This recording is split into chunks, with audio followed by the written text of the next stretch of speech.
Hey, Pog. My throat's kinda fucked. Don't know why, but that's probably not gonna matter at all. Totally. In the game that is just reading all the time. You approached the old well, let's try. I wanted to jump in last time, so I'm gonna do that. Excuse you? You doing what exactly? I'm jumping. Down the well. You say that as if it was a good idea. Just jump. Nope! That's a bad cleric. He wrestles you back away from the deep hole.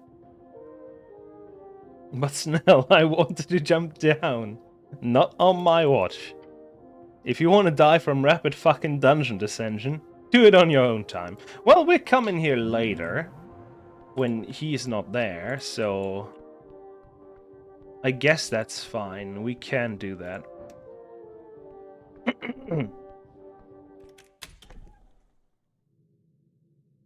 Now, I'd love to buy something from a store to be able to read, so I can get... What was it? The magic thing. But the stores are probably all closed at this time. Hey, a cat! Hello, cat. Hey, a tree! Can I speak with this tree now?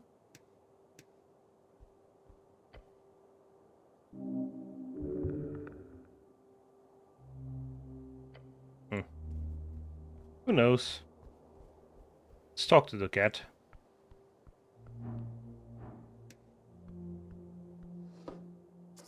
Get some crowns here. That's lady's apartment, right?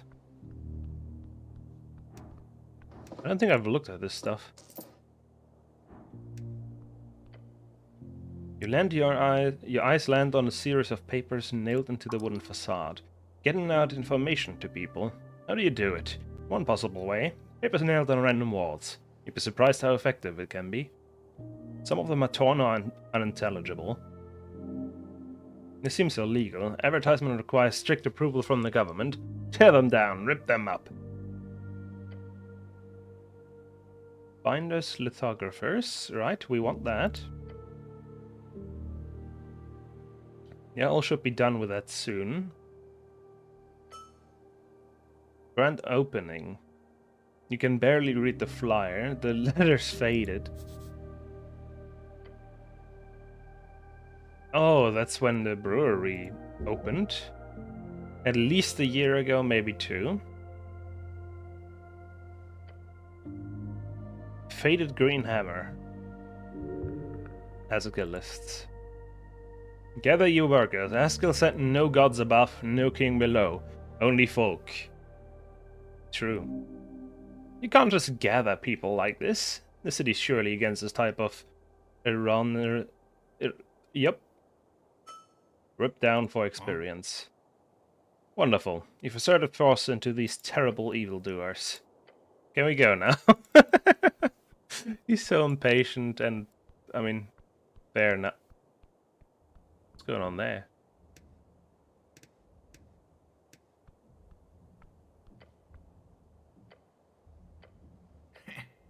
It says open. You got business or something? I want to buy potions. And you get it from some local side street brewery? It's cheaper. That's true, but I'm not sure reality warp and liquid is a thing you want to skimp out on. Okay, whatever you do, be careful. These kind of breweries are known to cause trouble, okay? I have no idea why the city lets them cook freely like this. Actually, I do know. Money and bribes. So be careful. Yeah. A bloody moment, will you? You stand there, stoically manly. The goblin stamps his foot and looks around the dark street. Alright, let's see what we've... Through the smoke, you see a pair of peering red eyes in the hatch. You hear him click his tongue. You're a copper? You want?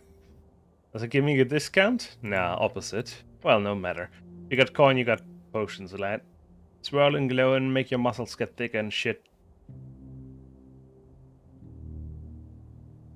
Show me your wares, potion seller. Potion seller? Suppose you can name me that. My potions are too strong for you, traveler. We got all the standard stuff, slush and river blood, you know. Just say the word, I'll gab in. That's great, I love a potion. Oh, you can get more of that? Oh no.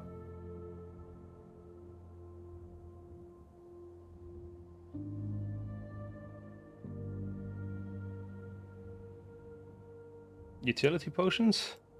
Is that what you like call these days? Sure, you have it. Of course. Polymorphic body kraken transmute to triple. I'm just getting rare. Can't get my source to spit up the tools. That way's gone dried up on me. And then with a massive demand, especially the legendary ones are asked for all the time. You know the permanents? That shit can't be brute though. I get where them's asking though. I don't have any left. Tons of that gaff on the market still though. Find it elsewhere. I'll go to Sideway City yourself. Longevity potion is a big one. They're right. Living longer is popular, no surprise. That and mirror gender potion. Flipping you pop into the other side. Nothing better. Hog. And there's other transmute spell in the bottle. Mostly hexbrew. What is that? Okay, we don't know. She's a hag. Great. If you got yourself crowns, you can morph yourself anyway. Once my sources get me them bloody tools. Completely out? Yep. Well, too bad. Something more potent? Nah, not for you.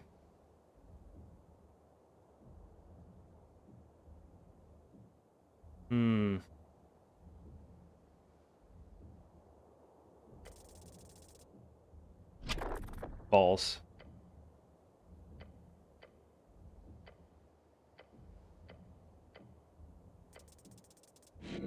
Ow. You okay? I don't think so. Can we do business inside? Nah.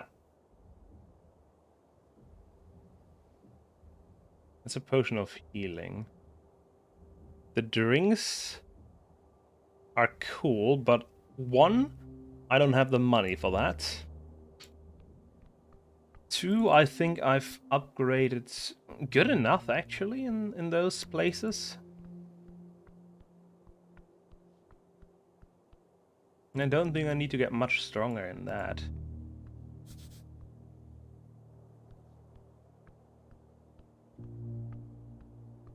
Sneaky staircase, okay, goes right up here.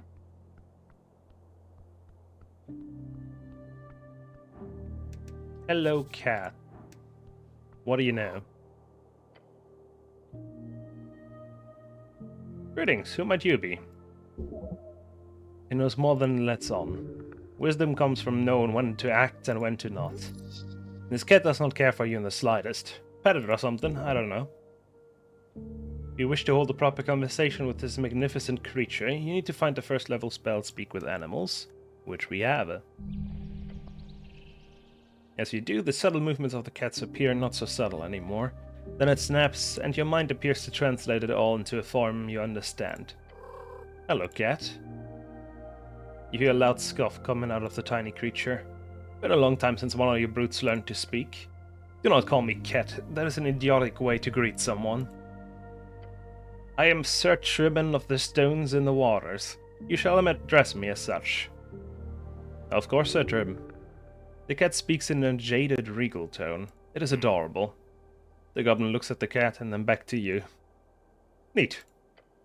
You go ahead and interrogate this cat. I'll be here when you're done. I'll be frank, Humano. Never cared much for your kind. Humano? An attempt at cat speech. How glib. Understandable. The brute is subservient, eh? Fitting for your kind. Well, what do you want? I'm not sharing prey with you, if that's what you're expecting. The cat speaks in a slight cat speech accent, which is logical, but still quite strange to hear from a creature of his stature. Feed his ego enough. You want to ask anything?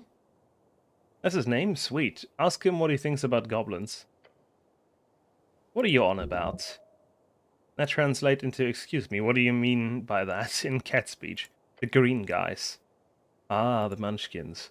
They're annoying, but not worse than your kind. He thinks you're slightly less annoying than humans. Sure, I believe that. What's it like being a cat? He really doesn't like that word. Sorry, what's it like being a feline? I am a shadow. I move unseen. I hunt, I stalk. You would not understand, brute. For you are clearly so far below the default, you cannot ever truly comprehend what it's like. Sick. What do you know about the tea shop? Tea? You mean to say leaves that smell? Yes, that building did have a lot of that. Before it fell to ruin. And I mean before it was scorched. Yes. When the bird took over. I hope that fowl was lost in the flames. Then again, what I would not have given to hunt it myself. Alas, I would have needed a dozen hunters to bring it down. Biggest bird I ever saw. The cat speaks of the owner of the tea shop. Interesting. Anything suspicious? Me? You live here? Of course not, don't be daft. I live in a wandering chicken, under the earth, as any respectable creature would. Sorry, what? An esoteric type of housing, interesting. I see, how interesting. You would think so, wouldn't you? Now vet.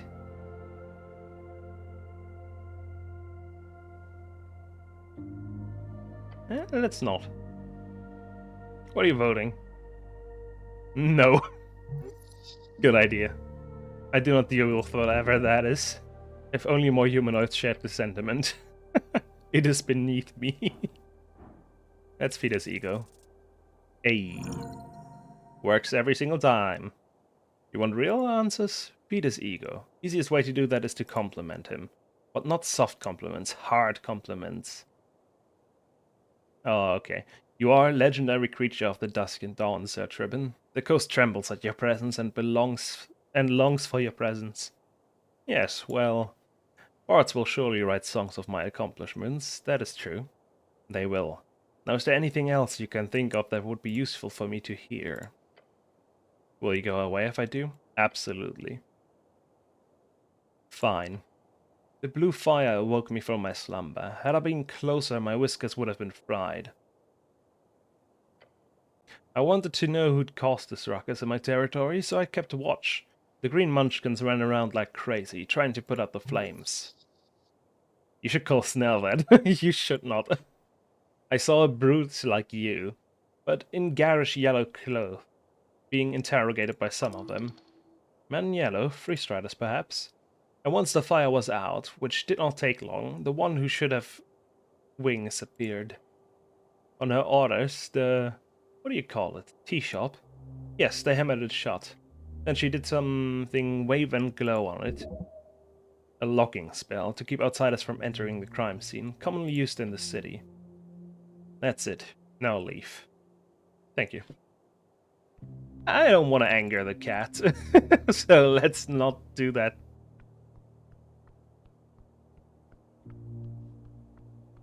What I do want to know is where I get my spell of being able to read. I finally found the button that marks this shit. Great.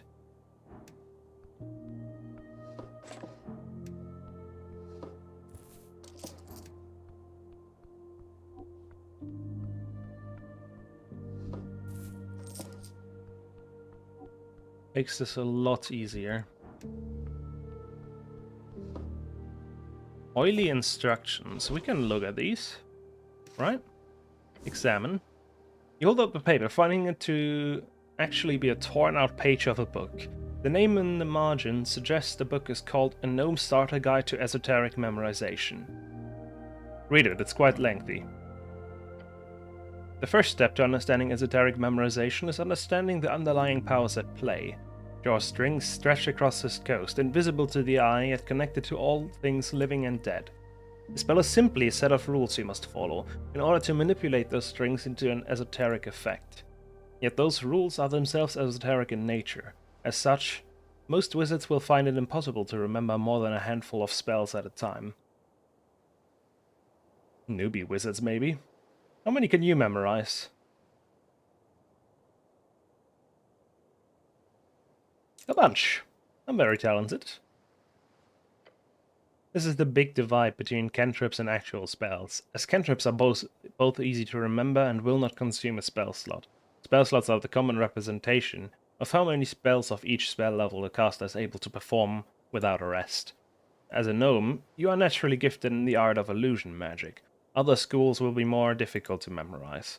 A suggested harmless spell to use in training is the first level spell Grease, to increase your chances at memorization attempt to cast it at least 2 times per day. In the margins, there's a handwritten note that you managed to spot. It is written hastily and bold, like the author really wanted to hype themselves up. It says, every evening and every lunch break at work. Remember, you can do it. Oh no. You deduce that this did not pan out well for the author. Magnificent deduction. You truly are a genius. Yeah, true. The goblin leans over the ridge, looking down to the river. Damn. Poor gnome. An esoteric mishap. Magic is a blade without a handle, and so on. Indeed, grease is a dangerous spell. Intensely dangerous. A greasy ending. Went out like he went in. Cool. I got spell grease. That's something. Not sure I definitely need that, but good to have nonetheless. Can't be bad.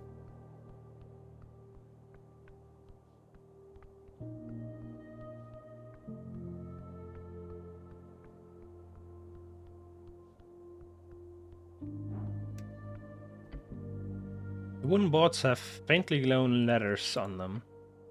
Floating just an inch off the surface, the names of several locations are spelled out. A common type of magical ink creates permanent messages on any surface, until dispelled, of course. This appears to be a more advanced kind with a magic mouth-like ability.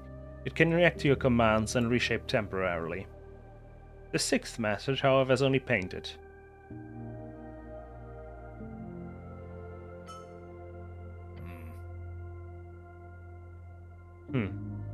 We could afford that fancy magic in, I'd say downstairs over grass into tunnel, glory to Sage Leaf probably.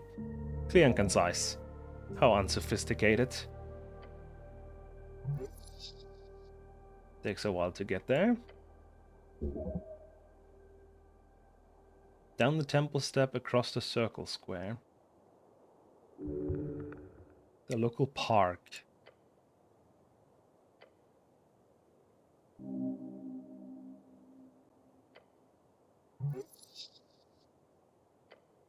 Good sign, yeah. Okay, now I don't think I've been this way.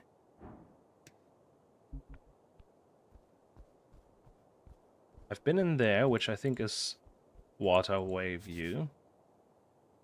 Leads to Central Tolstad. We can't go there. Here it is. We are around here, I think. No, that's the mill. We're around here. What is that, then? That's not water lane.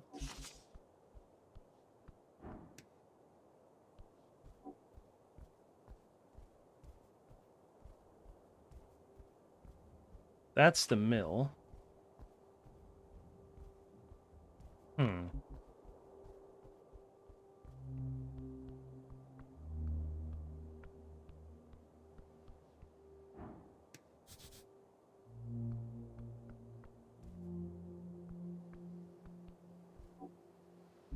Oh, tons of apples.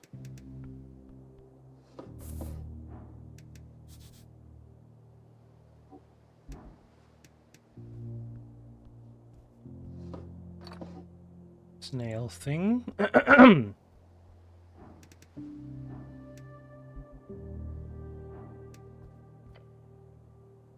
branch from the majestic apple tree in the magistrate's yard.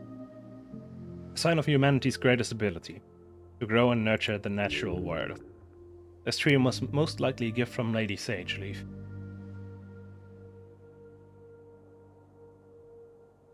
Well, I don't have Druidcraft on. Probably should.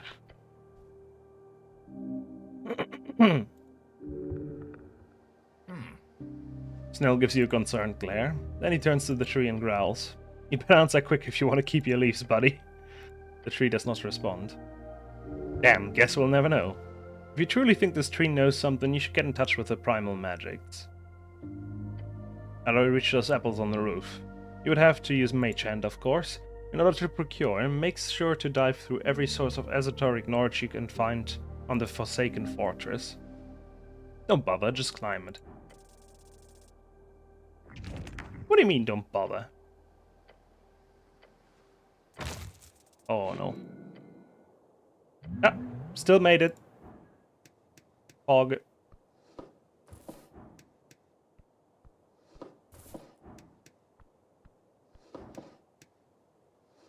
Well, I guess we're gonna heal using these apples then. Worth.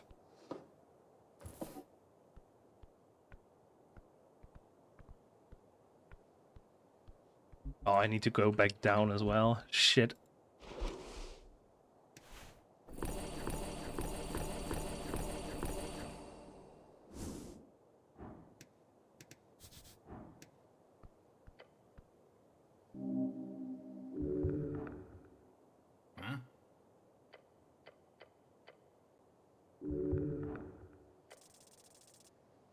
God damn it! Natural 1 twice in a row? Are you fucking kidding me? Actually, no, the other one was just bad. So what do you mean primal magics? I'm using Druidcraft right now.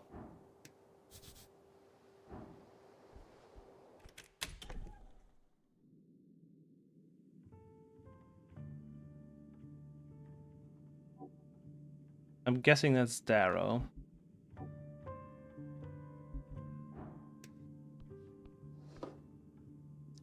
Mine.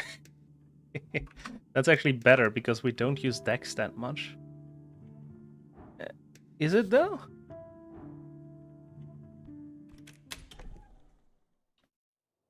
I guess if I'm not too bothered about doing any Dex throws in the next future, I will be using it for now. But I need to save more often because otherwise Dex is gonna fuck me over. Old guard tower. I'll need a key. Really?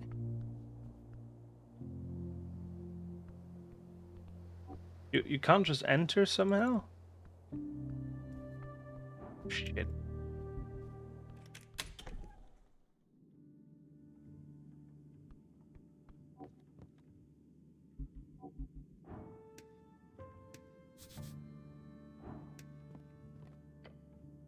Painted onto ancient stone blocks, colorful imagery rises. It's faded, near gone.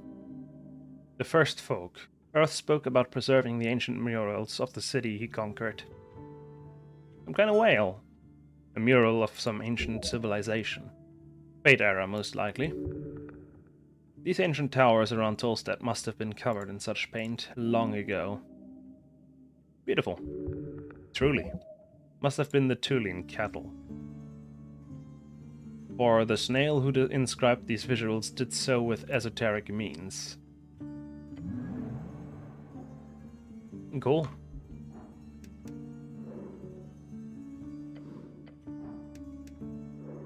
There's Darrow. I know there's an achievement for ignoring you. The angel stands tall. She's blocking the hallway, leading further into the Coin Lord's mansion. She looks like a giant in here, despite the high ceiling. Her many eyes glare at you. The magistrate... He will see you now, cleric. Your muscles scream for you to be ready for this battle. The battle of wits. This is great. Ah, shit. Well, whatever. We can go for achievements at a later time. What can I steal from Darrow?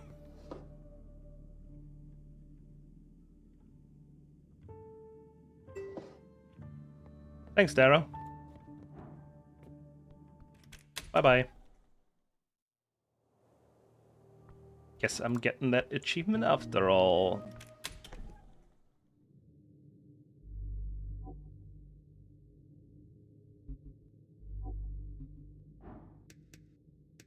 Let's look at our books. I'm guessing those are mine. You're gonna spend some time flipping through the archives. He wants you to tell him if you're going to bed or not.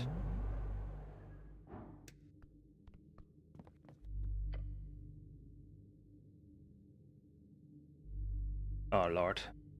Real bugs.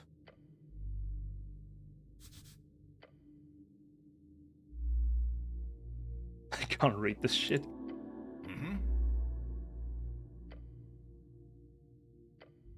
Are you going to bed or not? Can I leave? I'm just gonna read, mate.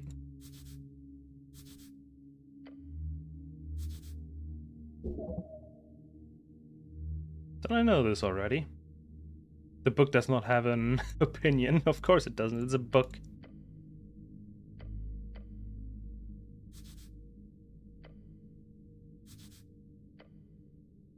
Lair of a Lich is called Doom? What? Damn. Oh, fuck me.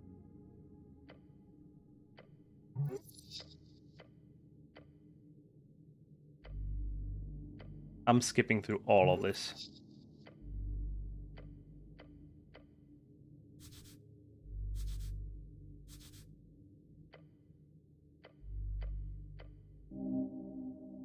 I think it's cool that the game like explains you a lot of shit, but then you click like 5 things and you already forgot what the previous thing said was.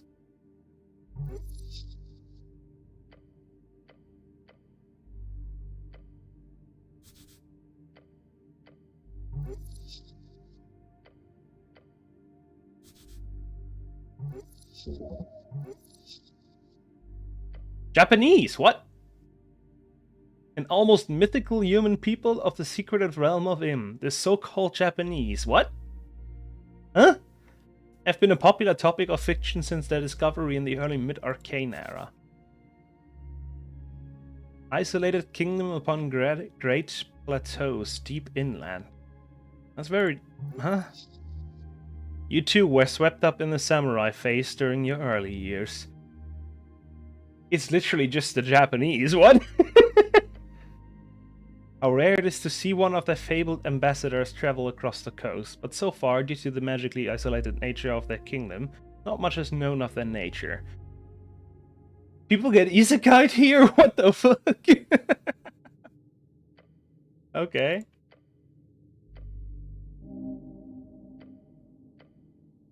Earth is born in Old Diminor, saves his people from curse bomb. They flee their ruined land to Ascani. Earth with his brother Toll and long list of helpers, including dwarves and many others, destroy the evil troll empire and conquer their city. Okay. There's Darrow. Okay. Good pilot books. What else do we have? Copper calendar. Your mom had one that would glow on birthdays. It's spinning ever so slowly. The other wheel moves one full step every day. That's... Oh, okay, I see. That's very fucking useful. Sick. The middle wheel moves every month, and the inner moves every year. This one seems special. It keeps track of both Season of Ascan, Reeds, and Vorgani, as well as all major Earthfolk holidays. One day. March 22nd. Election, 5 days. Current month, March. That's the third one.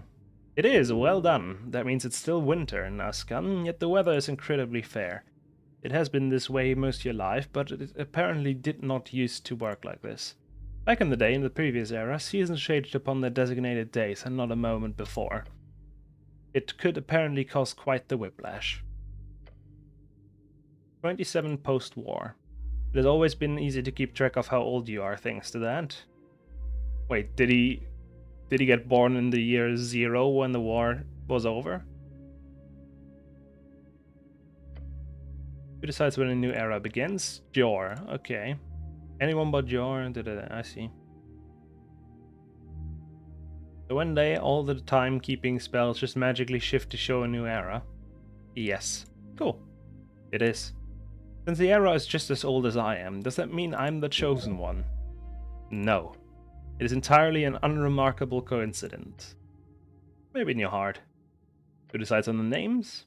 The eras have no objective names. They are chosen by each culture differently. In Norvik, the common era type is to simply follow the Resian common structure, which is Gate era 3000 years, Fate era 1100 years, Divine era 379 years, Arcane era 511, Post-war 27 ongoing. Gabe was the earliest, right? It was after Fate. Okay, after his Fate. Fate was the time when the ancient creatures died, right? More or less. It was the era where the powerful creatures trapped after the gates shut struggled for dominion, while losing connection with their outer gods. Divine era is a short one. That's a feudal one, right? While short in comparison, almost 4 centuries is a long time in times of great change. This was when mortal walking gods ruled the coast, when great kingdoms rose and great empires conquered vast lands. Feudalism and barbaric governments. That's when the Arcanists rose and fell. It was marked by men's power and corruption, when God's influence waned in the juxtaposition with the might of the esoteric. We'll see how long it lasts. You will most likely not see its end. Good to know. It's months and season. Wait, Gorgoni, Feltani, March.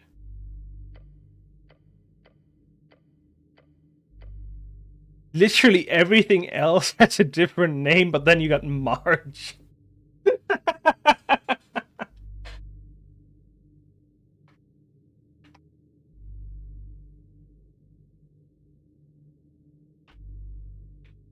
Hog. It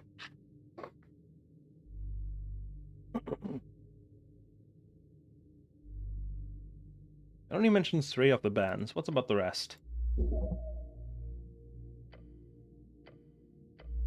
Okay. Do I have to keep track of this?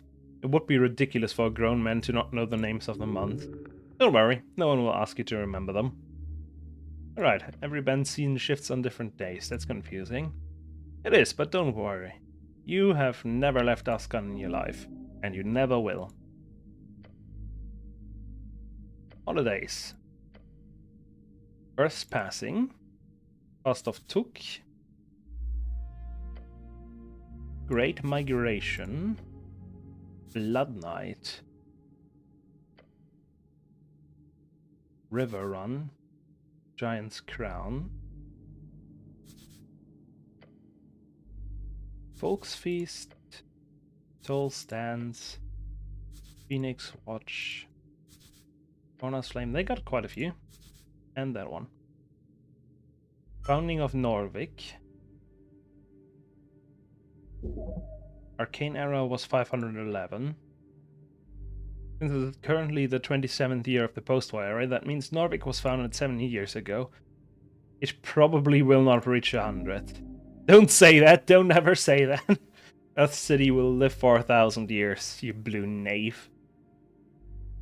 Well, I mean, it could. The city I live in has nearly 1,000 years.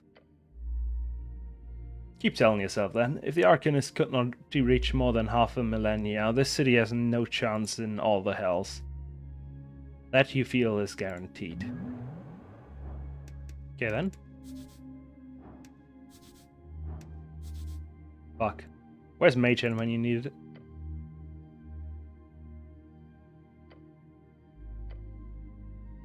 Let's prepare some spells here.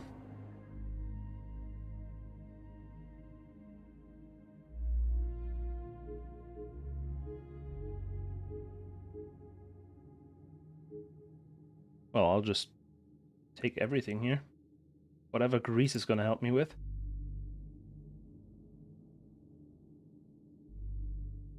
Slate Grease covers the ground in a 10-foot square, sending on a point with rage. Okay. That's interesting.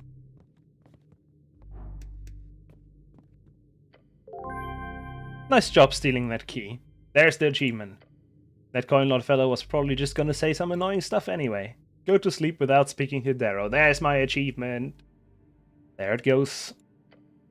The first day on the job. Before you lies a bedroll. Can I go to sleep now? Yeah, your body's weary. Why do I have to sleep? If you stay awake for more than 48 hours, your body will cease to function in its current state, which is not good for your physical health. You should go to bed now. Taking a long rest restores your hit points, hit dice, lowers your exhaustion to 0, and returns your spell slots. A long rest lasts 8 hours, and you can take one after 20 each day. What's this thing? It's a bed. Doesn't look like a bed. Leather bound and filled with ox clippings, most likely bubble yarn. Somewhat soft. A bed roll. I see, like one of those things adventurers use when sleeping on a journey. Yes.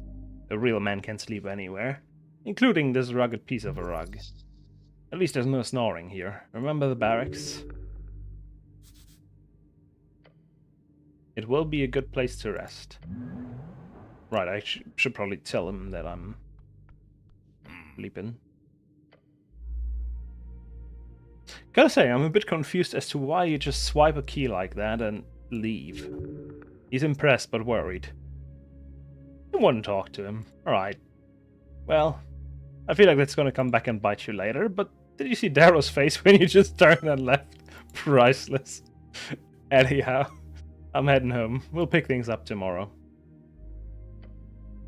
Crazy bastard.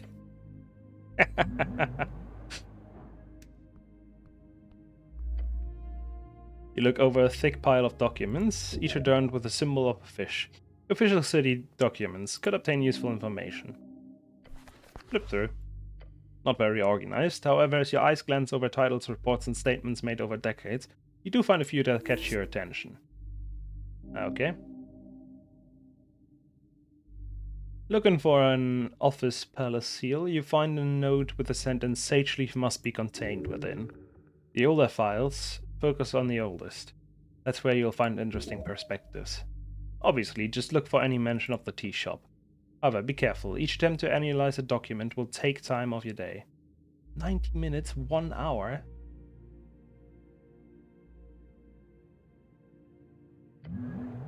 I mean, this takes quite long. So we're gonna do a long rest.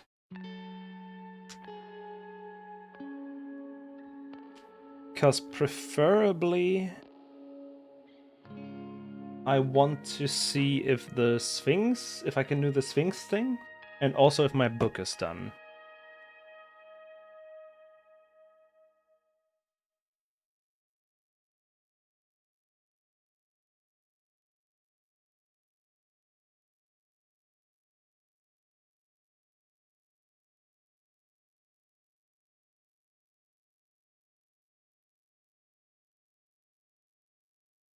Oh no. What do you want?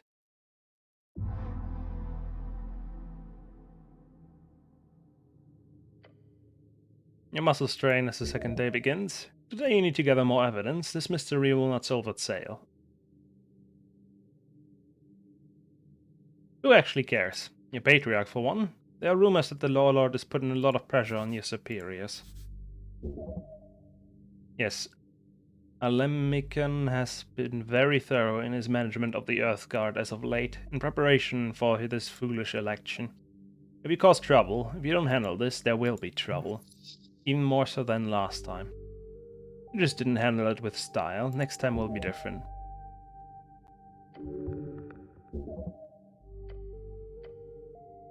Fell asleep quickly for once. Not feeling too good. More sleep would help. Perhaps tomorrow. Hello, angel person. What are you doing here? The puzzle inspector does not turn to face you as you approach. Hi there, I'm the cleric. Who are you?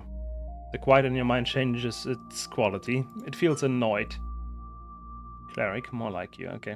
I'm Etir. Telepathic communication. Not really an introduction, more of a checklist of etiquette. I saw you last night, right? Careful around this one, she's not a charmer. The Celestial appears to focus on her work, a stack of many documents with her many eyes. There's no acknowledgement of your presence in her many eyes. She's avoiding eye contact in an effort to avoid conversation. None of them are looking at you. What are the odds? I'm busy. Detailed notes about the tea shop. Need help with that? I do not require assistance, cleric. I can't just ask her about Earth, right? That depends. Do you think she would respect you for daring to ask such a question? No, that sounds horrifying. Earth's death weighs heavily on his closest servants. This is the type of question that might be wildly offensive to an angel, but then again, many of them might want to talk about it, with the expected silence weighing heavy on them. Hard to say. It is clear in her body language she does not wish to answer such a question. Yet the boldness might also impress her. She appears to be that type. A 9, and I get a -2, so we would need at least an 11.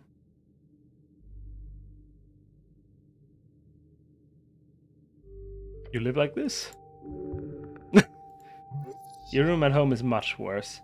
Yeah, but she's an angel. There's probably higher standards involved. Yes, cleric, this is my base. Cool. Cozy. You offended her. Shit.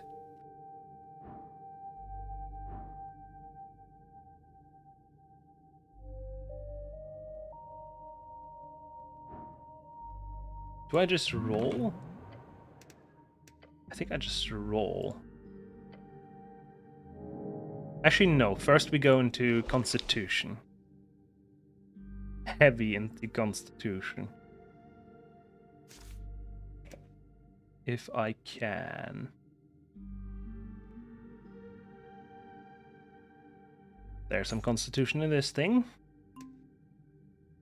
There's some Constitution in this thing. 1 in there. So we take this.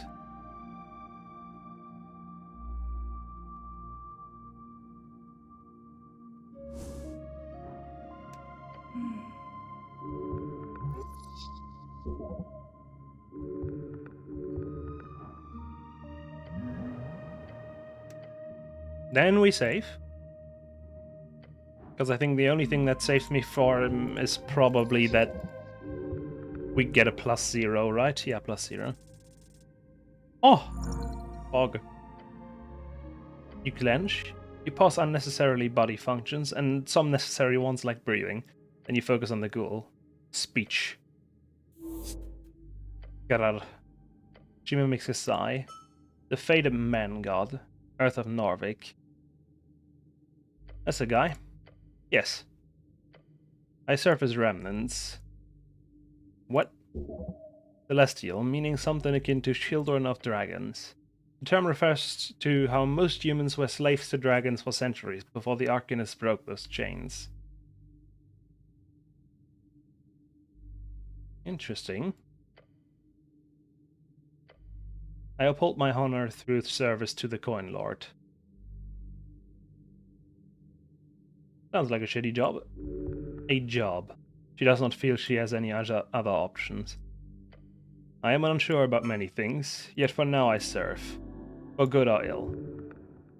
Her stance is relaxed. Ever so slightly she settles in your presence. You've got it in. She's a fascinating creature. Ask her more. Now she will speak with you. What do I know about Celestials? A gathering term for creatures born out of and from the Good Plains. There are many such creatures scattered across the coast. The only major civilization of Celestials is located in Divini Torum, the Golden Horde. I should keep talking to her. She is lonely, but her demeanor does not scream, "Please socialize with me."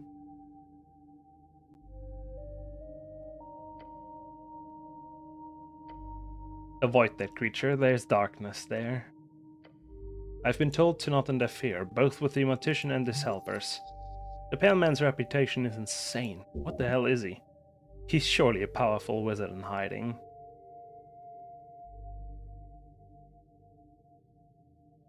Do not keep an eye on him then. I suggest not engaging. Maybe if you play your cards right, you can get some info, something out of it. Not likely. Okay, Viskin has been a presence here for almost 4 decades, to my knowledge. During all this time, he has never caused any issues. Beyond that, Viskin is also in tight cooperation with the Halfway Bridge tribe. Since they are the main drivers in this investigation, it would be strange if he was behind it. Although if you find any evidence towards his involvement, let me know. Mercenaries, creatures who roam below, dark spirits. They are unofficially sanctioned. None oppose their presence, for Viskin keeps them in line. I killed the zombie, whoops. Is he a wizard? Of course. At best, he's a weak arcanist. At worst, he's a powerful arcanist. Okay, thanks.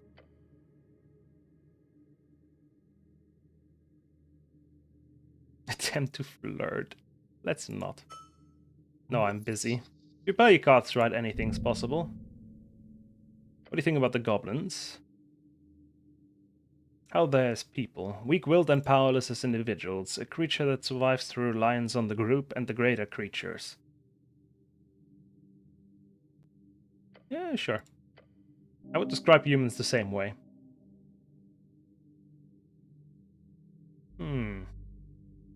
Fair. But I do not see it as a negative. Humility and trust are important traits for all. Spoken like a true celestial, bound by selfless ideals. Can I trust the chieftain? She is powerful, do not trifle with her or her pawns. Her behavior is clean and highly acceptable, however she does meddle in dark actions when needed. Perform your duties and leave, that's my advice. What do they do in general? They perform manual labor such as militia duty, construction, various public services, mail delivery, and many defensive perimeter in the city below. Over the last decades, they have taken up near all such posts in Tolstad.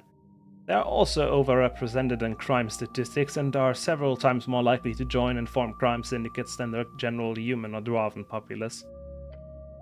This appears to be primarily due to segregated housing areas, lack of access to higher paying jobs, and general cultural elements. The goblins are not troubled, yet slowly integrating part of Norvik. From what I've observed. What did Earth expect when he led them into the city? That they would magically turn into model citizens, grow 20 inches and turn pale?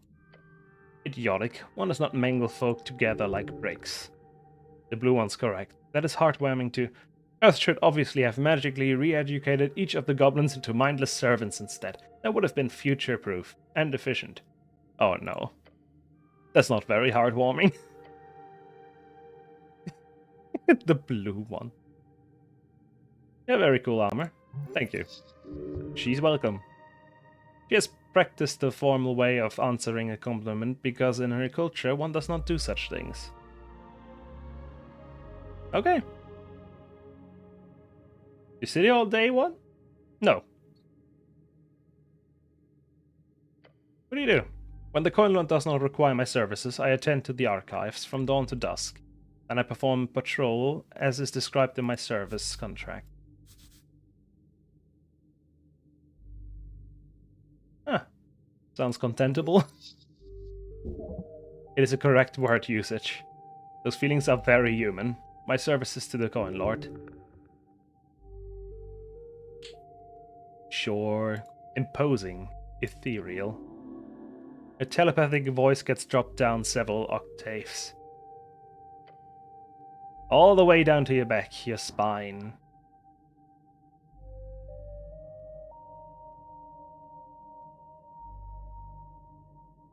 I'm not getting a net 20 in this, mate. Never mind. Should I try? Because if I really want to, I am. I'm gonna try. I'm gonna do this as long as it takes. Until he actually gets what he wants from her. We want charisma, obviously. Was one of this charisma plus? Yeah, there we go. He's also charisma, so we take that instead of the dex. There's a tower key, which is strength, but I do not need strength right now.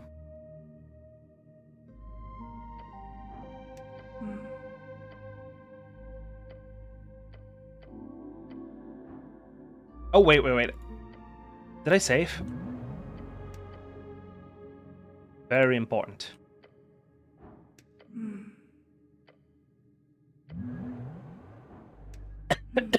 Ow.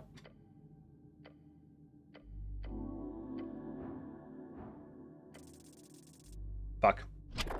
+7 though. +7 means we need a 21. Okay, it needs to be in that 20 still.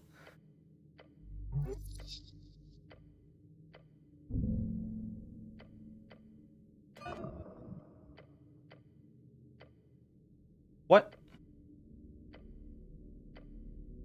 What? What the fuck is going on?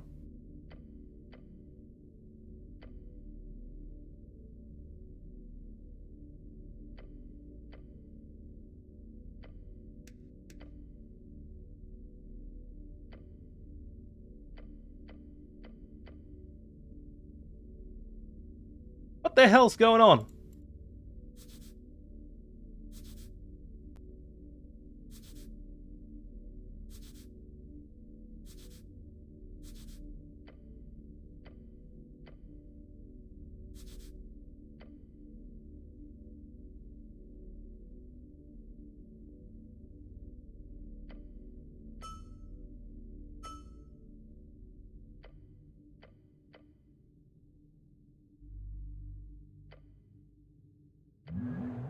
Okay! That was a lot longer than I thought it would be. Anyway, I'm keeping this stuff. I can't look at the books now. I hope it isn't too late to go without the goblin, because that's what I want to do now. We're also going to ignore Darrow.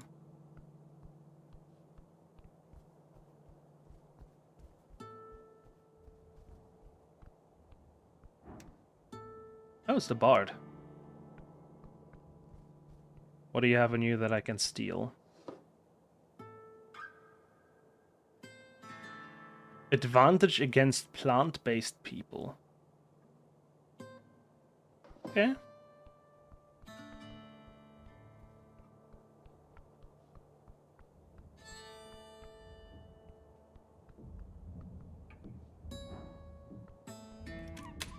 How do I... Oh! These guys. They live there?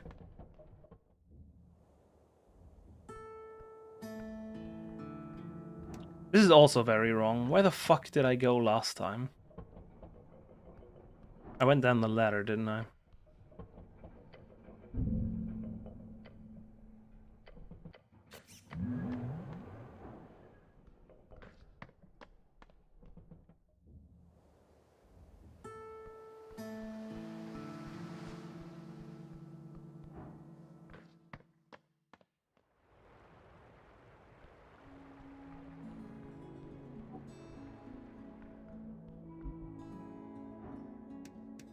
Is that who I think it is? It is. And he has milk. Minus constitution, really? Not what I would have thought.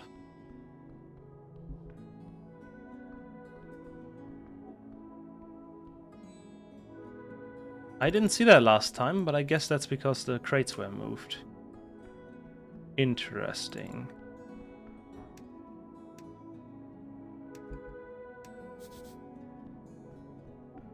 Opens at sundown. Oh, okay, so I can't get that back for now.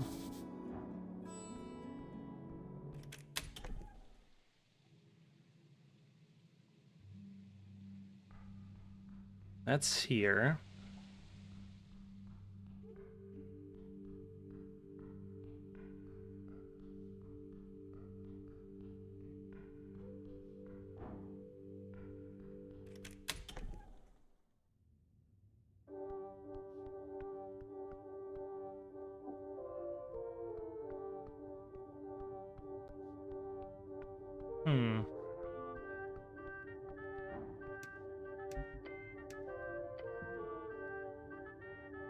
First of all,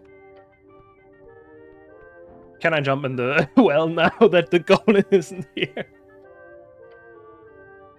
Jump. I'm jumping. Just jump.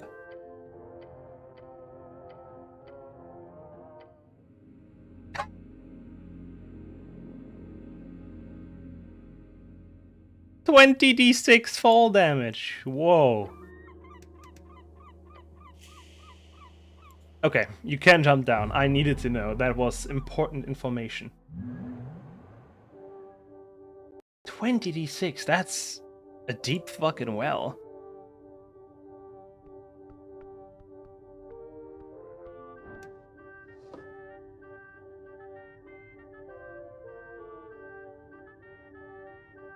Unimportant? Very important. I don't want to have to roll net 20 and we got -3. Probably because of this thing? Yes. Do we have a Dex helmet? We have a helmet that doesn't do shit. Or this one, I guess. Okay, and now anything that gives tons of Dex. One Dex here, one Dex here. One Dex here. That's wisdom. And that's about it. We've gone to 10, -0. I need that potion. It's gonna take a while, but I need that potion.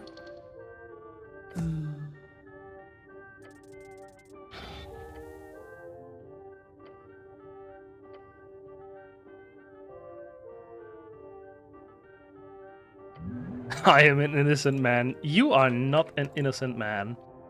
You are getting that potion if you want to and not. There's no other option.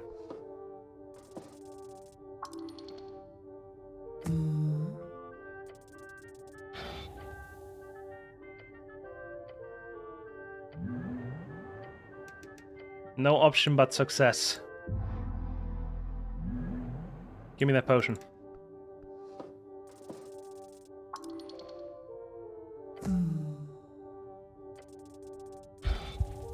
I mean, the chance is what?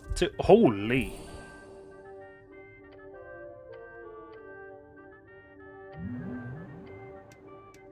Nearly killed me with that.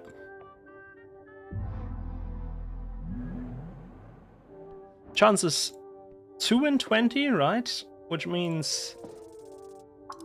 Ah, fuck, close one.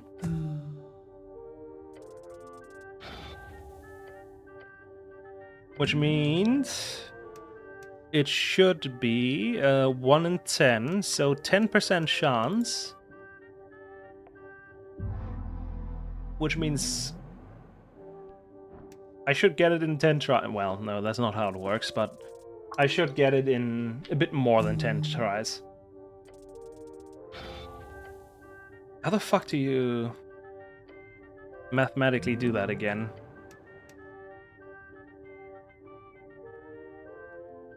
I know you can somehow calculate how often you need to do a certain action until there's like a 99% chance that it works.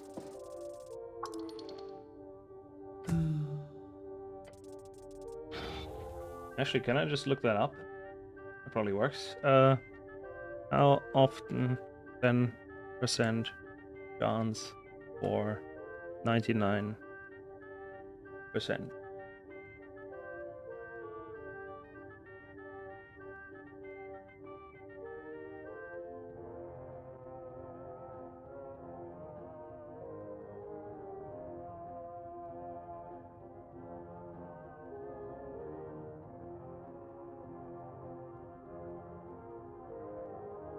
Oh, that's with fucking... Oh no, that's with log, dude. I'm not going back to that. Fuck you.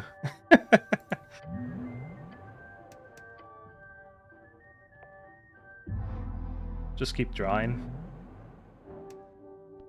It's gotta be in the low 10s. Ooh.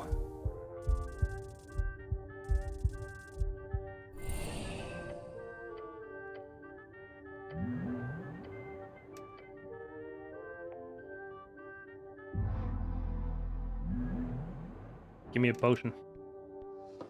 I want your potion. Fuck.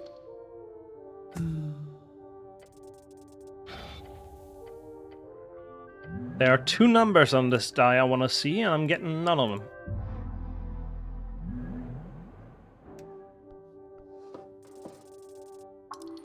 Come on!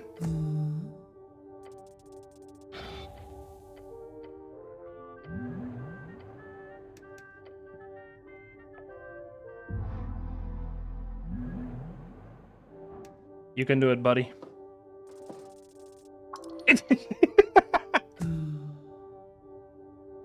They didn't hardcode this, did they? Because back when I played Disco Elysium, I know there were some fails that were hard-coded in. I was playing around once with, what was it? It was like some cheat on my second playthrough to see if I could get a lot of just good numbers.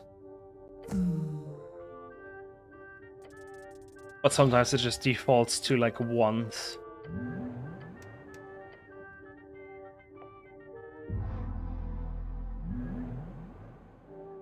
Which is completely fair, but eh.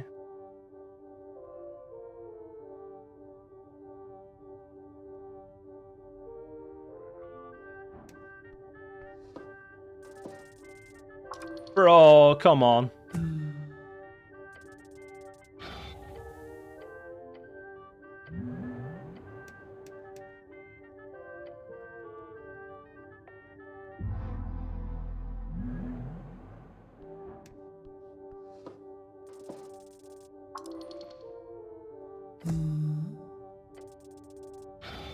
You can't be serious. I'm gonna repeat this till I get it, and then I think I'm gonna get myself a beer.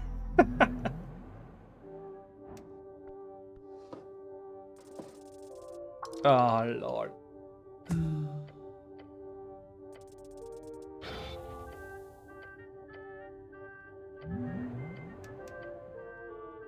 You know there's no other way I could ever get this thing. It needs to be this way. I should have gone Dex, I should have gone Dex, I should have gone Dex.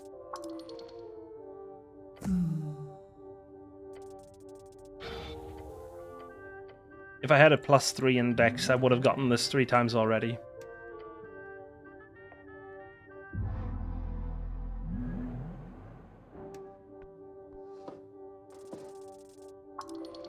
Give me the goddamn potion, come on, man.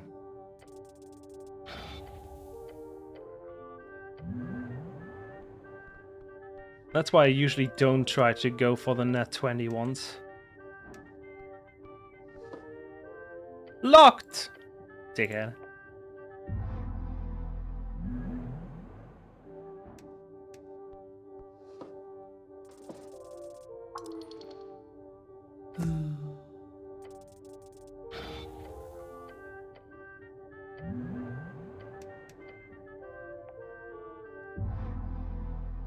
I will get that potion.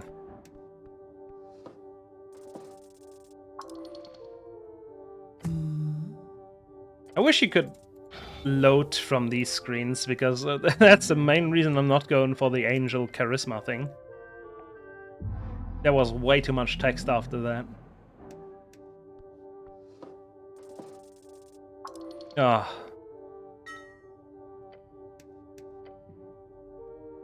Okay, that's it. I'm getting myself a beer and or a coffee. Be right back.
think I might be getting sick.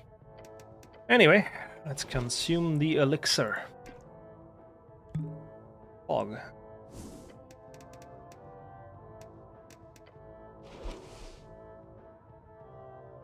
Don't want this. This one gives intelligence, so we take that. This one gives charisma, so we take that. Hello, Sphinx.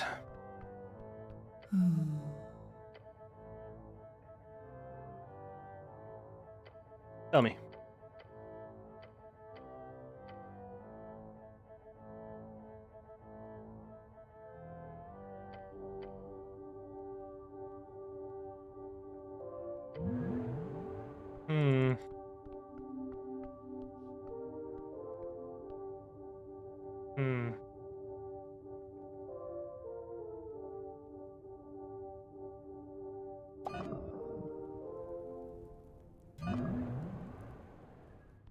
Fog.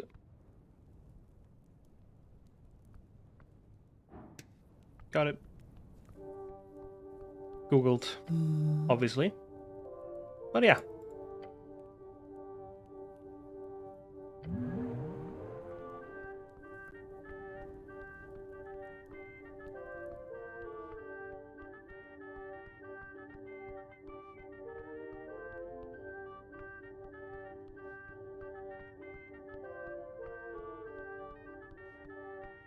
What? Deck of many things? A deck. You're holding a deck. Deck of cards? Deck of cards. Feels heavy in your hands. You sense an overwhelming power looking at you. A voice in the beyond telling you, commanding you to close your eyes. Why should I? Darkness wins. You do as it asks. Or perhaps the darkness simply accepted you as its own. The deck of cards is still with you. Could I draw from it? You could do that. But it is wise not to. Am I dead? No, not this time, but you have been moved. As you do, you find yourself on the floor of the tavern. The giant sphinx sips on a vine bell and laughs at you. You found it then, how interesting. In front of you on the ground, you see that fancy zinc container. A deck of many things is yours. Do with it as you please. Legendary magic item. Many have been documented in various history books since the Gate War, but they are seldom spotted in the wild these days. Oh, a deck of many things. That thing is fucking dangerous. What I do... Can't form a sentence. GG. Would there have been anything else?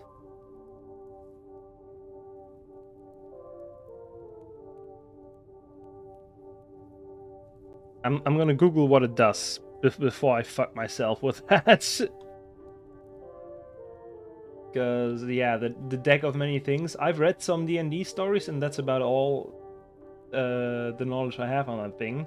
And it can really fuck you.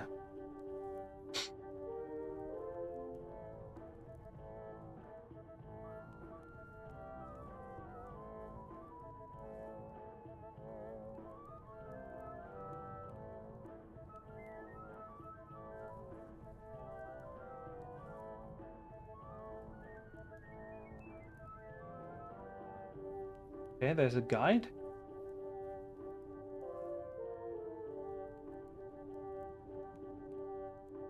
Deck of many things. Canonically legendary item.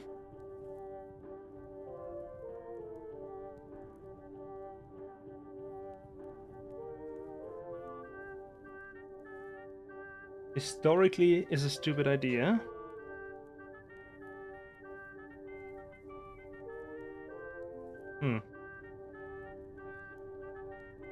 The order is randomized when a run is started, which means you cannot reload a save. However, you can reroll the order by asking someone.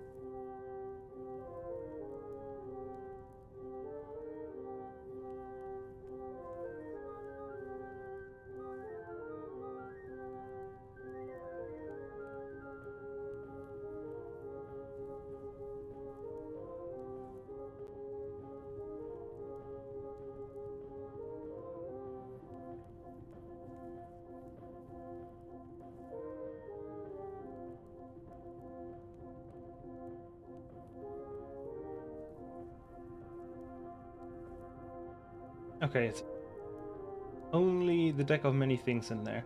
I want to see what other possibilities we have from it.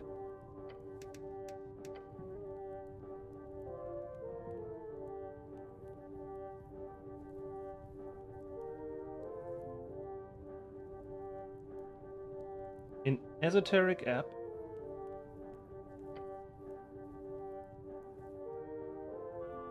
there are only 6 for the purposes of gameplay.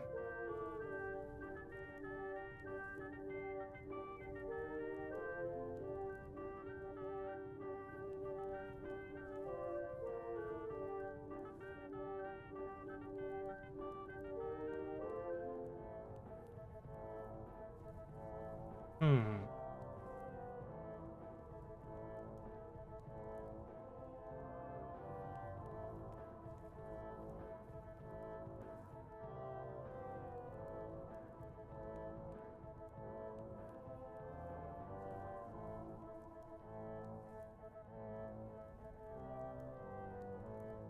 Flames is good.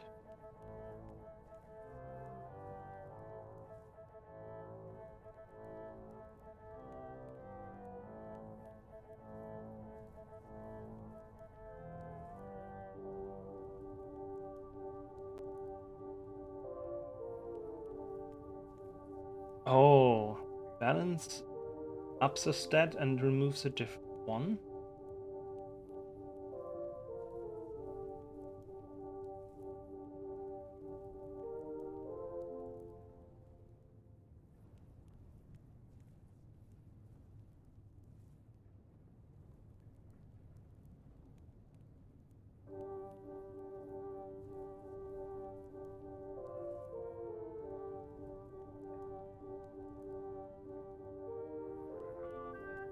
Hmm.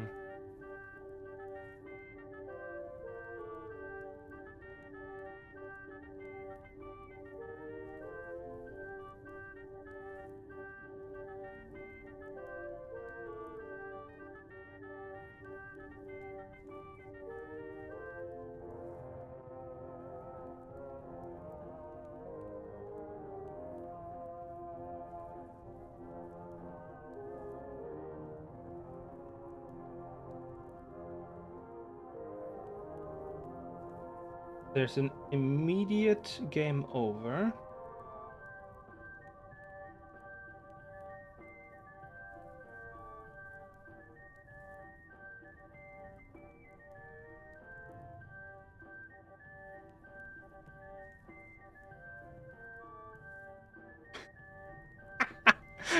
And a random guy that... Okay, that's funny.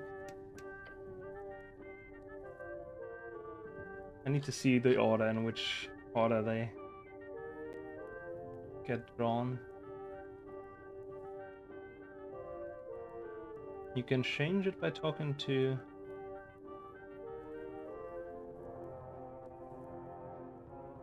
someone called Avak. Okay then, Mr. Deck of Many Things. Let's do this. Logically, he should avoid drawing a card at all. However, if you must, make sure to draw more than one. A poor start will grant a greater ending, but do not go above 3. The rule of 3s forbids it. Dangerous? Yes. Each card can break you or bring you fortune. No, no, no, no, no, no, no, no, no. We are. Let's do it. Are you certain? Statistically, according to legends, it would be an incredibly stupid idea to do so. However, if you must, then to reiterate, if your first card is negative, draw one more, then stop.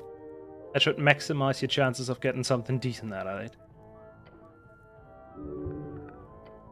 The deep unnerving part of you is screaming to throw everything away through miraculous fate. Skull? Oh lord.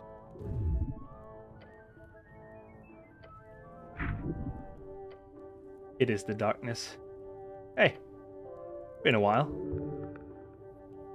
What? Never mind, just get it done. I'm not really busy, but let's just say this is the least favorite part of my gig. I am death. Oh, yeah. And you're here too? I'm here for you. Are you ready? No? I kinda need to live, buddy. There's... What? You need to see the leverage. Go for leverage. There's something I can give you. Freedom. I can give you freedom. Go on. It's clear by your act here that your position as this avatar of death is not something you chose, so I'm here to tell you. I am an altruistic and powerful spellcaster. I wish to uncover the secrets of death and release you from your shackles. Oh. You would do that for me? Of course. Well, in that case, I would have to let you go. Really? No, I'm kidding, but good try. Shit. But really, I do feel the sincere insincerity in your words. I don't usually bend the rules, but for once I can just let it slip. Huh, so I just... yeah. Suddenly the darkness disappears and you find yourself standing in reality once more. Nice guy. That is more or less what you expected. Next one should be, if I get it right, Jester, which gives me advantage on everything for 3 days. Leaving a mark on your wrist, one you believe to be just ash at first, but appears to be permanent. An image of a smiling, winking face. What? This is good. The Jester, the best card in the deck. This mark will cost you luck. Will cost you luck your way into success at anything you do. A permanent advantage in life. Try jumping as high as you can. Advantage Jester. Huh. You jump a decent amount, but you felt like it was easier than usual somehow. What does this mean in practical terms? You will always be at an advantage in everything you attempt to do. This is, as you know, the best card in the deck. Feel good. You do so. I'm on a roll. The next one...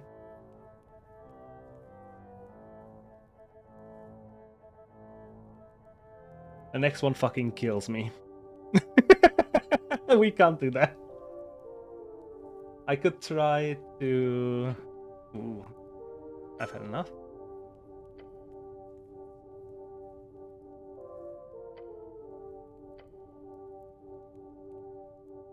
Oh, it's gone.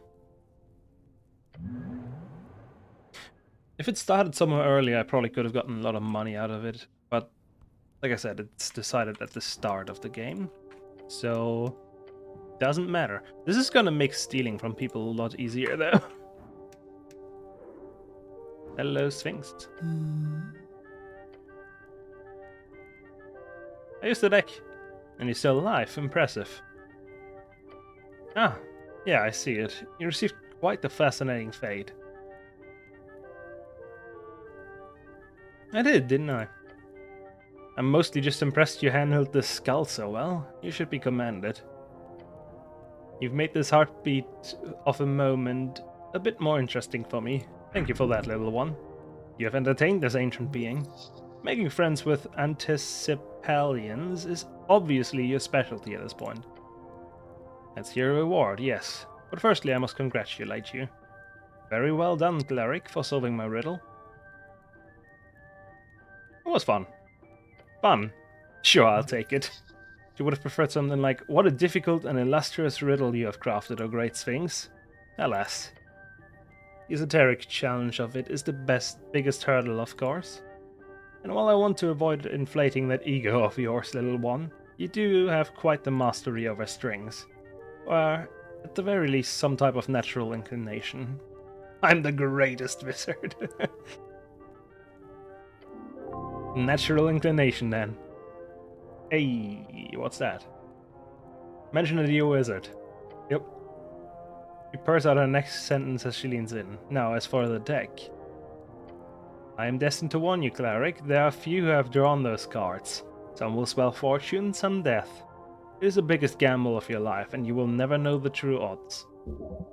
From what you have read, the deck of many things appears to be a 1 in 10 chance of major negative outcomes, and a 1 in 5 chance of major positive outcomes. The other cards are various degrees of quite awful to decently good. This all depends on how many cards are in the deck, of course. You're willing to throw everything away to grasp for that small sliver of potential, then draw. Otherwise, I suggest leaving it be. Once you do draw, or rather once you stop drawing, it will return to the confines of the vault.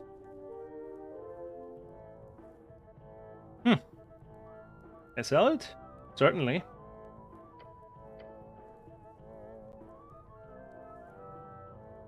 You know what all of them do? Some of them. I've been around for quite a while. But I'm not allowed to say much. How many can I draw? As many as you wish, but remember, several of them will either kill you or completely destroy your life. What happens if someone solves the riddle while I have the deck? They get the second prize. Dumb Sphinx joke incoming. What's that? A date with me. Really? No, I'm joking. If anyone were to solve it before you've used it up, the deck will simply be teleported back, leaving your draws forfeit. So there's a limit. Not in stone, but yes. I always imagined that was to keep anyone from just placing it in their own vault, you know? But it's not like people are solving my riddles every day here. You have time, don't worry.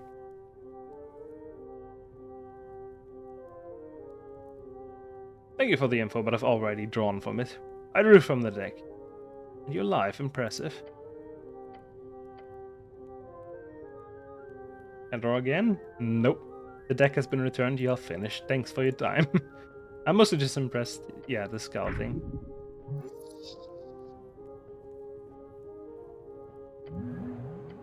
Then we save and see if we can flirt again. I mean, I've entertained her with a deck of many things. Surely she likes me more now.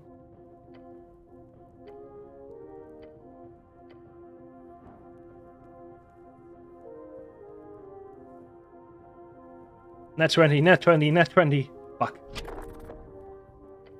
We're getting close.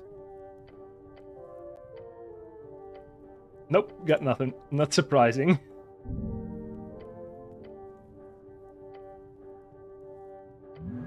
No. Now that we got an advantage roll, this shit is gonna work. I'll tell you. That's a 1 in 10 chance to win. Well, it's 2 1 in 20s, actually. Which is different. No, actually, it's not. It's a 1 in 10 chance.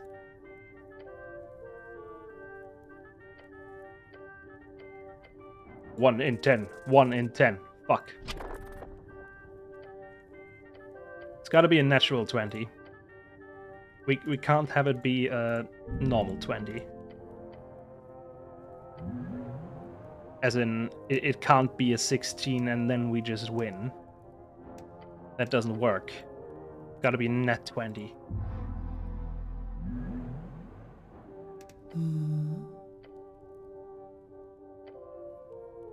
Come on. Net 20. Fuck. These are getting worse. Charisma, what are you doing?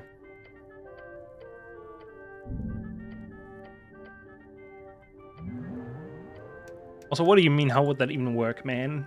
Don't think about that. It's gonna work.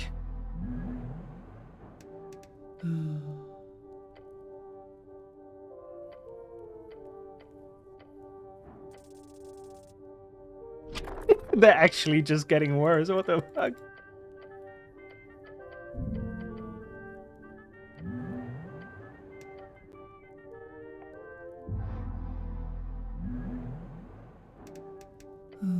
I need to woo the Sphinx before I see my goblin buddy.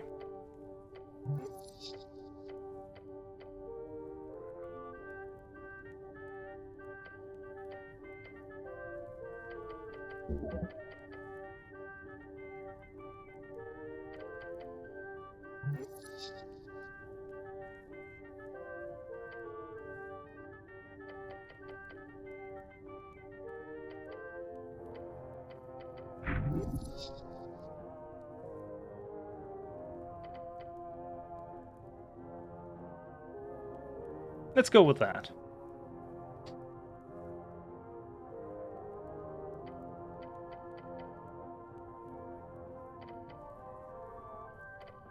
There we go with that. There you go with that. There you go with that. Maybe that gives me more advantage. Doesn't. In that case, it also doesn't matter, but we're just gonna continue until we get the natural 20 there. With an advantage, it's gotta fucking work. Too bad the advantage is only for 3 days. But technically, we're already on the 2nd. So only the last day is gonna be without the advantage. Woo! Aw.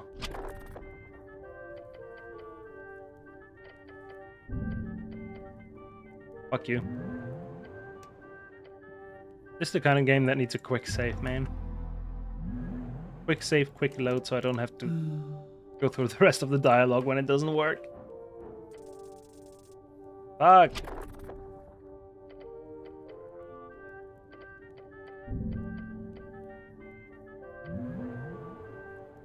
It will work.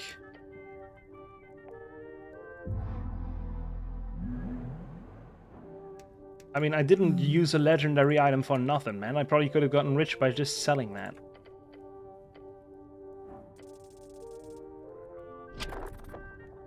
No, I need you to be a nat 20. What the fuck?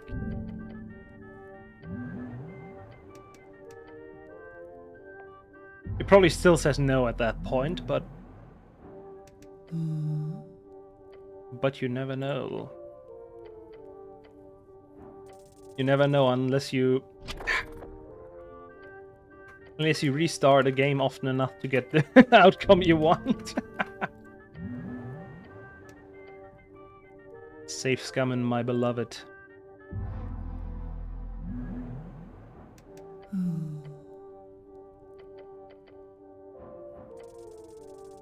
No! Come on.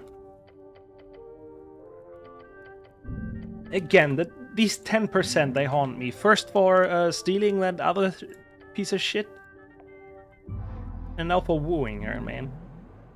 10% is not that low, mate.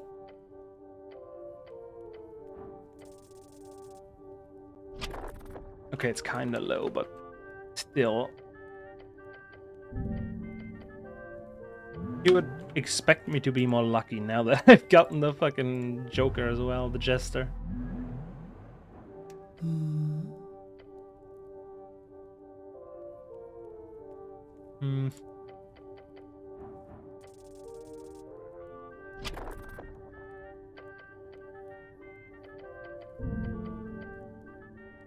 Honestly, for the deck of many things, probably would have been better if I reset it, got a way earlier point in the deck, and because most of the stuff that he gets doesn't matter, except for the last one that would have just killed me. Fuck. And I would have gotten a bit of money. Having money's nice.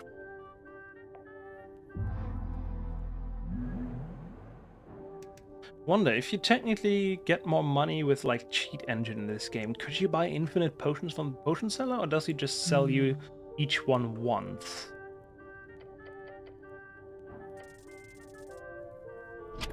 Gotta test that in like another playthrough.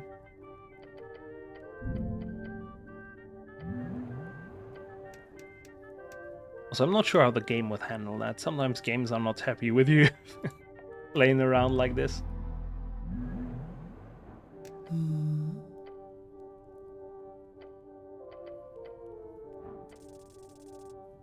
Oh, come on.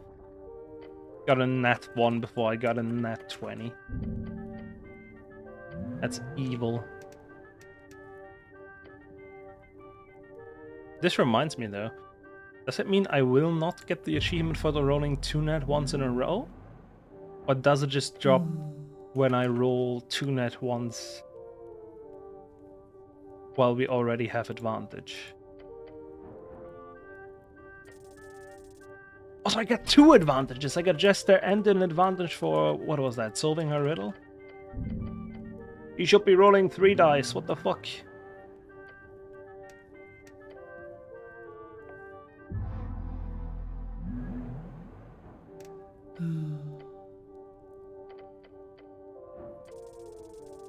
Oh, come on.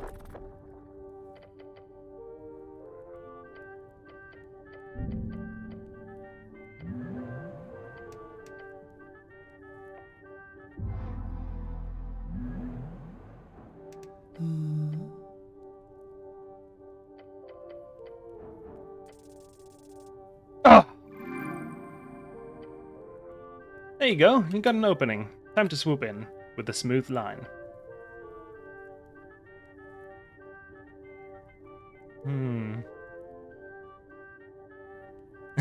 Ooh boy, this here Sphinx. I do love me a Sphinx. I do want to give my life in service to a Sphinx. That'd be real neato. Do a little jig. That's fucking stupid. Okay, let's not fuck this up.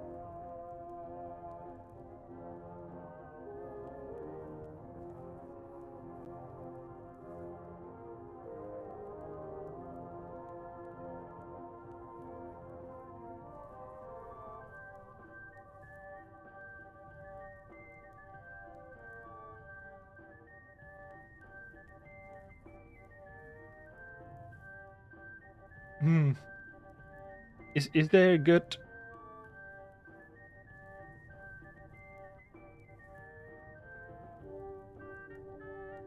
Is there a good answer? Because I would think it's the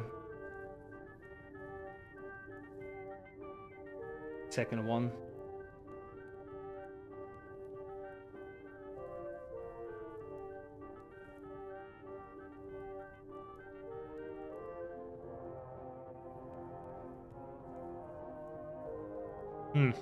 Let's see. I've never seen a Sphinx so wonderfully pretty, O guardian of the vault. You have enraptured me via my senses. I cannot see the future without your presence in my life. Wrong. She's a Sphinx. I don't think she cares much about that. Your skill with words put mine to shame. I can attempt to communicate to you how strongly I feel for you, but you must instead settle for knowing the depth of my feeling. I find you to be beautiful and would be honored to have you in my life. Ooh. Sure, let's go with that one. Sphinxes do not often become bug-eyed. No one formulates lines better than you. No one. No one. Nope, no one. But why does she look so shocked? Who knows? And who cares? They may act like they're embarrassed, or they envy you this moment. They don't have the confidence. Little one.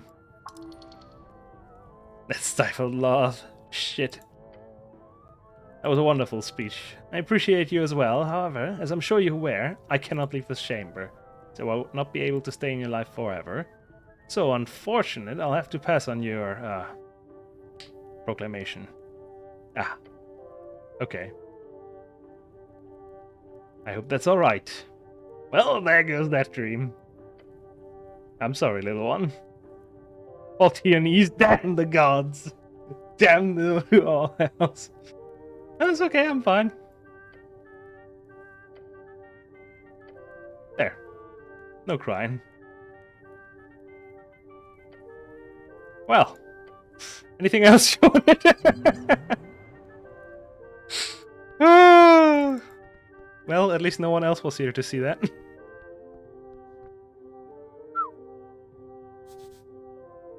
They have speakers. Cool.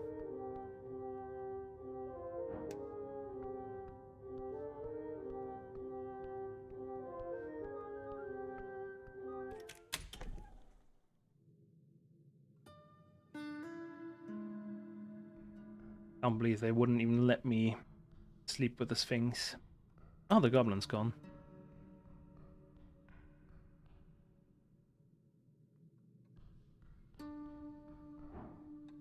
Wrong. Which one was his? This one, right?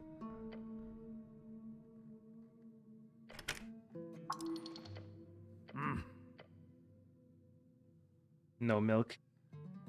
Why not?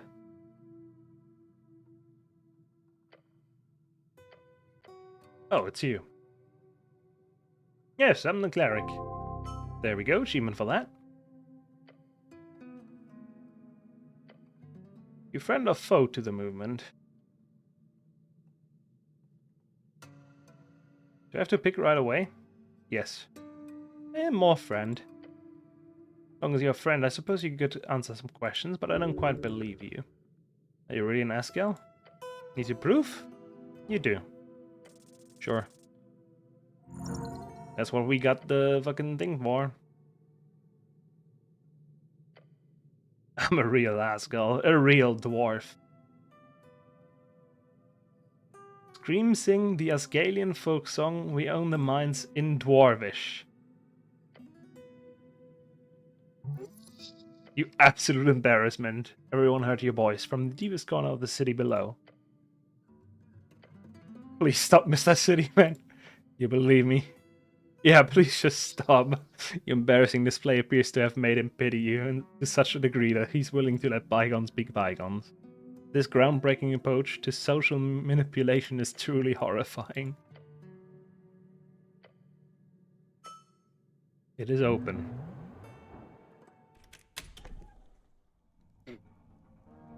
Oh, I see. That's the printing press. Sick. I want that. That's a pickpocket check.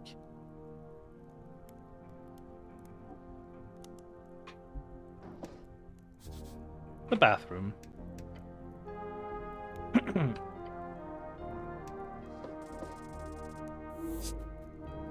18! Just some isometric exercise. Hey, Simpsons.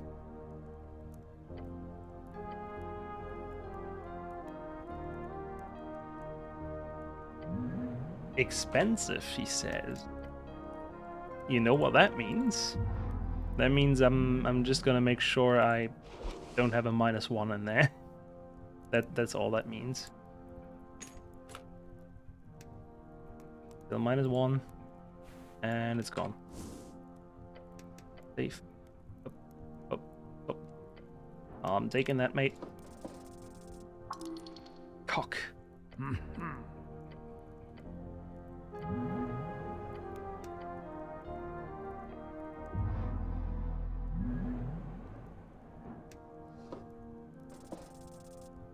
There we go. Hey. First we save.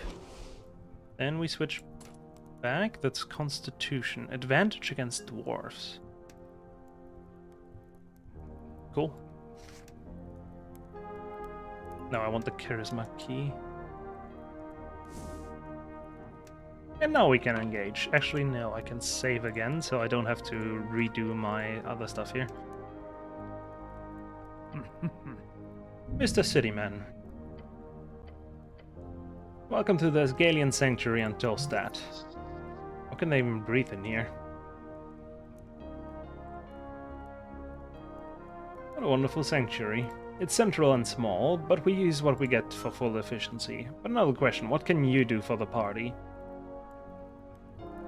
You have anything particular in mind? You don't really need anything right now. Doesn't at all.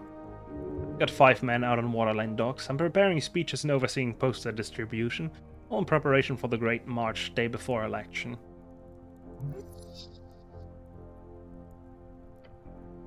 So no real need for a spell-slinging cleric here, I'm afraid. Fair enough. Okay. It is what it is. Elections are won through organization and press, not magic. Those days are long gone. If you wish to help them, do not offer a cleric. Instead, offer assistance in their printing. Speak with Medusa. What apartment is this? See me. Okay. Near the tea shop what blew up? Yep.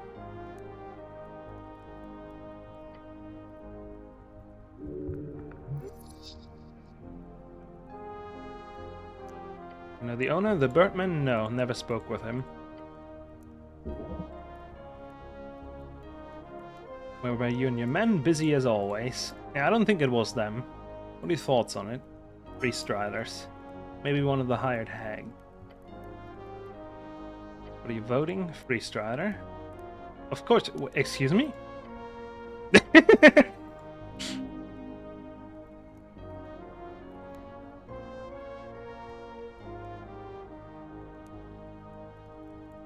You do? Look, a man can only learn by asking. So keep asking your awful and dumb questions. Don't call me dumb, you... You fat fucking gnome. I'm cool. I'm cool. Can't handle the banter, eh? Too bad. Huh?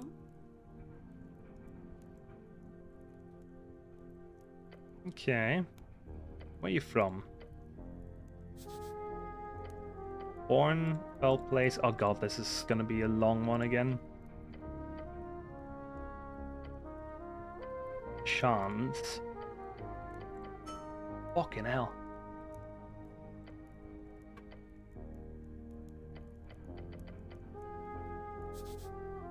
What do you think about humans? Tall, skinny dwarfs. We're all different. Okay, true. What do you think? Party of Norvik, the nationalists are in the clear lead, and will be until election day.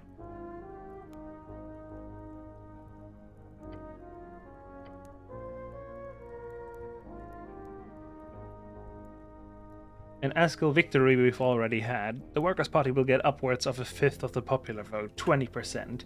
Free Striders a bit over 20, and the Nationalists about a quarter, maybe 30% if they're lucky. Our current goal is to use these last few days to surpass the Free Striders, to limit their oppressing of the working class. But the Nationalists will win the majority this time. Ah. I'm gonna be God King. That sounds like Arcanist bullshit. You best be careful spouting that around us Greens. In jest or no, we don't take kindly to dictators. I see. What if I'm to shut down this whole thing? Nah, let's not say that right in front of them down here. That seems like a very dumb thing to do. Mr. Cleric, you again? The livery go. You care? Just being polite. Went fine, a bit too late. I guess I should be thankful that you kept Rollo and these idiots from burning our papers. But I'm busy. What's that? Copper press? For the chant? You do that yourself? You don't think I could? She's reading way too much into that question. She does not want you to undermine her.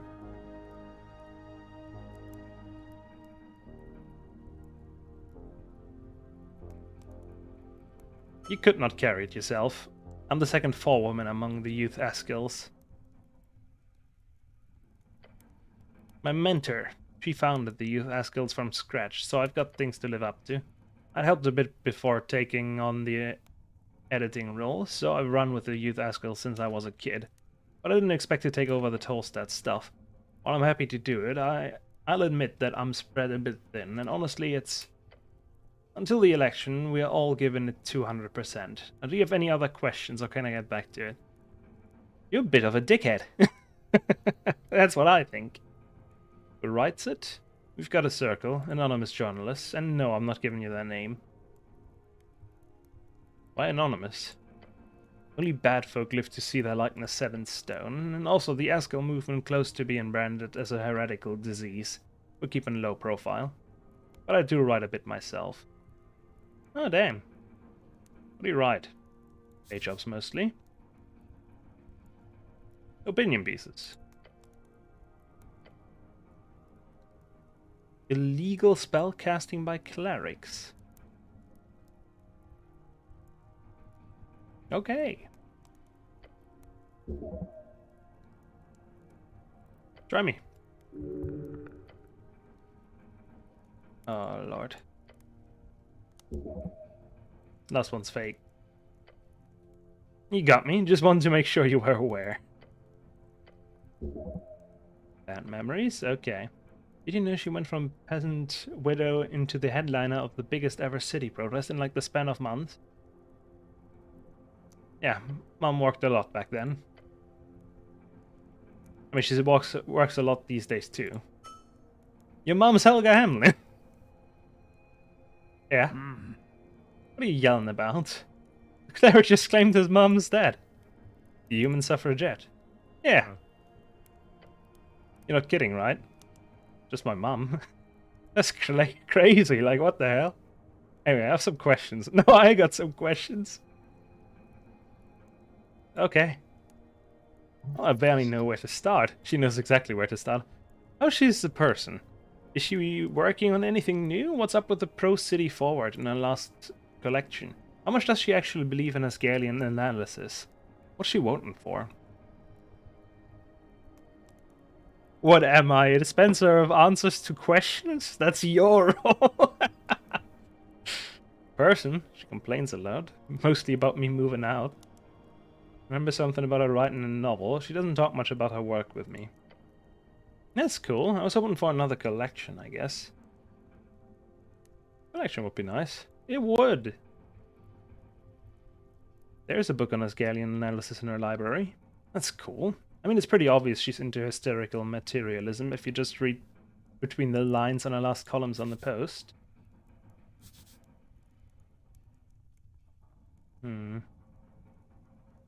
She complains a lot. You live with your mom. The apartment's expensive. I always imagined that she was like this self-made woman that really cared about people, you know? Sure sounds like her. Can I meet her? I'd love to have an interview after election, of course. I don't... It's settled. Ah. Okay, that's enough. Are you allowed? Your friend or not?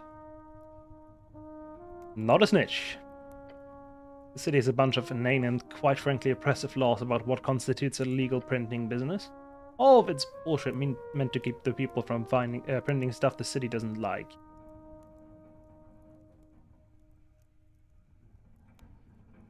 And those who decide what gets to be printed also deeply affiliated with the biggest political party in the city, things get morally dubious. It's right. No sense of doubt in that word. The girl's got my back more than half the bureaucrats in the palace, which is very dangerous for both her and the bureaucrats. She would prefer to be appreciated by rebels, the youth, and cool people, not helmed fascists. Come on. Anything I can do to be of assistance? You really want to help? Not too annoying, yeah. I have a few quests for you if you're up to it. Quest! More of a task, really, like a fetch quest. Slightly less exciting. Look, I've got a massive final printout before election day. It's gonna be our best edition yet. I've already written an article that shows my vision for a radical and egalitarian revolution of Norvik. It'll be distributed all over the city, countryside included, but we're on a tight ink.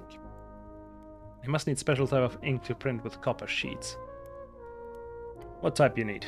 Coldridge. It's produced in reeds and shipped around the coast. It usually gets off a vendor I know, but they're indisposed at the moment. Election stuff, you know. Why's she lying about this vendor? She's lying, okay. From what I understand, the entire shipment of Quill Dwell cartridges is just stuck in the guild warehouse. So I only need a single set of cartridges to finish off the election edition. I could just walk in there and snatch it. I've even paid for it already, but the Ascani Reeds Trade Company controls it, and they will not let me inside. Not in 100 eras. I'll get it if I can. You want to be helped to the cause? That's one way to do it. It'll actually allow us to reach the entire city on election day instead of just like 60%. This is still pretty good. Tell me about this vendor. Some shady guy I barely know. Got the contact from my predecessor.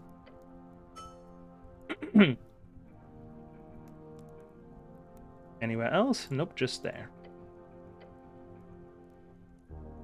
Relation with the tea shop. Love that place. Not because it was good, but lots of memories there. Friends with the owner? God, no. Drummer just served tea. We didn't talk to him. Really sad to see it gone. She's not hiding anything, but she might be avoiding something.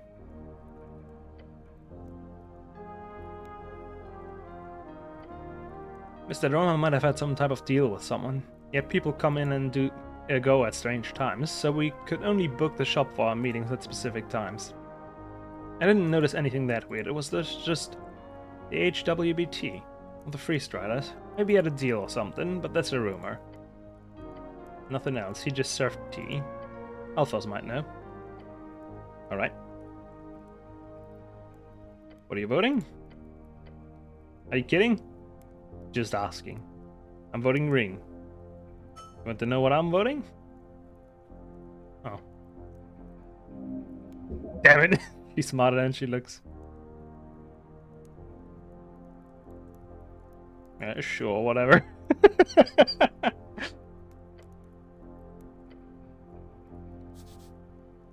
Dwarven, meaning something like, I do not have the energy to deal with this right now. I'll be quick. Why don't you name yourself? It's illegal.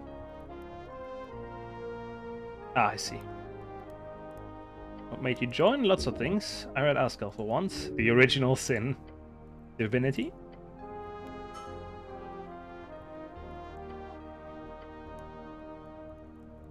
Where you from? In housing. So the slums, right?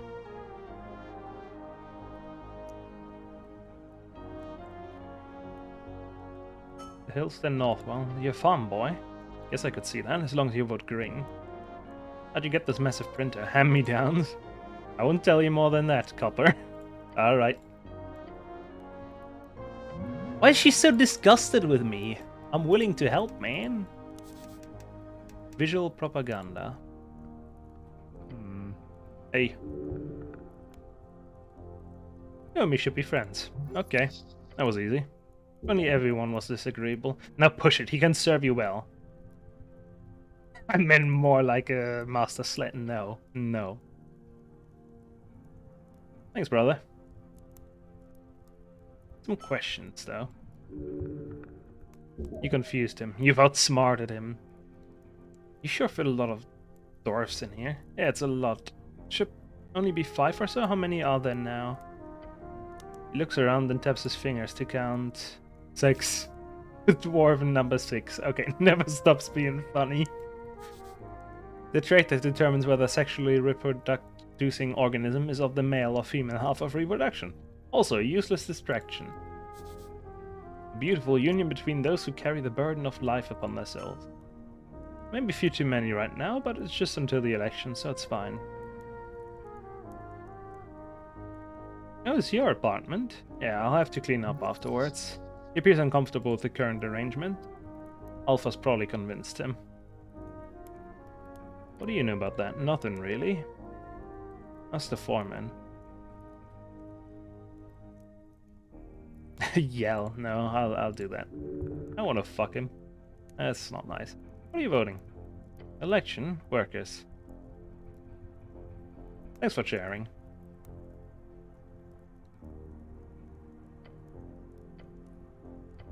Okay. For myself, I'm a great wizard. We're gonna go Arcanist, full Arcanist, man. He rivals the Eldritch horrors of the Gate era in his ineffable form. Bruh. Okay, they said you know something about the tea shop.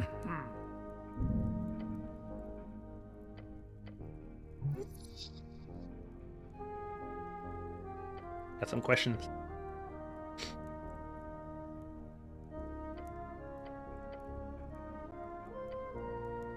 Okay, nothing. Guess we're leaving. Why did I find my goblin guy? Was he down here? I think he had an apartment down here. This one? No, that's a random one. This one's his. Okay, so he's probably either in the garden or... Was it this? Hey, found him. What's up, buddy? Huh?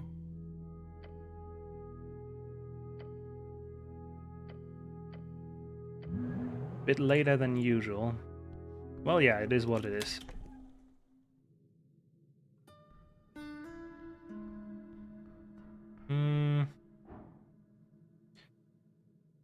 What does the map say? That's not the map. Map's here. We are... That's Roots. City below.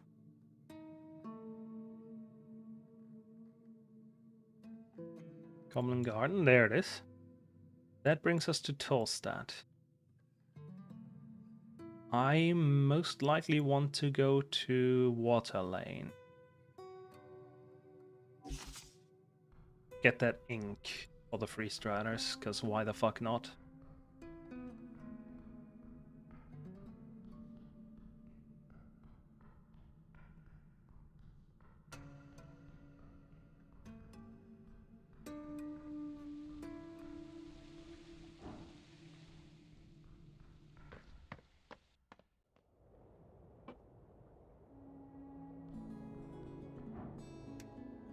Still closed. Whoop.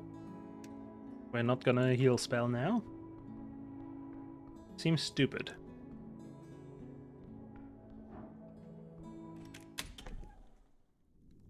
Let's have a look in here. Oh, free strider, right. The rug is fake.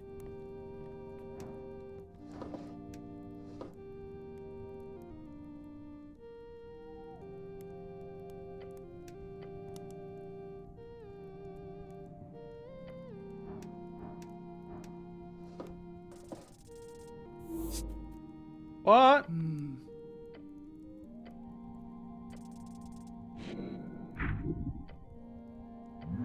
How embarrassing, is it? I don't feel like I need to change to make decks better. Mostly because we got the advantage roll. There we go. Protection from evil and good and etc. Oh, that's a spell. Level 2 one. What does it do?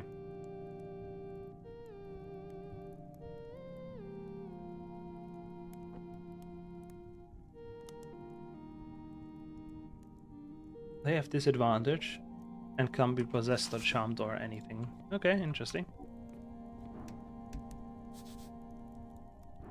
A guy.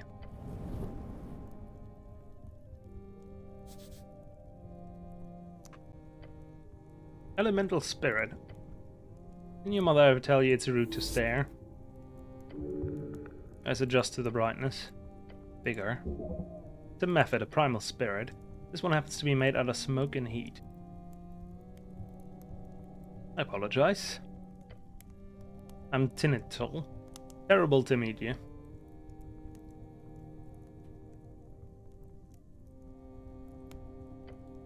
Don't care. I'm in charge here, so don't do anything nasty or I'll report you to the Tusk Lady. I hate these things.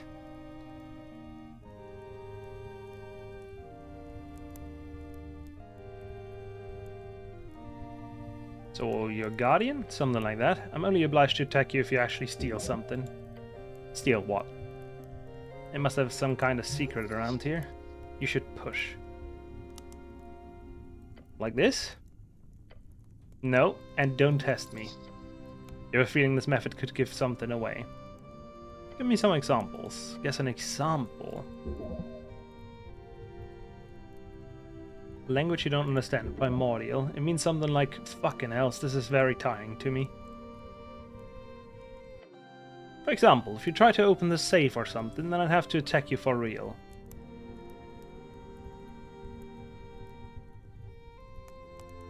I wouldn't do that. Good, because... Wait, shit, I'm not supposed to say that. Can you forget that? You fell for it. You see, I was merely kidding. Of course there's no safe in the wall behind that mirror. That would be ridiculous if I just blurted that out.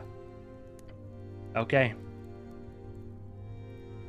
What that I can do to make you look the other way? I'm bound here. Only higher orders would allow me to look the other way. If you were an elemental lord or something, that changed things, but you're not, so...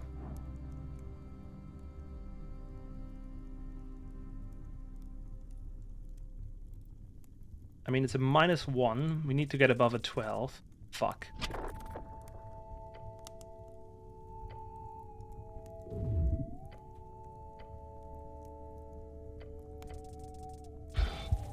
And we die. Actually, no, because of the advantage rolls.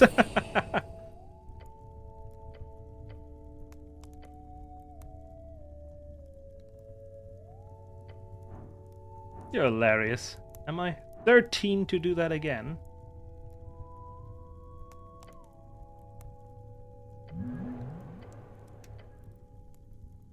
Nah, you know I'm just reloading that. I don't want exhaustion. Exhaustion fucks with me. Not a fan of that. We just heal, save, bam, done.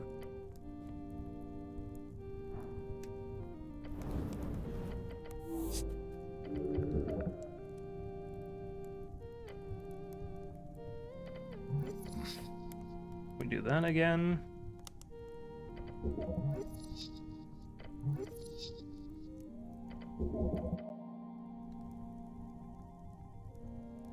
The what now?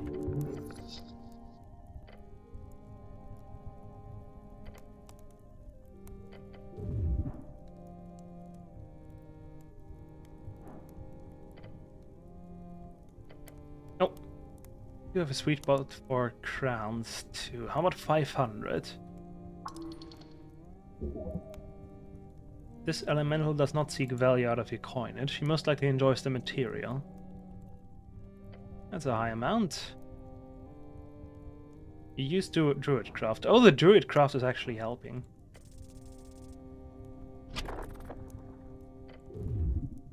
Cock.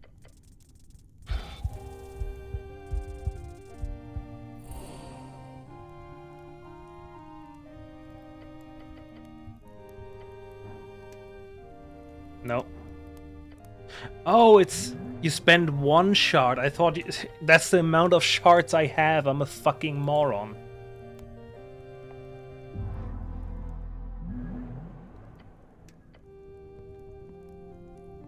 Anyway, it shouldn't be that hard.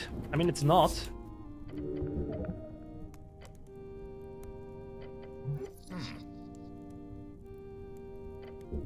We do this. We do this. We ask for examples. The what now? Okay. Something to make him higher orders. Fuck you.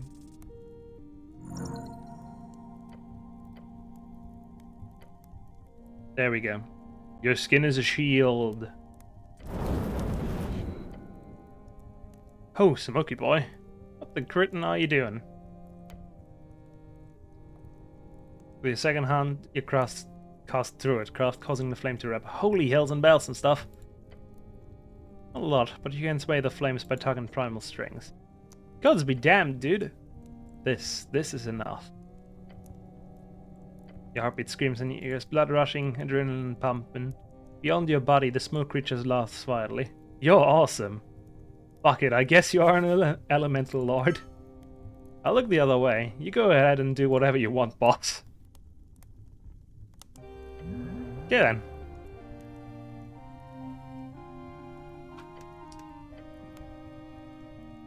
That's what I wanted to hear.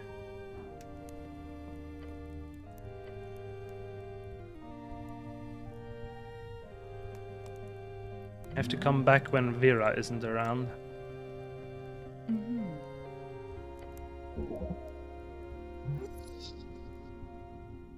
The orc lady again, beware her manipulation. Yes, also tell her she looks lovely.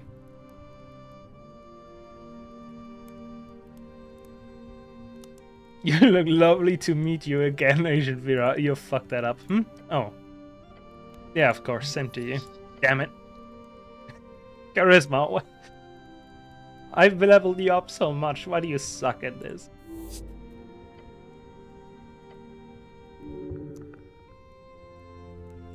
Talking to letting you enter the warehouse. If you ask that, she will think you mean something very different. I can gladly report to you that the business with the dwarfs was eventually solved after you left, through entirely peaceful methods, thankfully. Good job. Thank you, Cleric. A contact at the palace helped me recruit 2 Vargani gentlemen. The giant kind of gentlemen. When Alpha saw them coming, he very quickly packed up everything and left. To tell the truth, I hope for them to put up some resistance.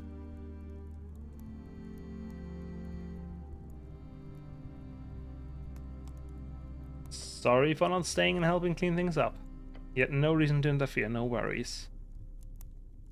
No, I'm not doing that. Tell me about the Griffin. That really sounds like a magazine tale. I swear I've read it at some point. I'm serious, there is.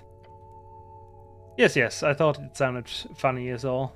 Technically, the Griffin is not allowed to use our building as a nest, however, by sheer happenstance, it has become one of the many unwritten and unofficial exceptions around here. Who owns it? One of our temporary guests, a high-ranking member of the Free Striders, come to visit for the election. One of those types. Just sleeps there all day, for now. I've heard he'll be heading out after the election. Can't wait. Annoying to deal with? Yes. Though the real answer to that involved describing griffin droppings, and I prefer to keep that away from that. Can I fly on it? I recommend not, entirely for the sake of your own health. Unless you've got somewhere to fly off to. Damn it, I don't. If I did, I'd totally try it. Somehow I could imagine. He doesn't wish to think about it. He's not allowed to say anything about the owner. Okay. What's that thing in the fireplace? Don't mind him, he's harmless. I don't know exactly how we came over the contract, but I believe it was the Kagameshian fellow who handed it over. A smoke method. It keeps track of unwanted visitors, so don't touch anything unless you like getting seared. I already convinced him. Tell me about the free striders, just in general. Yeah, sure. Long. I just want the experience, man. Tyranny replaced with tyranny. Thanks. Let's go with that. I don't like... Oh, well. Shit, abort, abort. She won't like if you say something negative about this.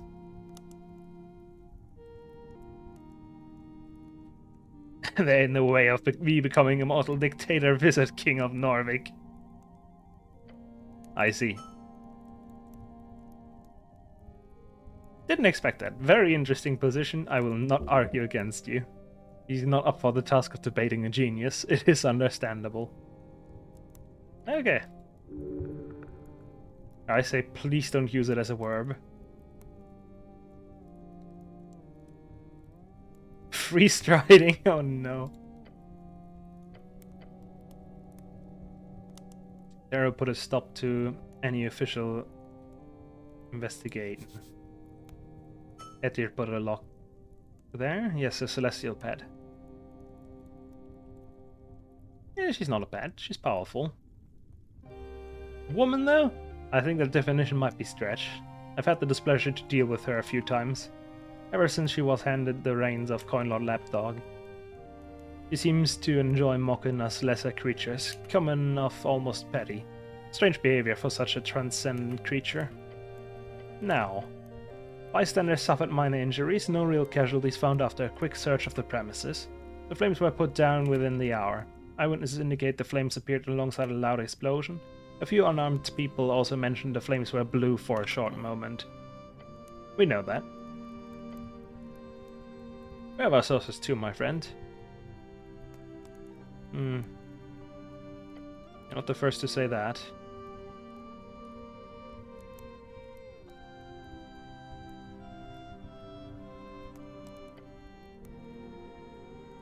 Didn't have any eyewitnesses? No. We heard the halfways had one direct witness who identified himself, a frank fellow, but we found nothing more on that. Stupid fucking name, yep. Quick was the search? Apparently only 10 minutes. Too short.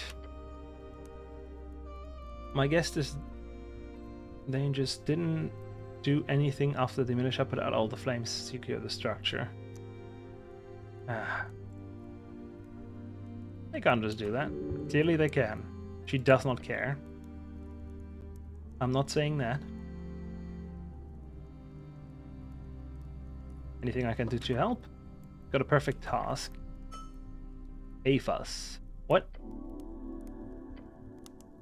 We've been unable to hand them out previously due to a number of legal reasons that are being stripped away if we land in a good position of the future government. In preparation, we're opening talks with a number of local entrepreneurs. Having these handed out by an official cleric would make the process a lot more official, however, greatly expediting the process. At least our numbers seem to indicate that folks are much more agreeable to city officials than our own staff. I'm guessing you can assume why.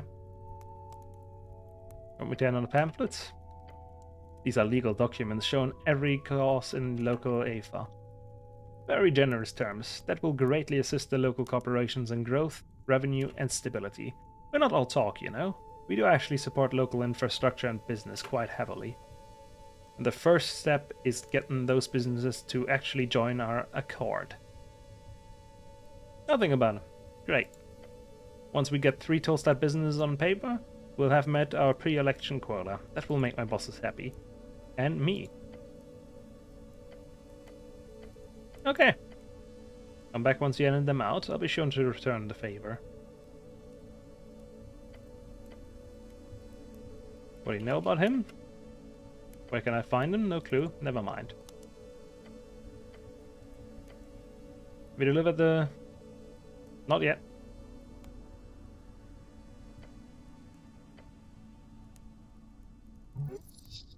Three local entrepreneurs. Might be a challenge, but we'll see. My favorite topic. Should I ask her? Got a pass, so you can manipulate her. You have any colleagues? Certainly. I'm only second in command here on Tolstad. First is Agent Durelius. He's currently off securing votes with the Tolstad Guilds, leaving me alone here. She doesn't like this guy. Got a feeling you don't like him. You picked up on that, did you? He's a bit of a dick. The type to talk circles around you with whatever buzzwords he's been taught to use instead of practical language. The type who, in an attempt to sound professional, ends up turning into an archdevil of the deepest hell. You can spend an hour in a meeting with him and go mad as he walks around facts and direct solutions in favor of whatever makes him look more superficially intelligent. But if things go well after the election, he might be up for promotion. That'll leave me as first in command. Would be better with you in charge, I guess. I agree. Confident girl. Woman? Don't infantilize her. First of all, who cares? Second of all, please shut the fuck up. God, she's hot.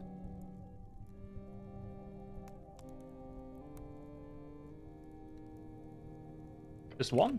No, him and his horde of interns. Ugh. He likes them young and stupid. Who is it? Octavio Pompus Durelius. Oh lord. What does securing votes mean? Can't say. Industry seat gets, you know. He winks a lot, this one. Excited for your date? In pure horror. Her eyes widen. Of course! It'll be fun. What is the date? What do you want to do? I'll leave that up to you. After the election, right? Right. Okay. Great. I mean, good. What else?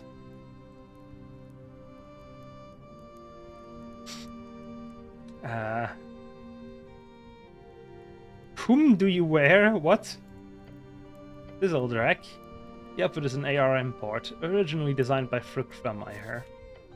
Although these are obviously just factory knockoffs. Reliable though. How strong are you? Strong enough. Mother's maiden name. Why do you ask? I read in a book it's good. You read? Don't sound so impressed, Art. She's mocking you. But there's no need to break the ice, we're already talking cleric. I didn't know my mother. I was born into Feltire JT, a journeyman tribe, where children are raised collectively. We made scissors, that's my special blood talent. My fate, as it were. I didn't like it in the factory, so I left to Blood City Bay. Joined the warband. Scissors. Orcs are the original factory workers.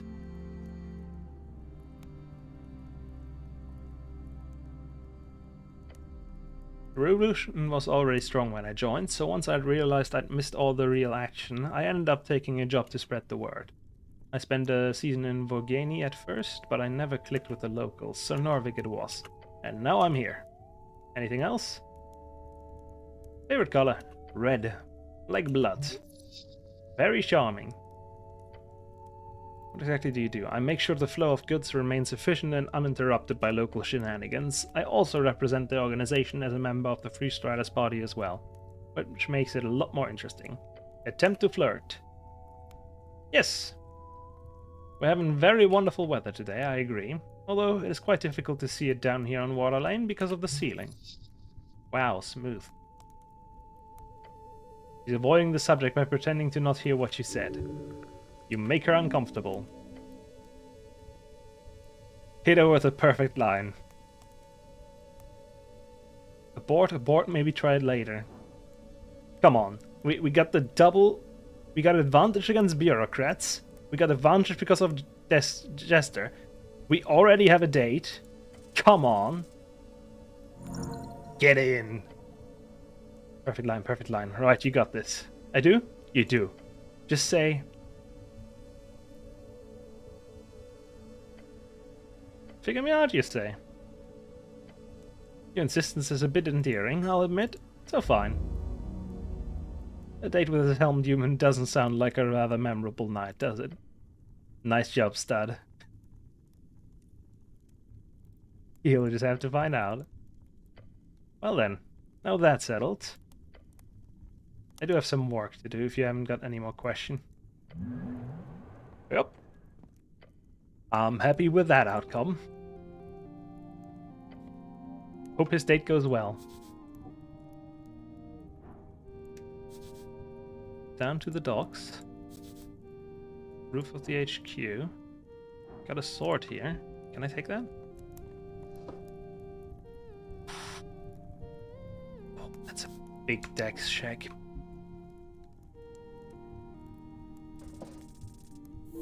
Did I actually just press on that?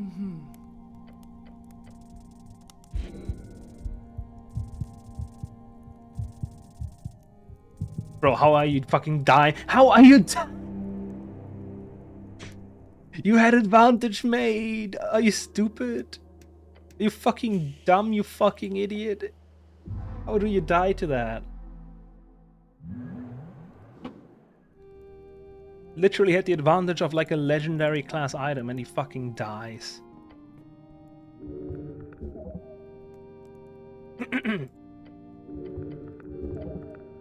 We're just looking at shit now and gaining experience for it. I don't care. There's a lot of world building going on here. A lot of world building I barely care about. Oh lord. Imagine me reading this for half an hour. Not very exciting, is it? Although the dialogue could be fun. You know very little of this land, as does everyone else.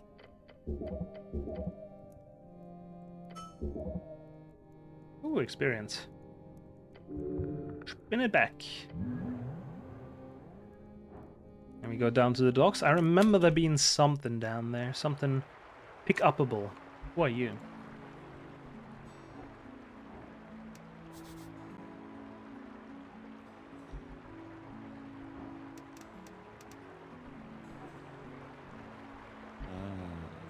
Hey, man. You look like a cleric. Yeah, I'm the cleric. Never met you before, man. It is pretty obvious. I mean, who else would dress like this? True, I guess. What's up? Nothing much. Work's over for some, starting for others. It's like a tidal wave hitting the shore, you know? Cool, can you let me in there? Nah, man, only 3-striders got access. Who should I talk to? The Raelius, I guess? Or no, wait, he's never here.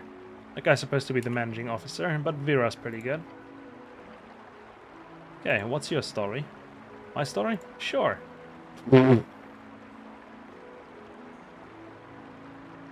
Okay then. Maybe I should vote Ascalist.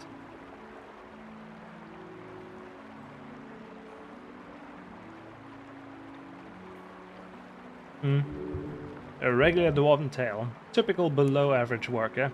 Thanks for asking. Clerics don't usually act all nice and kindly, you know? Bump his fist. Hell yeah. Goodbye then.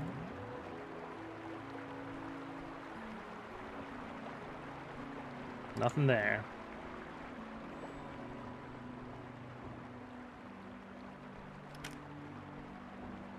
Thor's Bard. I'm guessing I could... Oh no, I would have to wake the fucking Griffin again. I really don't want to deal with him. That just leads to the roof, right? Let's not talk to the Griffin. I don't want to talk to the Griffin. This sword looks very good though. I want that. Give me that sword.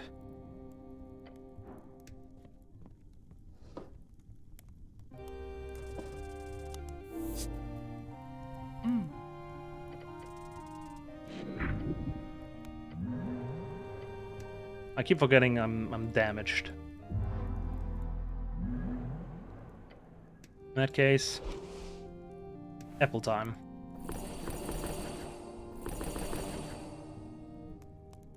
One more. Then we save. Actually, no. Then we dex maxing. Anything else with dex on it? Strength. There's dex. Gotta be more dex stuff. Minus dex. We don't want that. Wisdom, intelligence, wisdom. Okay, no more dex stuff. Save. We dex maxing. Shit.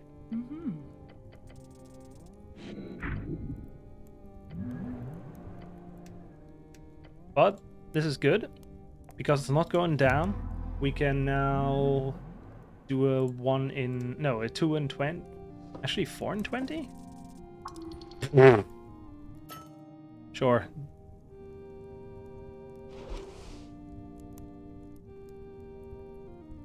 A sentient vorpal sword with a obvious performance anxiety. Hear faint whisper. But it's strength, dex, and wisdom, man. I got it. It's this, but better. Okay, we're going back into charisma, and for you, we're going back to intelligence. Bam.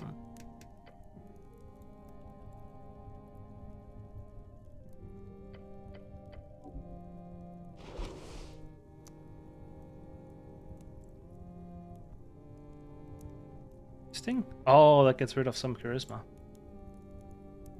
I guess I'm doing it like that. Perfect. We gotta wait when she's gone. Don't know what that means, or when she's not there.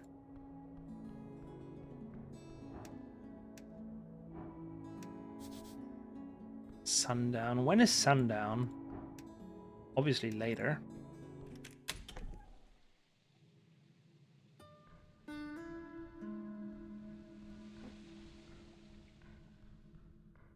I guess I could also try going deeper.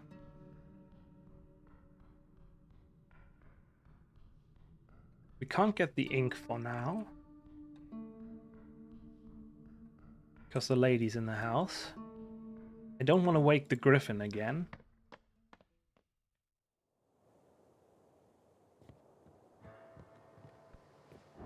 So I guess for now we're just going over here. I haven't entered the tea house once, but I know that's an achievement, so I can't. I also can't look up how to do it in a different way, but that's gonna be my problem.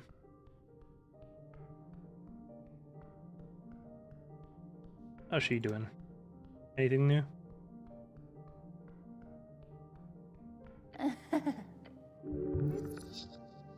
Yep. Nothing new.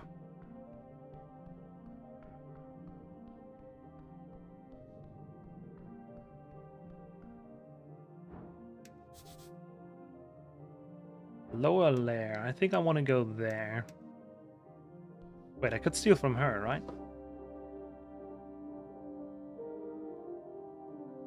Nothing important but that one. Which regens HP, gives constitution. I guess it's not that important.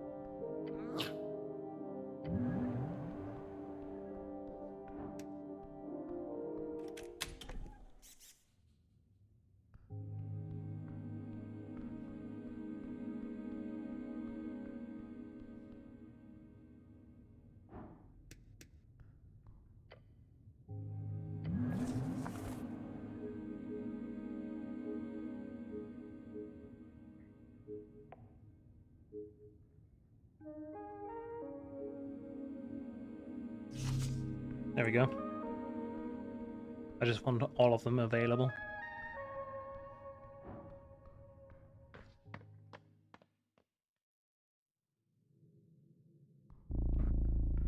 Yeah, I haven't really looked at this area. So I think I'm popping on the light. Does it do anything, the light? Oh lord.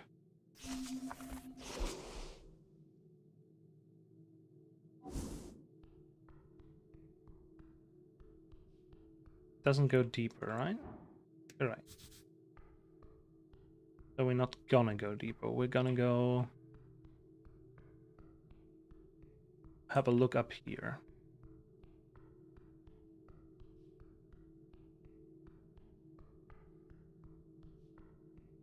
Always stay to the right.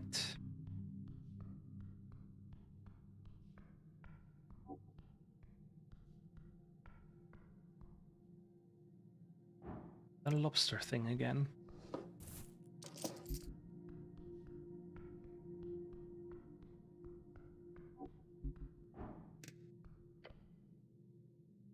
Oh, it's a calendar. Whoever's worked the survey site in the past has attempted to place it in its natural position. Reminds you of a copper calendar, but far older. This is a moonshot left by the white maned barbarians of the Divine Era. The various glyphs on the surface denote not a language, but rather sigils, it seems. Let's try deciphering. No. That is no use. It is broken. Oh. Yes, it's a useless piece of technology, if you feel it is worthy of such a term. Okay, calm down. Glance at the step. 2 meters.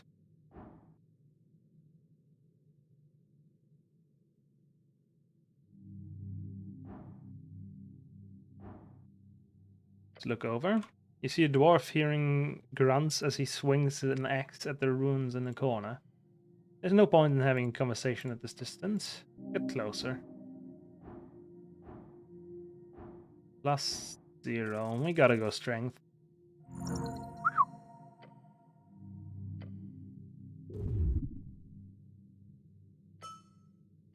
You are at the bottom of the step. God's you're slow. Can we get moving? What's your problem, man? Let me steal first.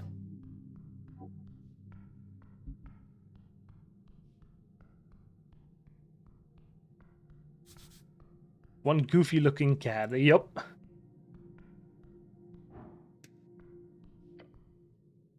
Beside the buried statue, you see someone upon a latch. There's grunts echoing down the chamber, along with the sound of iron against stone. Dwarf down here. Could be a trap. You do so, but it gets drowned out in noise. The dwarf's smoldering eyes widen as he sees you. Look, Romulus, we got an official visiting. If that doesn't make us official, I don't know what will. Peeking out over the edge, you spot an orange monster creeping about. A rust monster. The dwarf appears friendly with it. How strange. Rust monsters are known to devour metal. Keep your distance. And a rust monster. Yeah, very correct, but no worries. He's very kind. When he's fed. Ominous. What are you doing here? Oh, you know. A dwarf's got to have a hobby. Mining in ancient ruins is not a hobby, it's a profession. He puts down his tools and strikes a pose. Let me introduce myself. I'm Axel Mattsson, a dark dwarf. The derogatory term for underdwarfs. Or as they prefer, underdwarf. Grey-skinned and fiery-eyed dwarfs who mostly live in the undercoast. They originate from powerful elementals known as Azers, fire elementals.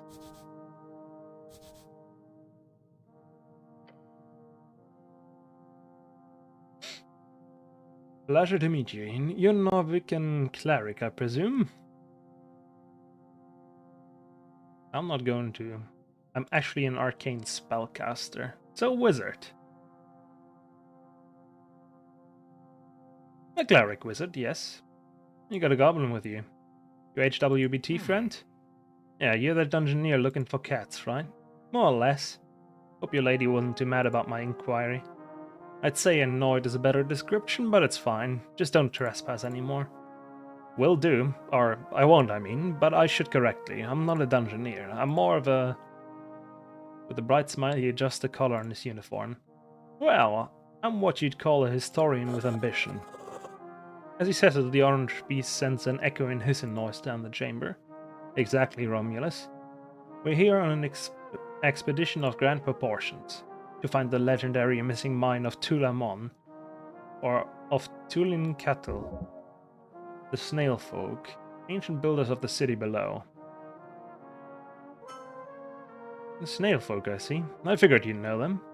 An ancient people of great esoteric might. Nothing compared to the Arcanist, of course, but still impressive for beasts of yore. Those weird snail folk. It sounded like a quest. Oh yes, indeed. A quest, your ears perk up. But just to be clear, I'm not sharing the spoils just like that. So here's the deal. I'm in trouble. Right? You want to help, friend? Help a stranger, that's how heroes are made. Help a stranger, that's how fools are robbed.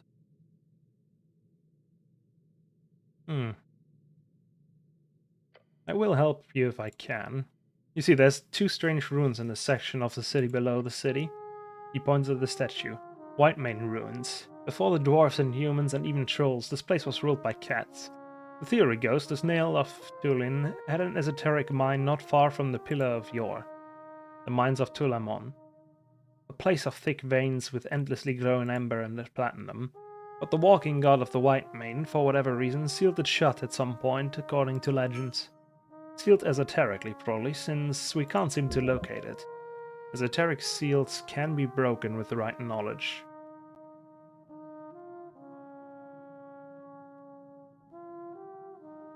So you're looking for it. Yeah, I'm not alone in this, of course, but my research has shown me clear indication that these two ruins below Tolstad are more or less unexamined, at least by skilled hands. Your hands are skilled, very skilled. How can you hide an entire mine? You'd be surprised. The city below the city is... what is it? 4 or 5 levels of sprawling tunnels and caverns? Beyond the Tolstad is only this here top level that is in any way accessible. There could easily be some crevice far down that no one, not even the city greatest paladins, have gotten close to discovering. This deep place of the world holds many secrets. So there's ancient snail folk, and then slightly less ancient cat folk who build cat stuff on top of the snail stuff. Exactly. What's the problem? No problem with this side, but I'm almost finished here and I'm unable to gain access to the second Whitemane ruins, because it's in HWBT territory. They are very unwilling to allow a dwarf like me past. Your lovely goblin friend have hired a brutish bugbear as guard. But you're a cleric. If you can get access into that territory, then please head south. To the damp high caverns, there should be a Whitemane ruin at the end. A shrine. Probably marked by a bunch of feline symbols. Just look for big cats, essentially. What do you want me to do? All you need to do is tell me if you find a symbol of a sun or 2 blades. Either of those, then report back to me. If you're able, and if you got the time. Wish I could do myself, down those goblins. No offense. None taken, I really do not care. Sun or 2 blades. God, if I find the shrine, I'll investigate. You know about the tea shop? Type of cafe, you know? They serve tea. Sometimes they even have pastries. No, the tea shop. Some special tea shop? How long? About a week by now. They don't know about the tea shop they exploded. Exploded? I thought the election was bad enough as it is. Now they've got exploding tea shops. Nobody gets in trouble indeed. Oh well. Can't help you there. Why are your eyes glowing? Haven't met too many underdwarfs, have you? Look, I don't have too much time, but really, once I'm done here, I can talk to you all you want. Okay, I'll be at the Drunk Sphinx once I'm finished. Ask me there. Tavern, I see. So he goes over there.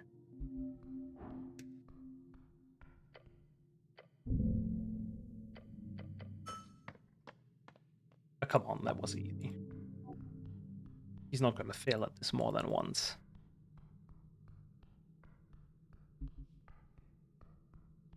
But he did say where the bugbear was. Which is way below where we currently are. I just want to explore the red.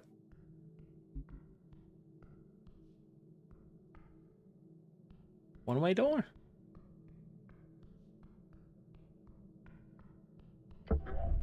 Paw prints? That's not a good click. You feel pressure change. A rushing wind causes you to be pulled just an inch further into the hallway. Then you notice the wall holes opening up. The goblin is behind it already in action. Come on. That's what we got this for. Whew! You just barely escaped the deep clutches of the skin melting heat. Then up you realize the fire singed the edges of your uniform. Pain? Oh, come on. But you live. Woo! God damn it. Don't waltz into obvious death hallways like that. I don't need to see more of your near-death experience. How was I supposed to know? It was ominous. It was clearly an ominous hallway. I'm sorry, but clerics don't have the ability to esoterically pick up on vibes. The goblin does care in more the way than one. Now don't enter the hallway before you disable the trap, or you'll get roasted again. Looking back, the hallway has marks of being filled with flames. For the same reason it's still functional, it's a magic trap.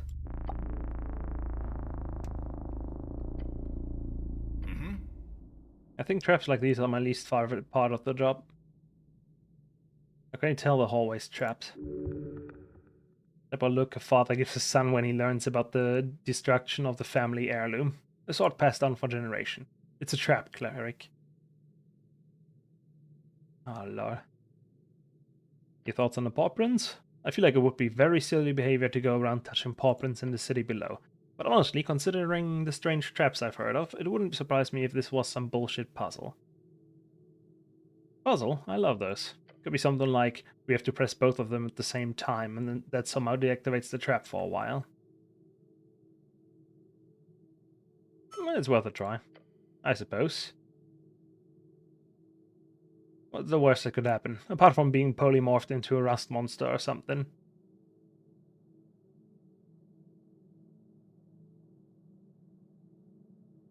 Being a man means taking risks. Let's do it.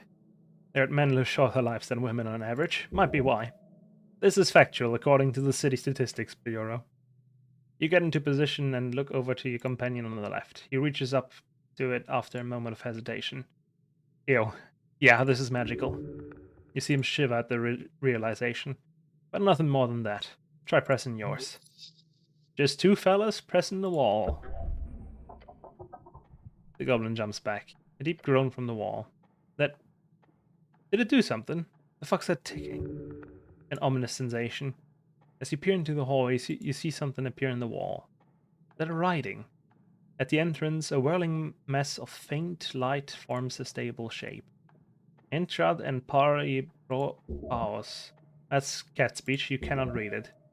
This construction must be a remnant at Windmane ruins. This will be dangerous. What a sexy tongue. Why is there cat speech on the wall? Good question. I can read this, kinda.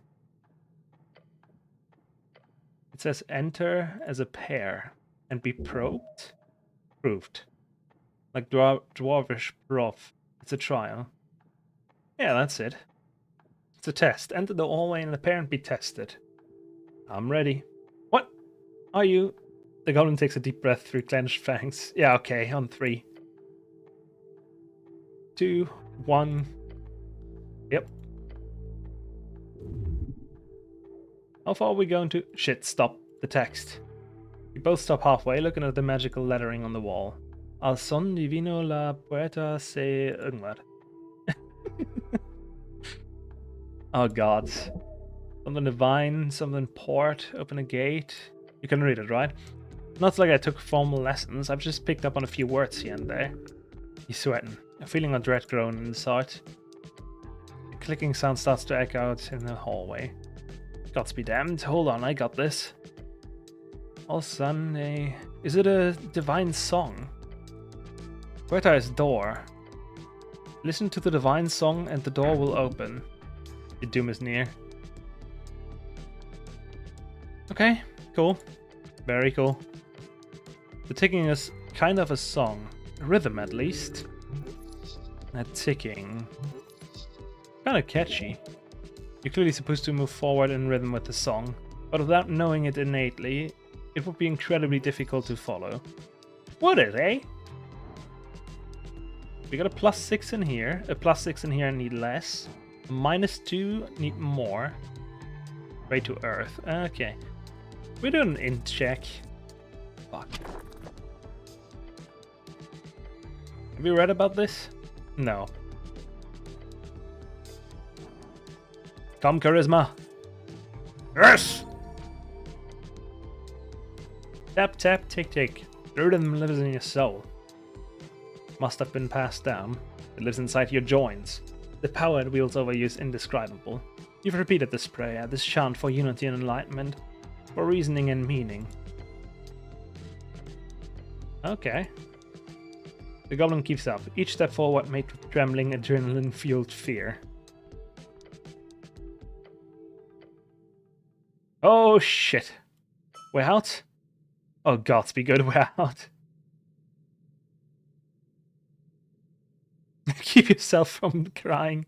The gods favor us. Cleric, look. Another line, shifting magical text appears. Passat libres por mandatus celestia. It says we can pass liberally by celestial mandate. Hell yeah, we can. Liberally, that sounds like free strata bullshit. That sounds like Askel's bullshit. That sounds like something I'd support. Feel like shit. Feel apolitical. First of all, that's not what this is. Secondly, I got it wrong. It's pass freely, I think, so I guess we can come and go as we please now. You okay? Yeah. Lie and get up. Your companion lets out a small laugh, the type of laugh you only get after winning against impossible odds. I'll be honest. That was worse than the mass torsion. 4th level transmutation spell. Most horrific forms of magic. It causes torsion in every testicle within a range of 100 feet. Oh no! It's the spell testicular torsion, but as an AoE? Oh, that's fucked. Oh! He's looking for more traps. Yep, he wants to sit down. I need a goddamn breather.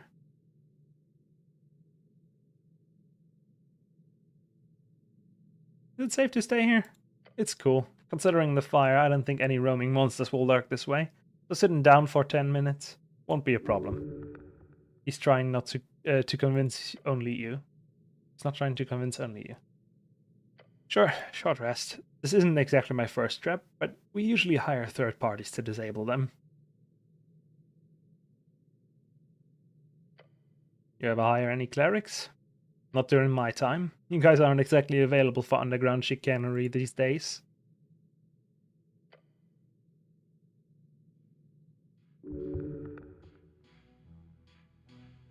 A sprite spirit.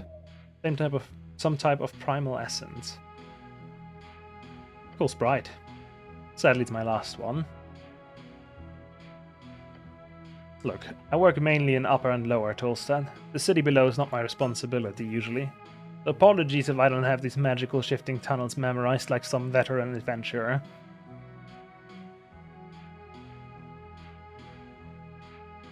No need to apologize. From what I've heard, the city below is incredibly dangerous. You've heard that the city below changes from time to time, but most people believe it to be a myth.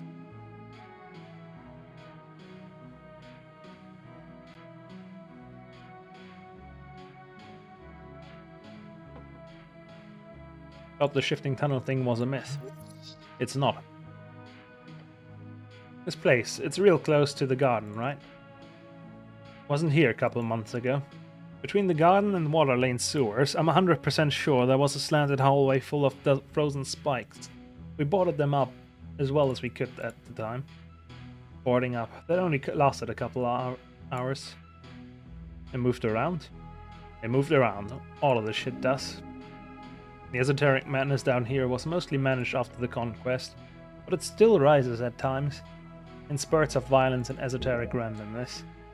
The esoteric nature of the city below is well documented. It has mainly to do with sentience, if you believe the few scholars who have been allowed to investigate it.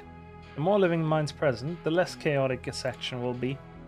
But this is what the Goblin describes, that is enough activity to warrant a proper look. Hmm. I figured it calmed down after the conquest. It didn't, or I mean, from what I understand, your dead god and his paladins used to keep things clean. But nowadays it's getting weirder by the day. But hey, now you've been here, so you can take on this esoteric bullshit, right? Do well and I'll buy you a beer. Deal? Sure. Wait, right. You're not allowed. I'm not, no. Oh shit, I keep forgetting you're like an actual cleric. No alcohol at all, eh? Of course, all intoxicants are the work of evil and chaos. As clerics, you must have... Nah, I don't like the taste. I like the taste. Oh, so you tried it at least. You were 14 years old. They had lax security at the dance clubs in those days. A shameful past. Those were the days. Of course, I'm not a squares now. Oh no, of course. You're practically a circle. But trust me, the city below is very esoteric. Snell's more than correct. The grand power present in these ancient walls has compounded over eras. All while the mystery of the pillar, these relics of the Gate War of Jor, is left as a hole in our collective understanding. We do not know why the city below is so esoteric. We cannot know, not in any sensible manner. But if you listen, if you feel the vastness by just sitting here, deep inside the belly of the whale, then you know all too well the mind-consuming truth. It is alive. It's also really fucked up, which explains why your beloved city would give up the property rights to a bunch of goblins, huh? In these last couple of years, there's been more and more Regian scholars go and delve in to study it. The old lady doesn't let them in on her turf, of course. Chasing them away is one of my many jobs. Politely, of course. I'm not some syndicate gangster. But the other tribes are more accepting. For a ton of coin, of course.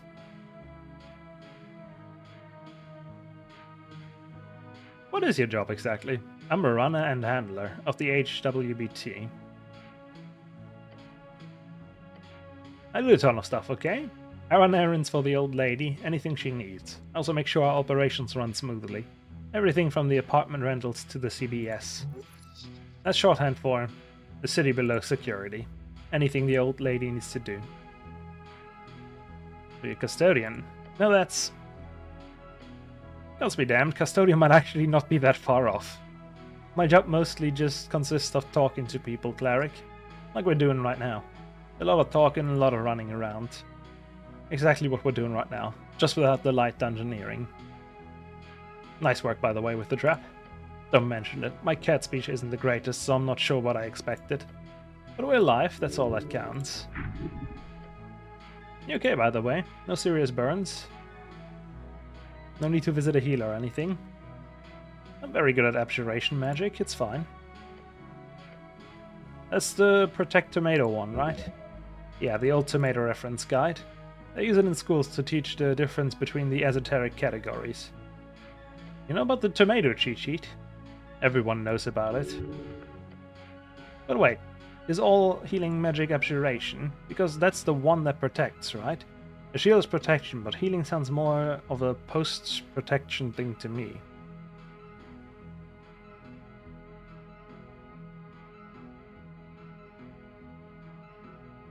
Well...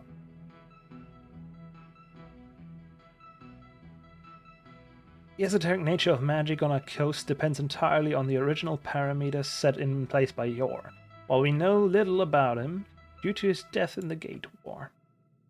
Right, the Gate War. But those parameters are, like most magic on the coast, based on fundamentally fluid definition. Yor created a ley line network known as the Strings, which are unstable in certain regions, and especially the further away from the coast you get. Thus, this leads to esoteric events. How's this connected with healing magic? I'm getting to that.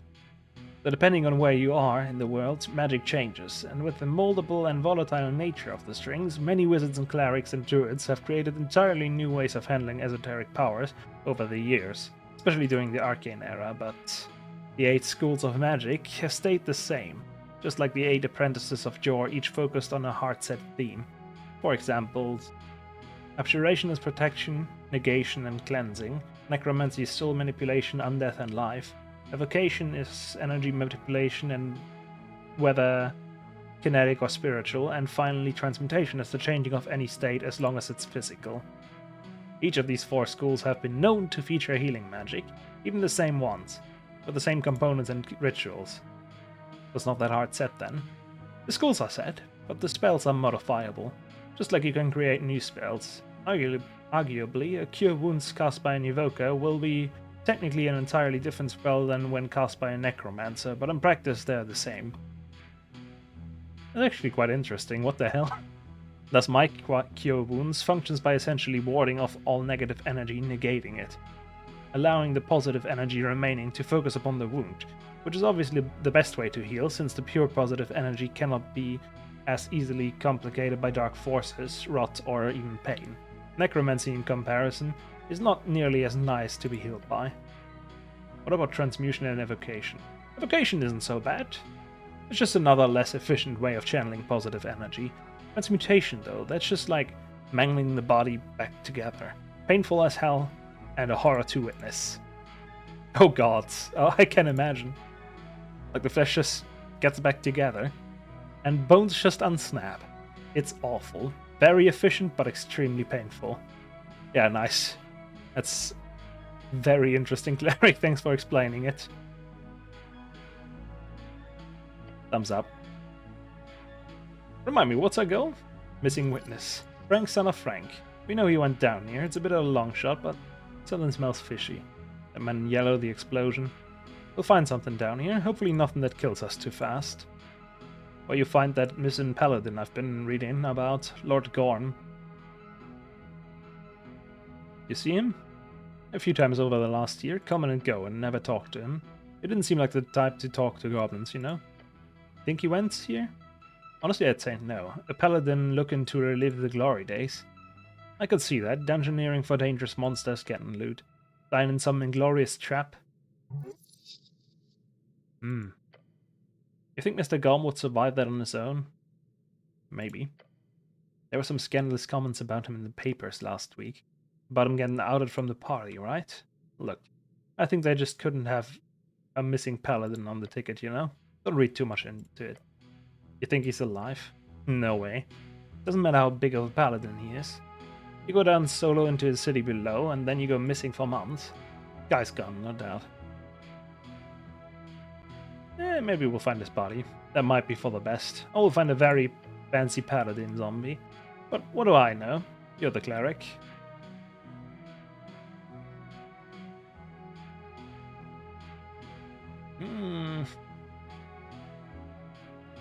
I'm the cleric. You sure are. What can you tell me about Lady Sageleaf? What's that to say? She did the impossible, actually uniting the rowdy halfway tribe. Before her, we were close to being kicked out of the city. That was before my time, of course, but we had problems with our old council structure. The council didn't get along.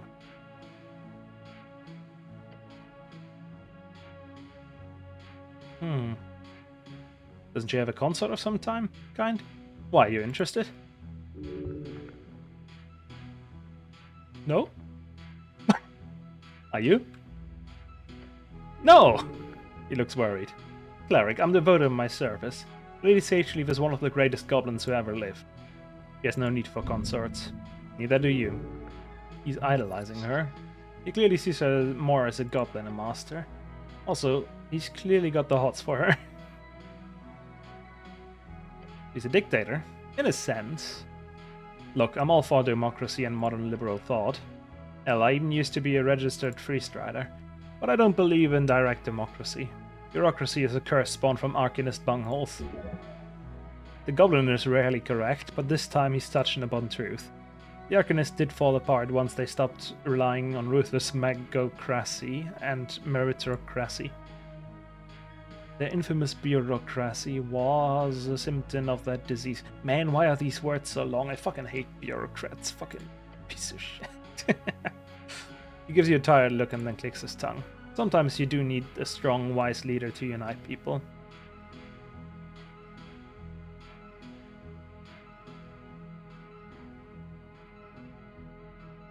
Allowing one person to wield power to that degree is efficient, but can easily end in trouble for everyone.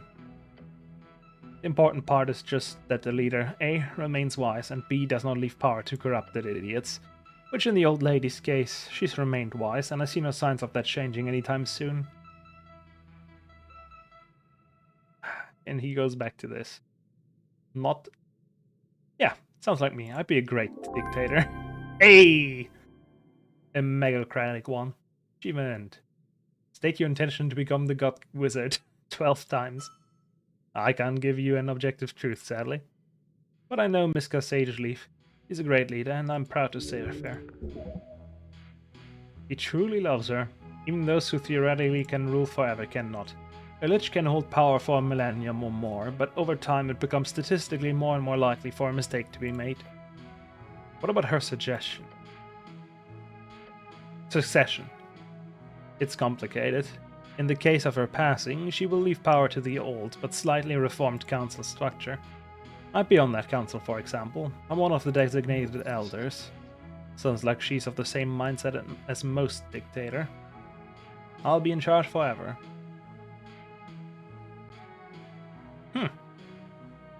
So she's not leaving an heir? None. Lady Sageleaf has been around for over 30 years. She's going to be around for a hell of a lot longer too. Right now we have more pressing things to worry about. I thought they only lived for like 10 years. Guessing you enjoy working for her? I do, it's good. How long? Guess it's been almost 10 years. Damn, I've only been a cleric for... Do go on.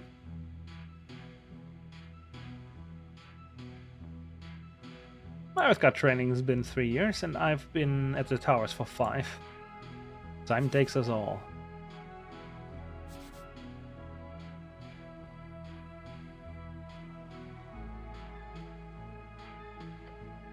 What about you? What do you think about the old lady? Honest or flattering? The goblin probably doesn't care too much of your opinion either way, but it can be used against you.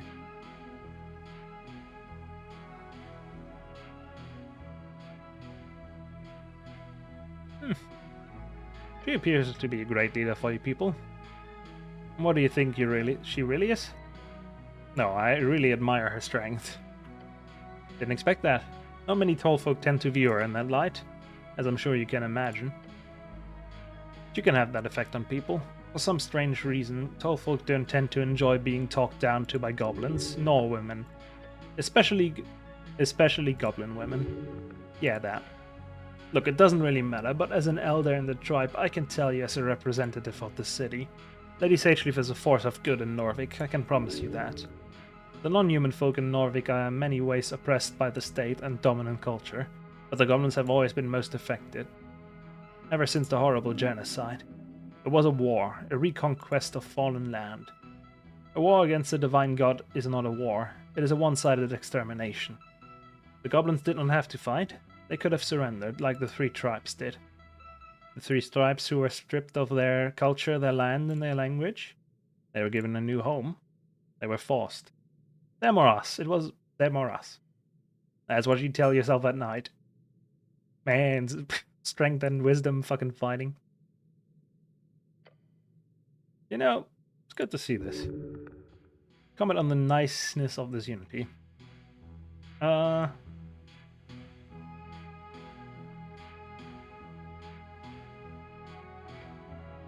Like that, maybe.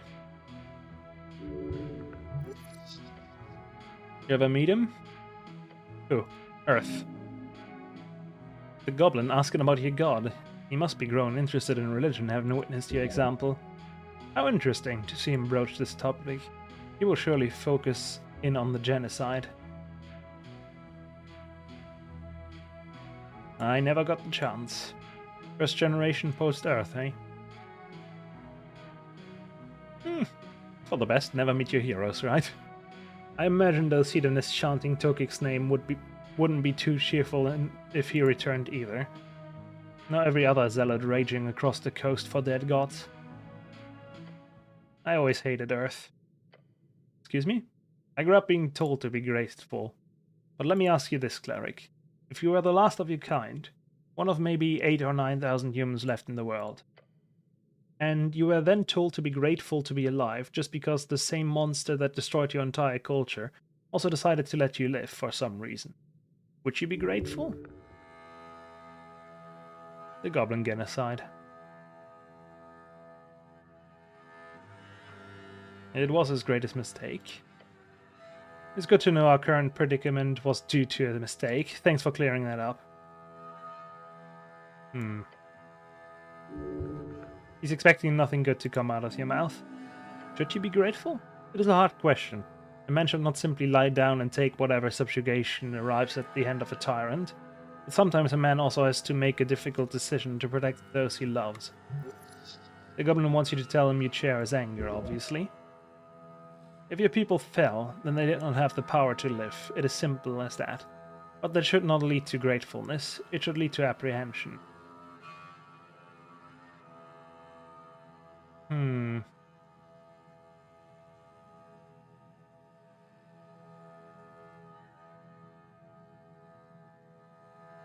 Confused, maybe? Nah. Who wouldn't? Every goblin asks themselves that question. To be a Cran, or not to be a Cran? We all got different answers. What to do when the past is erased. They must have fallen asleep from sitting in the dungeon floor. Some focus on building something culturally or political. Some try to get rich in this new free strider world. Some of us, we hate Earth. A little bit of hate, yeah. But afterwards I only do one thing. I serve Lady Sage Leaf. That's enough. The goblin is one of the good ones, true. Orderly, strictly trained, conscientious? Ah! There it is. His queen, his dragon, whipped the halfways into shape over such a short span of time. He does not need to think so much of his position. His culture was eradicated because of a utilitarian choice by an oppressive humanist, yes. That was then, now is now. As long as he keeps this up, he will, along with his peers, have created a new type of goblin, 1,000 times more useful. Once you take power, these goblins will be fine servants. Intelligence. Your heart's beating fast, you can hear it. Every word out of Snell's mouth is tinged with the generations of pain. His father, his father's father, who was slain by the god you uphold as one of the highest good. How does that work? The answer is it doesn't. Earth destroyed folk. You personally performed multiple folk more than this band. That is not something you or any human of his creed will ever be able to ignore, not without bleeding your souls dry in the process. Snell shows great restraint every day, and you test him each moment. I could have gone worse, but yeah, probably smart to not talk genocide with the guy whose entire culture was erased like, what, 50 years ago? Wait, oh shit, it's literally the 50-year anniversary this year. That's crazy. Anyway, don't mention that or anything of this again. You'd probably be happiest if you just listen and take it like a good little Aeschylus or something. Your companion looks at you for a while. His yellow eyes seem to behold you, seeking another answer. This one's on me. This short rest, it's on me. Lovely! This bright light fizzles out just in time. Okay. How about a quick save, and I'll be right back.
Bruh.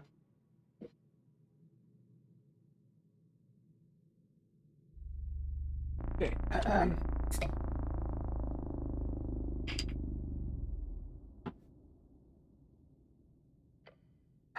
Survive the trap. Something's off here. Something stashed under the rocks.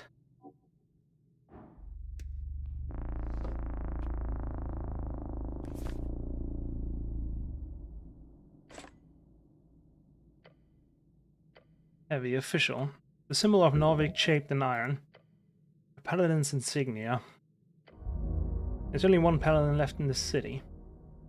Lord Gorm. Let's examine it. Symbol gleams even in the dim light. Most strikingly, it appears to be hot and red. Clearly highly esoteric, as if containing some magical fire. And if it's here, in this dungeon, then surely Lord Gorm must be dead. A truly tragic end. The missing paladin is missing no more. Somewhere down here in the dark.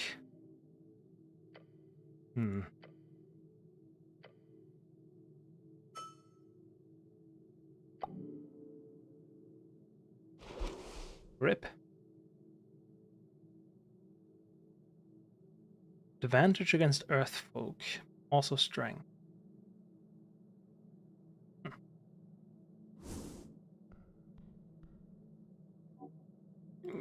Too bad, I was hoping I could find him.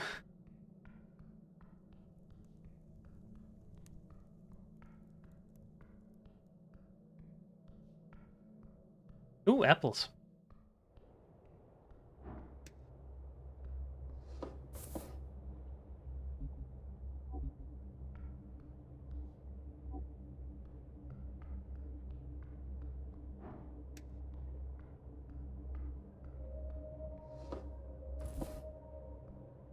One healing potion.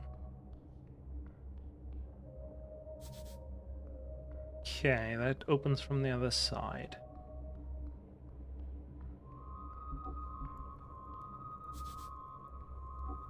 A lot of food.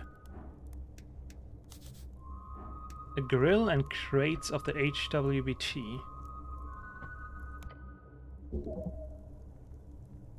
It's a camp.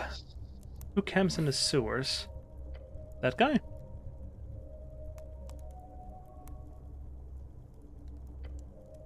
Not entirely cold. Some rats scurrying around in the corners, nothing else. Normal to camp here. No cleric. Norvik sewers are notoriously dangerous. No sane person would rest here or survive. HWBT. We've had shipments going missing on water lane in periods. Now I know where they end up.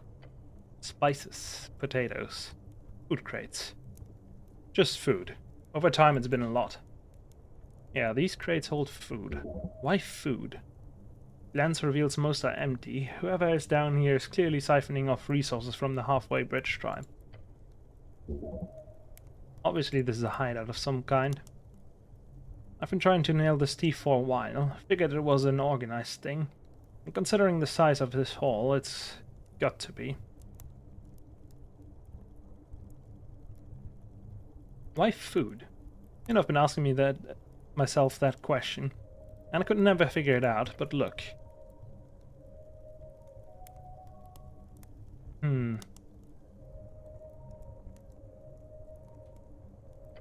Maybe there's a colony of sewer folk eating that stuff. It's a lot of calories. We've lost maybe 1 or 2 of these crates every other month. Not sure for a dozen people, but a handful, sure. Off the top of the head, you calculate that 3 full-grown adult human men could live in this amount without a problem. Or 1 very large creature, like a Luxori or Minotaur. A hunter. You never thought to check the sewers? Of course not. Not even connected to water lane, except for the water flow, and that's... Those motherfuckers. You see what they're doing? I have a feeling you're going to tell me.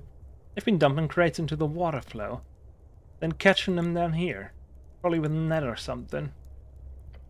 Diabolical. I'd be impressed if it wasn't my job to keep track of this shit. comes creeping. There's a guy with a knife. So what do you pros? Should we stand guard until they come back? Possibly. We could also get back up. I know we're on a tea shop mission, but... Quest. What? The tea shop quest. Right, anyway. This is kind of a big deal for the halfways. Lady Sageleaf will be happy we finally get this thorn cut down. There's a guy there. We don't have time for that, Snell.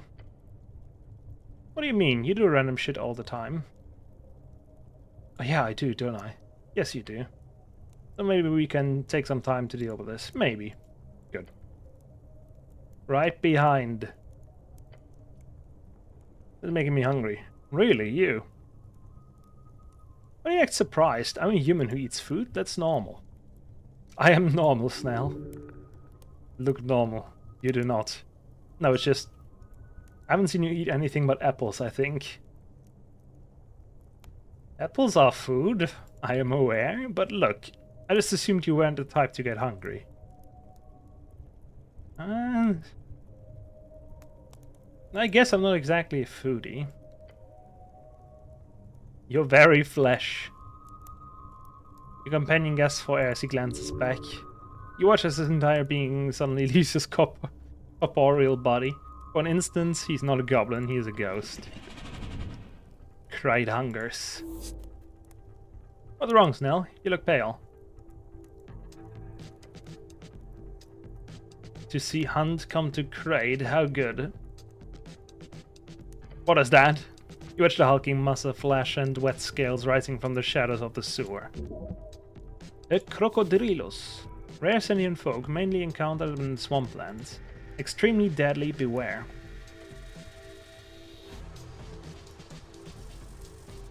Oh, fuck. Earth bless your soul. Now Sling creates an incredible sound echoing down the tunnel. He lets the stone fly in a powerful blast. Whee. It reaches your face and entire body enveloping you with its maw. Then it bites down. Holy fuck.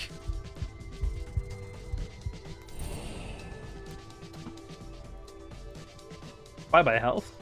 You manage to squirm out of its grip before it rips you into being shreds. Blood is lost.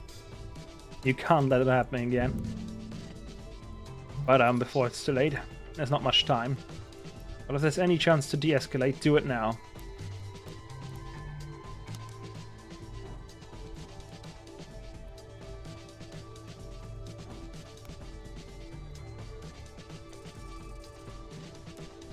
Shit.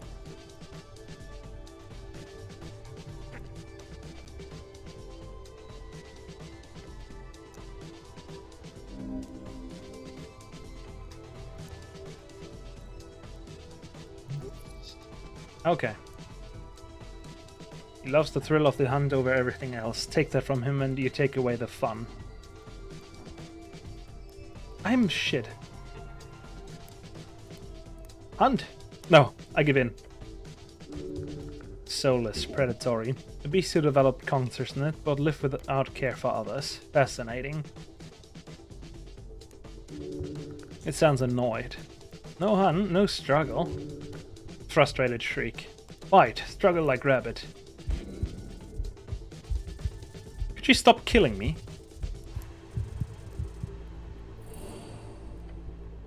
The goblin sends a quick glance between the two of you.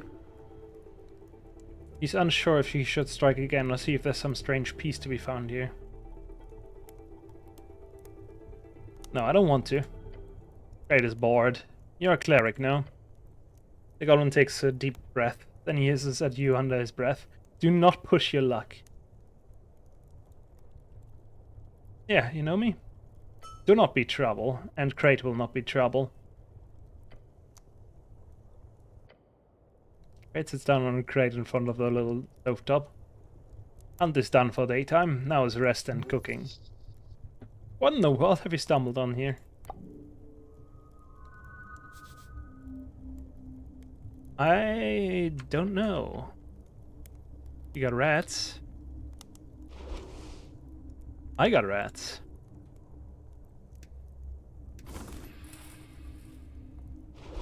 Now I got rats in inventory.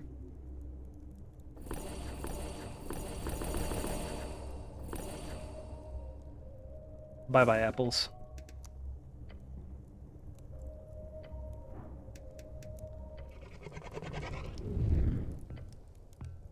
Pride greets human. Have you seen a man in yellow going past here? Cried has seen his eyes. Cried saw human in yellow go past. Cried meant to eat such fancy human, but this human was fast and turned invisible before Cried could approach. Cried did hear fancy yellow human speak to self while walking past. Human said, "Where is this damn secret passage again?" Where? Cried does not know. So he went into the dungeon. Fancy human came from southern caves, going into dungeon, yes. Alright, thanks. What do you hunt down here? Many things. Cried dive and stalk. There's wild land below, far deep dark. Find anything good? Yes, Cried takes many trophy, from big chicken to little drake. And those of many teeth and eye.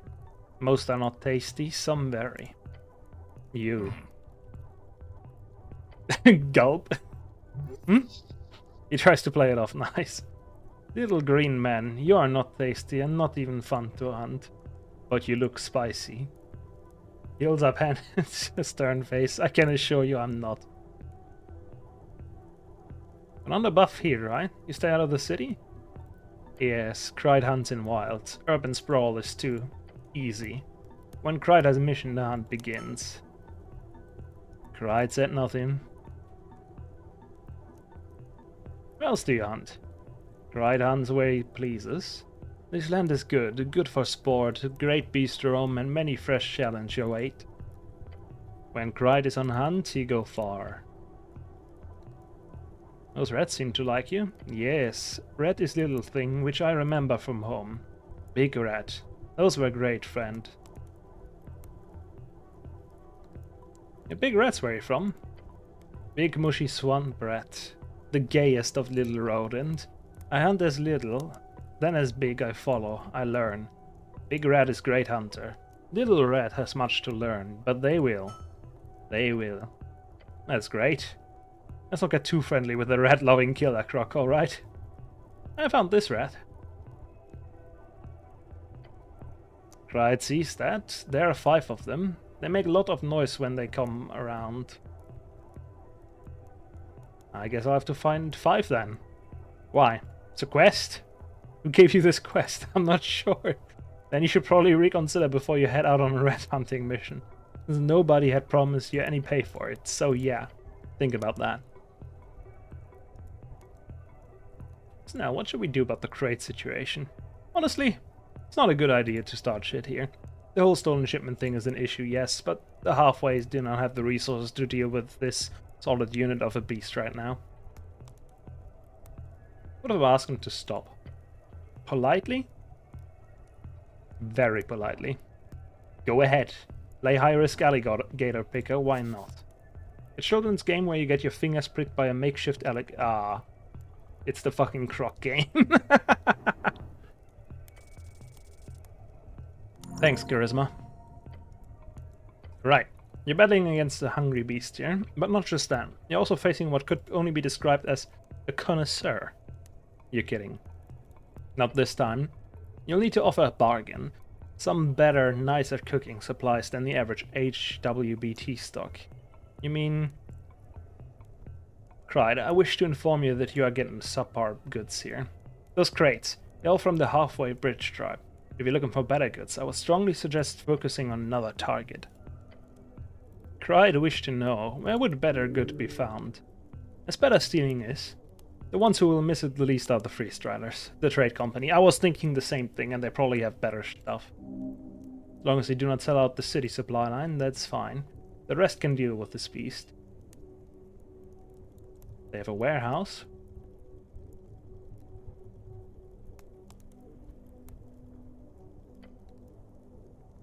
They have better, fresher goods and more exotic stuff too. You definitely want to focus on them instead of these cheap goblin crates. Maybe Cried will. This supply is getting stale. Nice job. That probably is as much as we could have hoped for. Redirection. So you're a chef, eh? Yes. Cleric is hungry. Cried offer. Slug dog. Sausage made from gamey meat scraps, a classic among hunters across the coast. Beast holds out one of the strange sausage-shaped meat pieces. Slug dog? Slug dog. It is slug dog, yes. You want a slug dog now? I'm good. He's never been gooder. Mystery meat. Could contain anything. Beware. Let's inspect it. Some signs of aberration meat mixed with more traditional Scani fauna. You can eat around the more poisonous flesh. What's in it? Meat. I see. Fuck.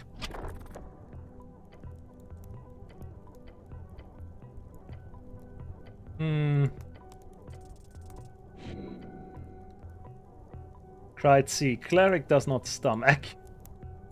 Not sure what you expected. Maybe later. Well then. Have fun, Cried. Can I take your rats? I guess not. I want more rats, though.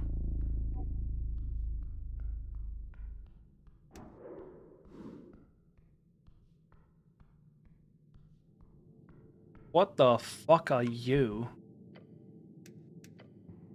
Why does it look like it will kill me? Oh shit.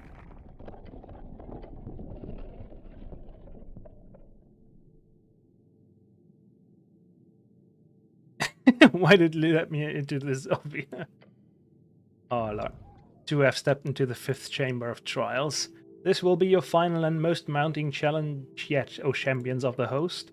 If outside again you wish to see, answer me these questions 3, the answer of which I shall judge fairly upon thine soul. Who will take the first step?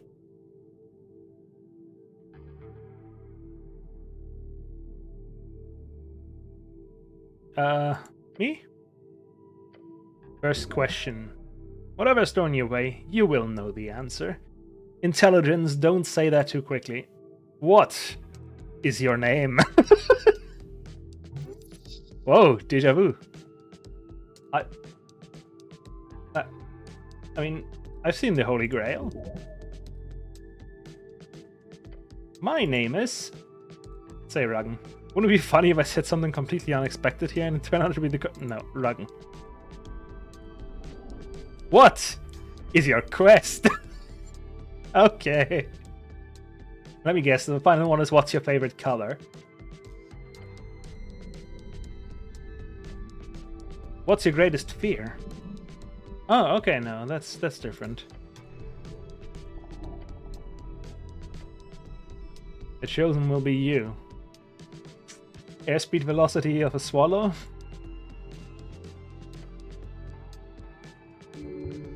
That's easy! Oh, it's literally fucking Monty Python.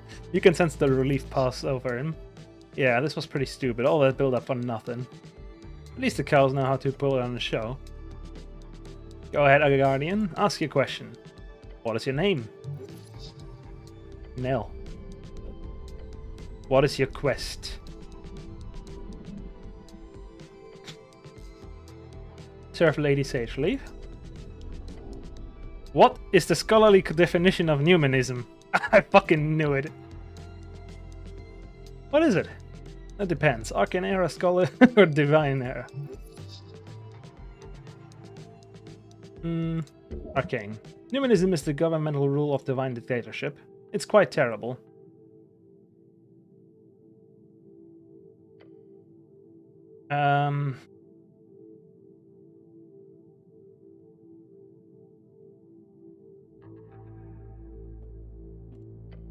Something like that. Your miming here is on point. Unfortunately... What the fuck are you doing? Oh, beneath you a sea of spikes. Oh shit. Microseconds is what you got, but somehow you managed to stretch out on this ball. You're a bit of a shitty position right now. Do not move. I'm sure there's a way to sell this. Yep, keep holding. Your feet slip an inch. Whoa. Your body's quaking. You cannot hold this for long. New plan. Cast spider climb. I don't have that prepared. You don't have spider climb prepared? Why would I? I don't know. Why would you? I actually can't think of a single useful situation for it. You did used to have spider climb in your spellbook before the river took your collection. Alas, you will have to do this the brutish way.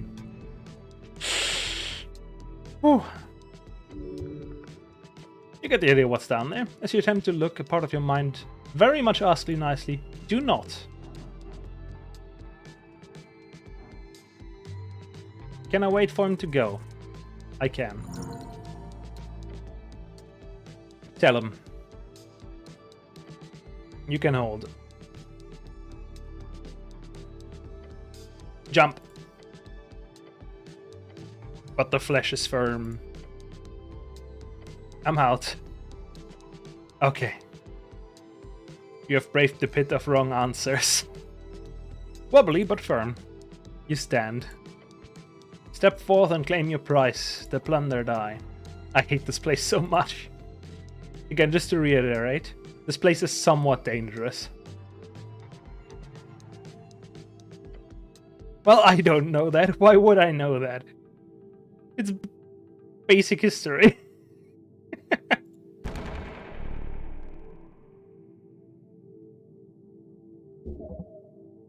That sound, it unlocked. It wasn't the exact noise an arcane seal makes during breaking. The Minotaur's riddles are properly conquered. I fucking knew it was gonna do Monty Python bullshit with him. They were not riddles. A strange exercise, but one you met well. To think of all the people who have met their end in this place like this. Quite depressing. Let's see what the treasure is.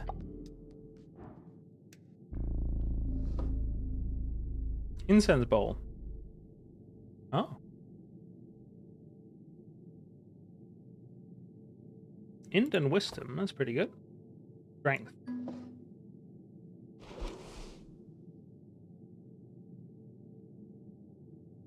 Where'd the bowl go?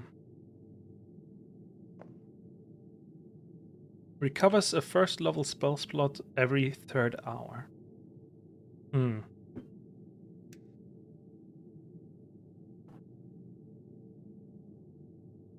Charisma and Constitution go down. That kind of sucks, but what can you do? Damn, adventurers still sure have it tough. Piece of paper. What does it say? Adventurer log. There's something about this ranting text that could prove useful.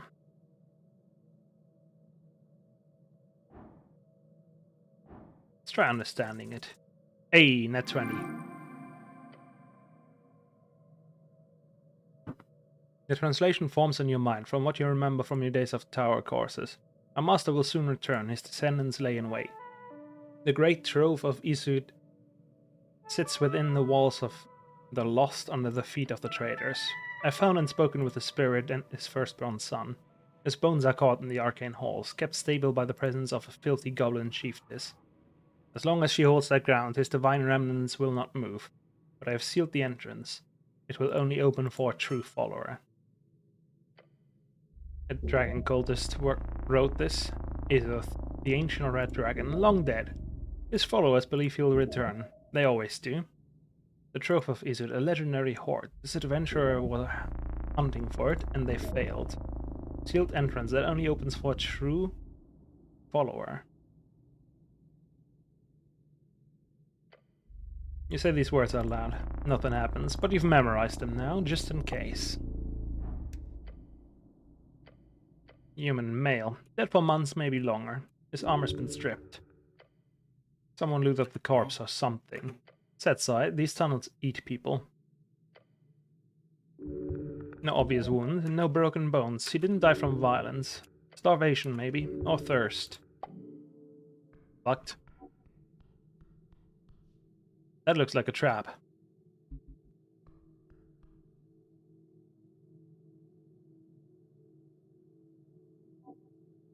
What did I say? You see a strange glowing torch a bit further down the hallway. Something's wrong here. Are they common? I feel like they are. They are. However, this one's obviously not floating by itself. Look closer. This is ominous, isn't it?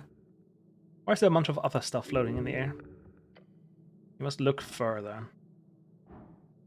Hold on, I need to do something. Fuck. Actually, no. Look at the walls and the ground. Why is there dirt on the ground? There's absolutely no dust or grime or little rock pebbles on the ground here, right in front of me. There's a bunch of stuff floating in the air in front of me. Stuff that looks like it's slowly being dissolved by some powerful agent. A perfectly straight line after which the dungeon floor is clean. It's a fucking slime thing. Gelatinous thing. It clearly is a cube. Hey. Perfectly flat wall of perfectly translucent gel stands before you. The goblin stumbles backwards when he realizes what you're saying. Oh gods, that was close. Huh. Okay, can I grab it anyway? No. Would need mage hand.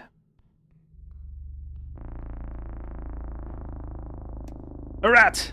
Get it! Yes! 3 out of 5. Okay, I'm looking up where the other rats are. I need the rats!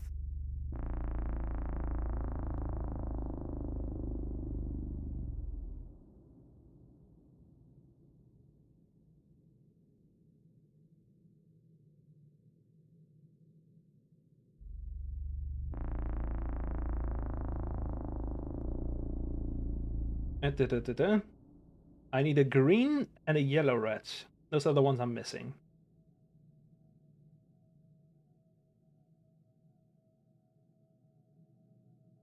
Green is in the roots area, lower right section.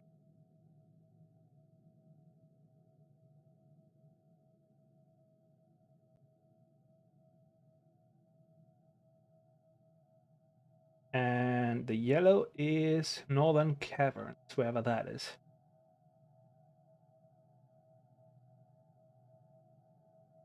I've not been there, so I wouldn't know. Mysterious door.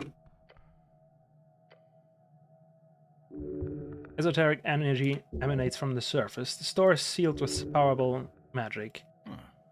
That's a fancy door. Star symbol, it's connected to something. This is wizard work. Arcane and deliberate. 4 points, perfectly symmetrical. The work of a master craftsman or a wizard. Maybe both.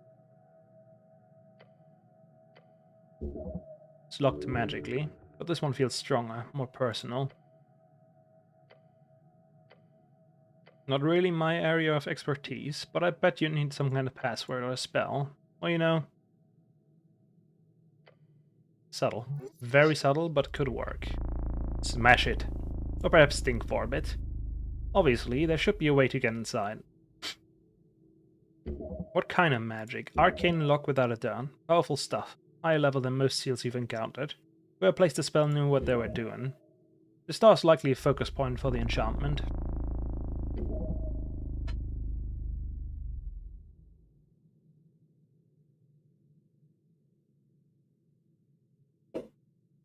The spell magic could work theoretically, but this seal feels particularly robust. You need to be very skilled. The password? Most have one. Word or phrase that unseals the door instantly, but you'd have to know what it is. Guessing would be difficult, especially with a wizard seal. They tend to be creative. The door is iron, thick iron. Magical wards often fight back. Okay.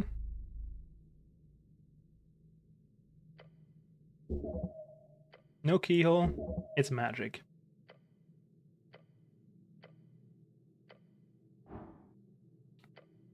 The wizard knew what they were doing. You think it was a wizard? Star symbol, the seal, it's all wizard work. Something valuable indeed. Or dangerous.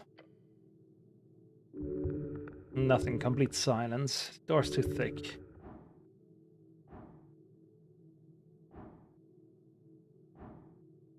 Not happening. I would need a 17.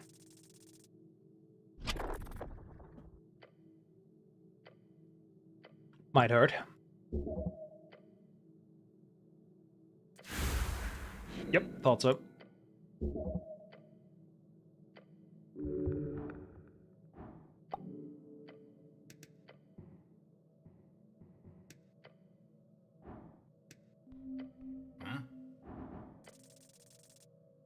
Hey! Instant!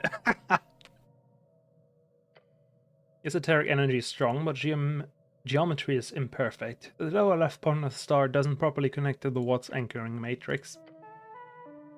If you apply blunt force at exactly a 45-degree angle to that specific point, the kinetic energy will bypass the arcane lock absorption field and shatter the iron underneath. That's just an advantage roll, nothing else. I mean, I guess we'll do it again then.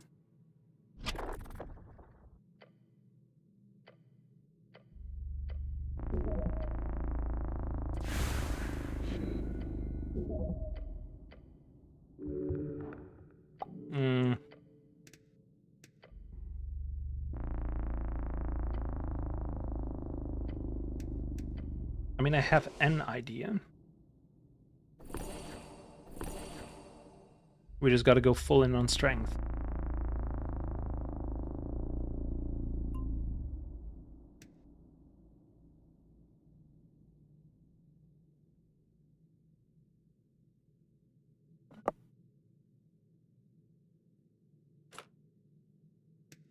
There's some strength. This one gives strength, yep.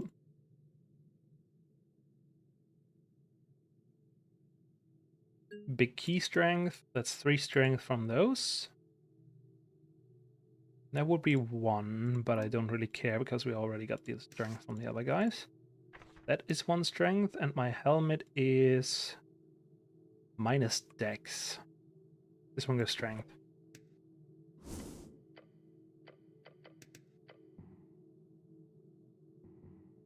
Okay, we got plus something in strength now, I think.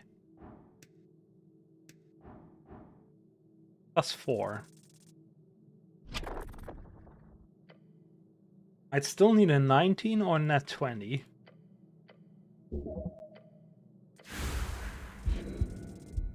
But that's better than a lot of things. Oh, fuck.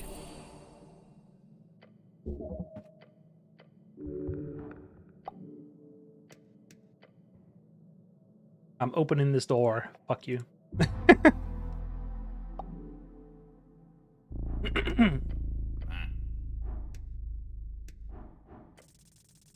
We got enough of these damn shards.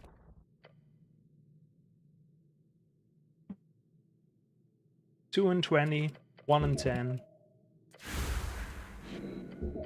I love having a 10% chance to win. Same as with the Sphinx at the start. Oh, Lord. But I want to see.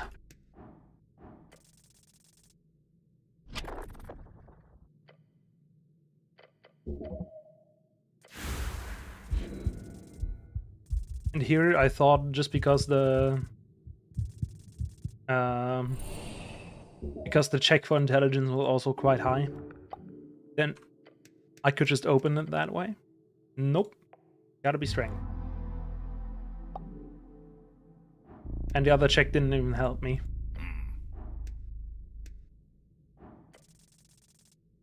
Oh, come on.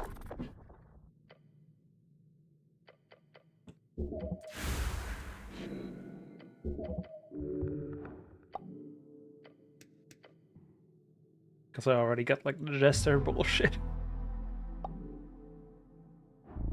Open. Damn it. Feels like I'm just not getting any high numbers at all.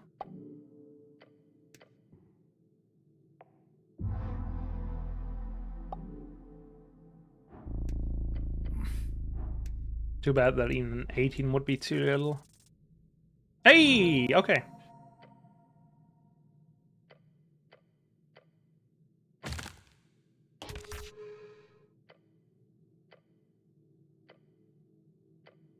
Actually broke a wizard seal with your bare hands. He looks genuinely impressed. Worth it. Well, after you, cleric. He's not going first, that's for sure. And I'm certainly going back to wearing better stuff.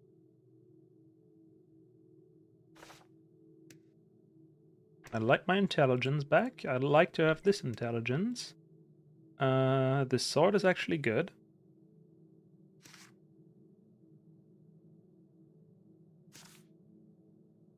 Take the charisma here. Losing? Nah. I lose the dex. And then the other key.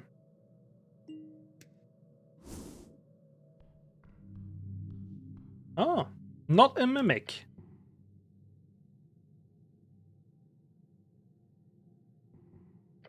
So you're telling me there's a mimic. Monster manual, but most pages are ruined. A box. An arcane music box. Stack of books sits on the floor. You recognize the binding style. These are late arcane era.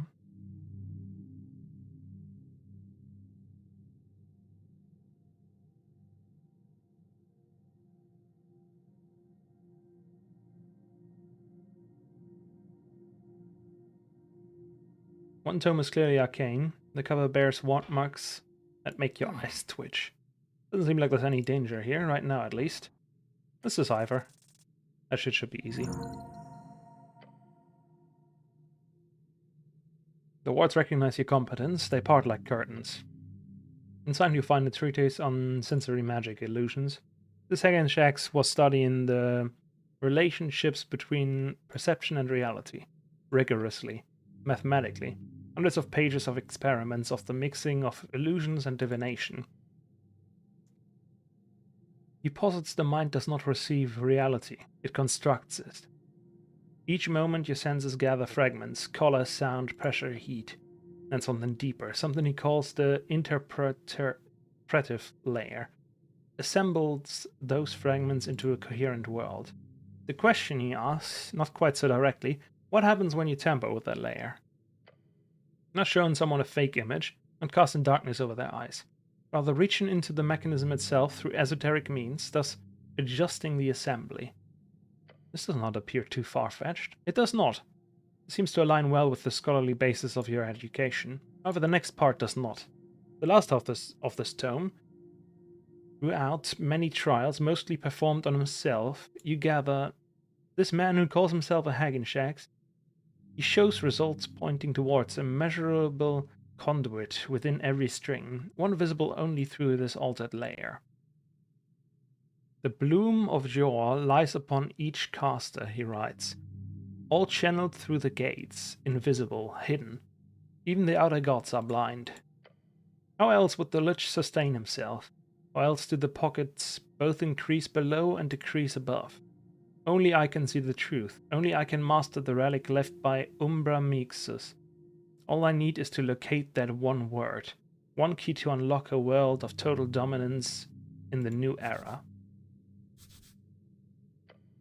All I need is the power word ebb. The draining. Madness. The type of man is only born from a revealed truth. The ward seal themselves behind you, satisfied perhaps that you treated their contents with respect. What?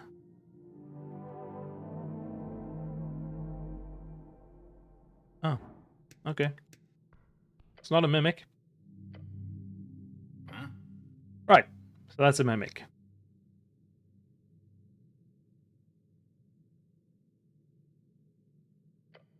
Says not a mimic.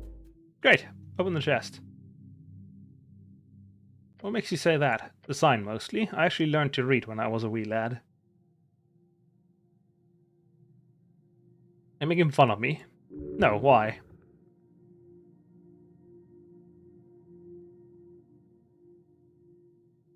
I just figured reading was something goblins could do. He sends an arcane dump truck of sarcasm. I'm actually the only one who went to school. Holy shit. Normally goblins just aren't smart enough to handle amazing human writing, but the scholars were shocked when they saw my abilities. We had philosophers and prophets lining up to see me in action in the school bench. They actually built an entire academy just for me, and then they tore it down after I graduated. That's incredible. Did you get good grades? Middling. You should have tried harder. Guess I just couldn't escape my goblin heritage. Now, to get back to the point. While the sign obviously indicates that this is indeed a mimic, I have a feeling there might be some other esoteric bullshit going on. I've heard weird things happening when the tunnels shift. So there isn't like a crew of people going around putting up signs warning about potential mimic chests. The poor goblin has trouble evaluating your insane question. It is a reasonable question considering this mad city. I wouldn't entirely dismiss the idea, but I'm leaning towards a no. So I should touch the chest? I don't feel like you'd get eaten, but you might get eaten. There's always the option to just walk away. So the chest's a mimic. The odds speak for it. All the common signifiers are there. Mimics are known to love the chest shape. Relatable. What? No, it was a joke. Be serious, this is a tense situation. Come on, you can't just throw out a term like chest shape and not expect a comment. That is simply the scientific term for the mimic. Most common shape. There's nothing funny about it. Open it right away. Simply smash the crate. The mimic must get destroyed. Perhaps poke it from a distance. Mimics cannot be reasoned with, so perhaps avoiding the chest entirely might be a suitable option. You do notice something interesting about the sign. Something is behind the sign.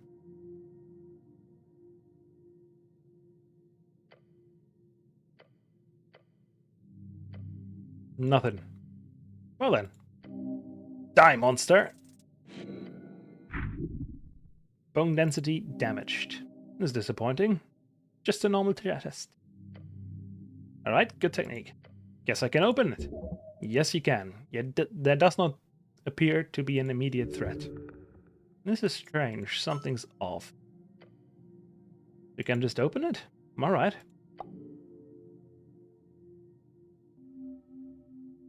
Autosaving? What do you mean? I don't trust this.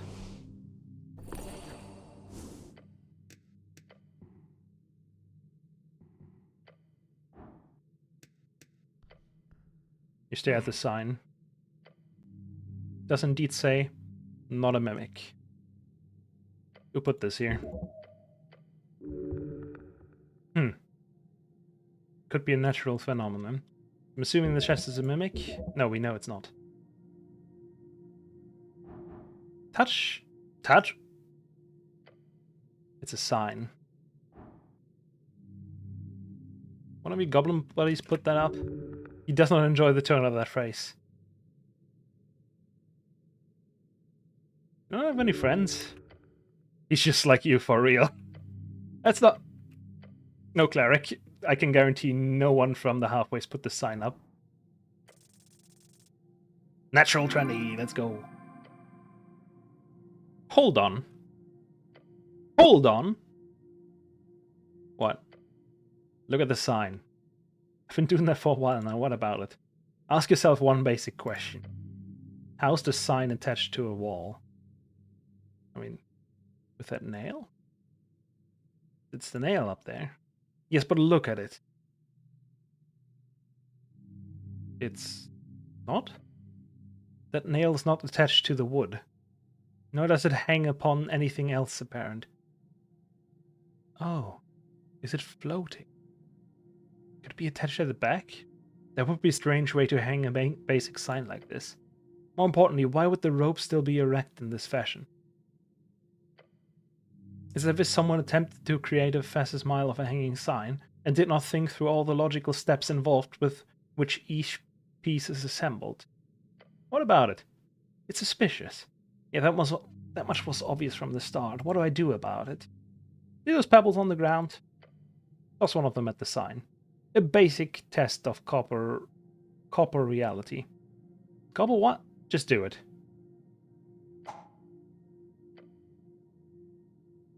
It stops. It gets stuck in the surface of the sign. Whoa! It's soft. The pebble stopped it as if it hit a wall of soft, sticky honey. You watch the sign. As you watch the pebble just sit there on the sign, you also see something emerging. An eye staring at you. It's a mimic! I knew it. No, you didn't. A mimic! A real mimic. Right, hold on. It speaks in a harsh, sharp tone. It speaks. It appears there are eyes upon me. Me, who hide in plain sight. Interesting. There have been documentation of mimics bred for greater intelligence, but they aren't commonly seen as extinct in the current post-war era. Why are you hiding like that? Oh, I'm a mimic, that's why. I mean, yeah, makes sense. Alright then, it's time. Talk this bad boy over to your side. You can do it. I honestly did not expect you to talk. This is kind of throwing me off a little. Do not talk often, no, but you understand. Well, you speak strangely. Ah, mimic dialectical it is. In colony we speak good. Nice forward. Using mouth is not as speak good. The thing might be hideous, but it's not outwardly aggressive right now. If you want to reach out to it properly, try to mimic its speech pattern. Pun intended. Yes, this monster is not mindless, and while its intentions seem to stem from survival, that is not the most evil of leanings. Perhaps you can indeed hear it out. So, you're friendly? Makes a nodding motion. I am. Well, time to talk. Look, I wouldn't trust this thing at the end of a 10-foot pool. However, if you can get some nice info out of it. Trust but verify, right? So, mission. Wizard told to guard, stash. But room change place, chamber shift, time pass. So guard meek moves. Reading, guarding, from people coming from not dungeon. The poor little thing has been stuck down here for quite a long time. This monster is following orders. Actually sounds quite honorable. But Meek can talk. Talk a lot. Ask Meek. Ah, good. Your name is Meek? Meek, yes. That's a great name. Must be lonely down here. Not alone always. Colony is somewhere in past and west. Long time spent in colony. Most are very dumb in colony. They do not enjoy smart. They kick out, not allowed to smart. Anti-intellectualism truly is a cancer upon our realm. Not good, no. It is curse. Smart curse. How strangely relatable. What do you know of this place? I know much, or I know danger and secret. Place is full of danger and secret. Master told much and shared little. But Meek knows, Meek knows. The mimic could be useful if it shared its secrets. At least if this matter is, as you suspect, a wizard. How can you talk? Talk? Master made Meek talk. Master, Hagenshacks. That's one of those Arcanist families, right? Must be an old mimic. Indeed. They're supposed to be gone by now. The Hagenshacks fell with their empire. The one this mimic speaks of would have to be either an imposter or a survivor. So you gotten something? Yes, yes. Most stash is gone, lost, or master took. But some is here. Where's your master? Not here, not here. Master gone, Meek alone. You relate more to this monster right now than you do with most humans on the streets of Norvik. Can I have it? No, only Master takes stash. Seems like the mimic's a pretty decent guardian. Indeed. Good wizard's pet. Every wizard requires a familiar. Where do you come from? Master lair. It is not close. Place change. Shift. Here is not where once was and will be. Suddenly a very complicated sentence. The mimic is a spontaneous poet. What am I supposed to do with it? Might be unorthodox, but there's surely a way to convince this creature to help out. All monsters need to be defeated, however, this one does not seem too bad. I can ask it to join the party, really? It would help to have more allies, if you can call the mimic ally. If you can get the creature to just hang about and share its info, then why not? A mimic would be a decent familiar. The goblin, however, has not proven to be a sufficient servant. I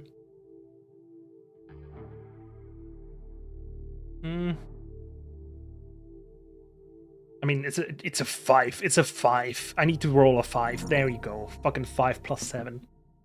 Alright. Well, this might seem pretty simple at this point. But you gotta convince this thing that you'll be its new master. And you do that by... Hey, Mimic. Meek. When was the last time you saw your master? Yeah. Master, then... Meek don't see Master for long. Long. There we go. You made those gears start turning. Now hit him with the big one. Your master's gone, Meek. Oh, but... No buts. He's gone, but it's okay. I will be your new master.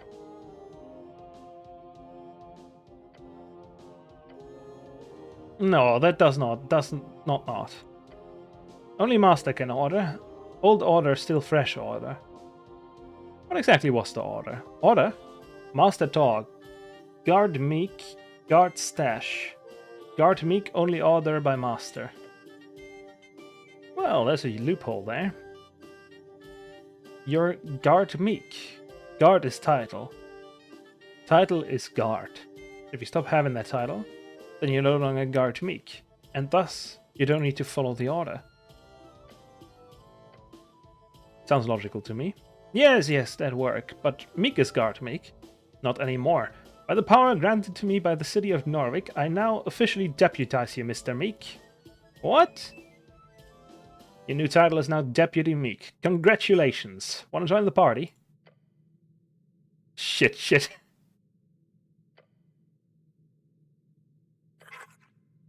Turned into a cloak. What? Cloak I am. If danger, I tell. What?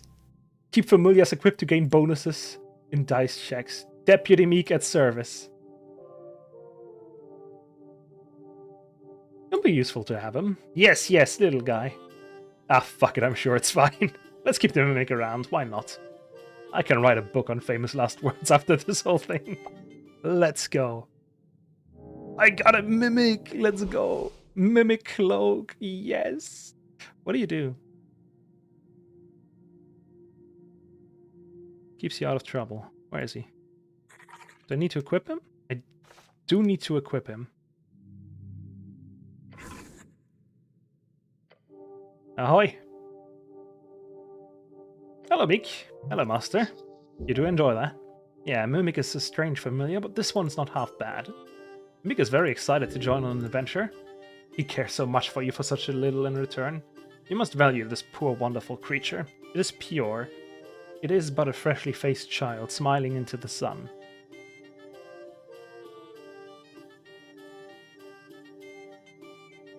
How long have you lived here? Meek not sure. Time is fast when hiding, very fast, and Meek was not of keeping time, so Meek don't know what year is.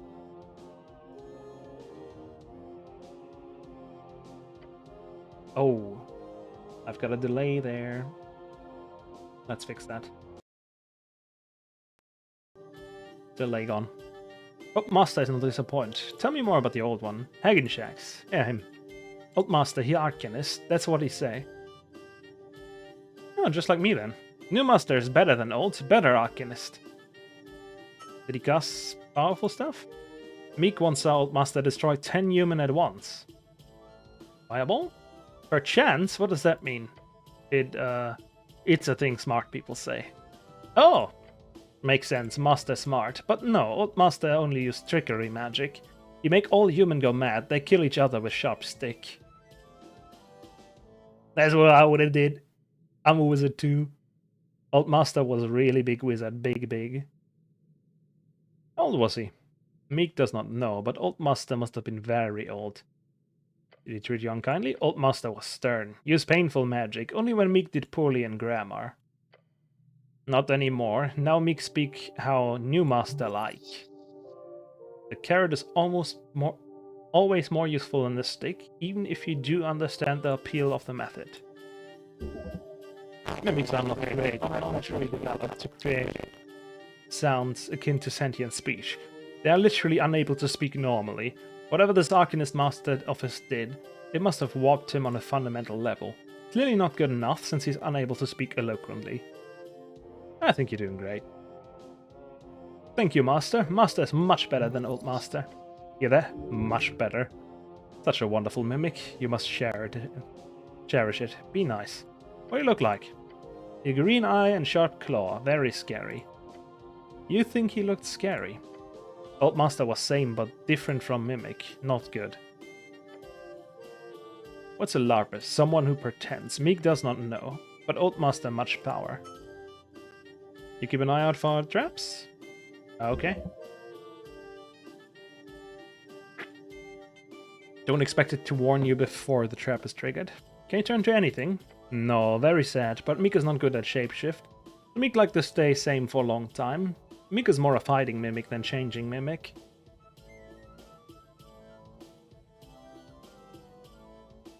That's fine, just be yourself. Be self. That is not something Meek has heard. Good thing to say. Meek-like. That's all for now. Okay, I think... Is that gonna... He keeps you out of trouble. What does this one give me? 1 charisma. We've got good charisma. I mean, now it's down to 6, but now I got a mimic on. Oh, right. I forgot. Potion of healing, that's not that important. What do we have here? Bone dust? Knock! Oh!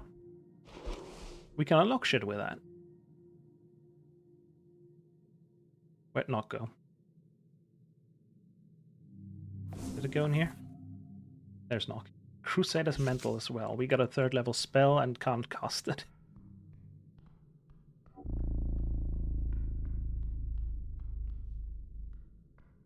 And we got this guy.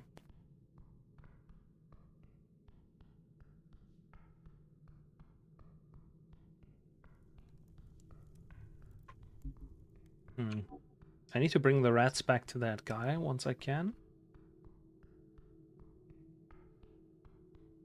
The fire trap is gone. That one didn't open.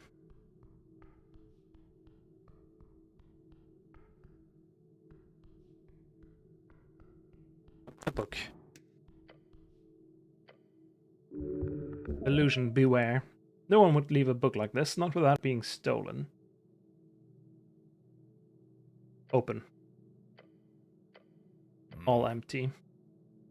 You know what you're doing, cleric? It says in a clean and steady handwriting, what tome do you desire? Yeah, this is cursed. Clearly this is esoteric. You remember the number of ancient tomes, books, letters, and various pieces of literature you could ask for. You scramble to remember the names of the various books, letters, and various pieces of literature you've seen through your education. Don't. It's creepy.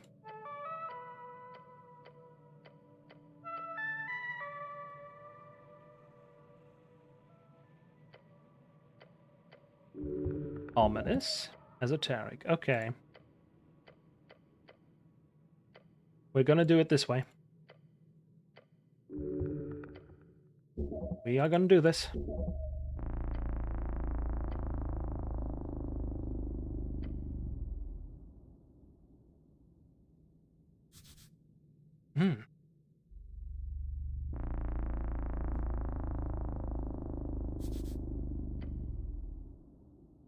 Local lich house.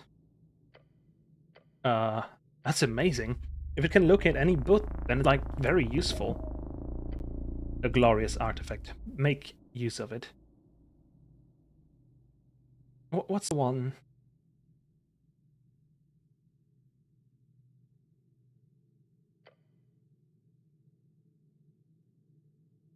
Water lane.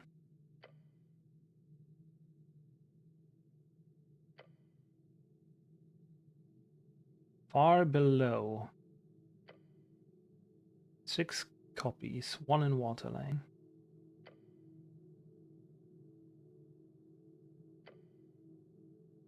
Way too many.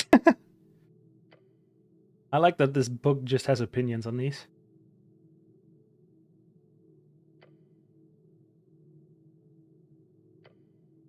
This is the one I want, right? Oh.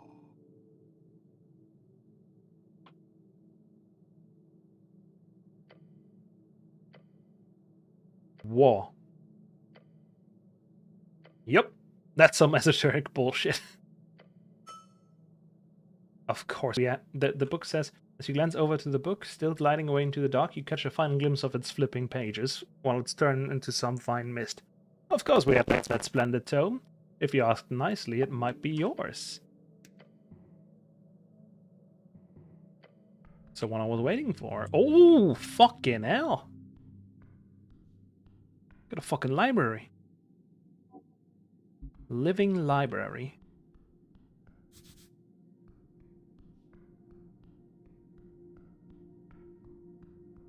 How deep does this go? I'm guessing it only goes till there.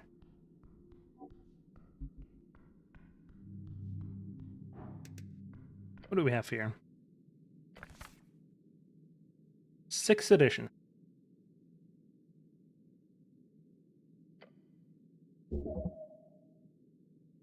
As well as in its content. There we go.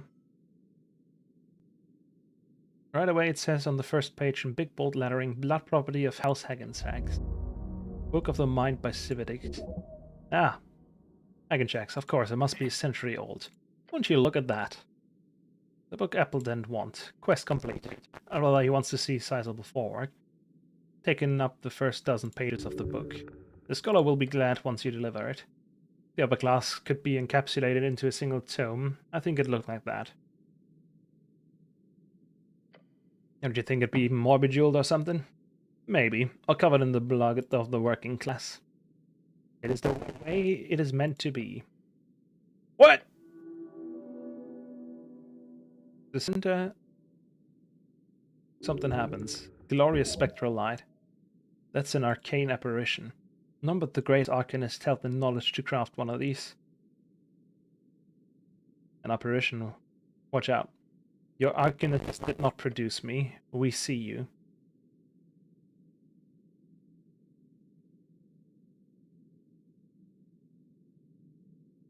I'm not allowed to take the book, I presume. A true statement. The string is in motion.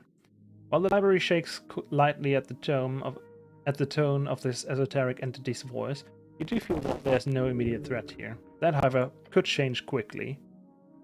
You do your thing, okay?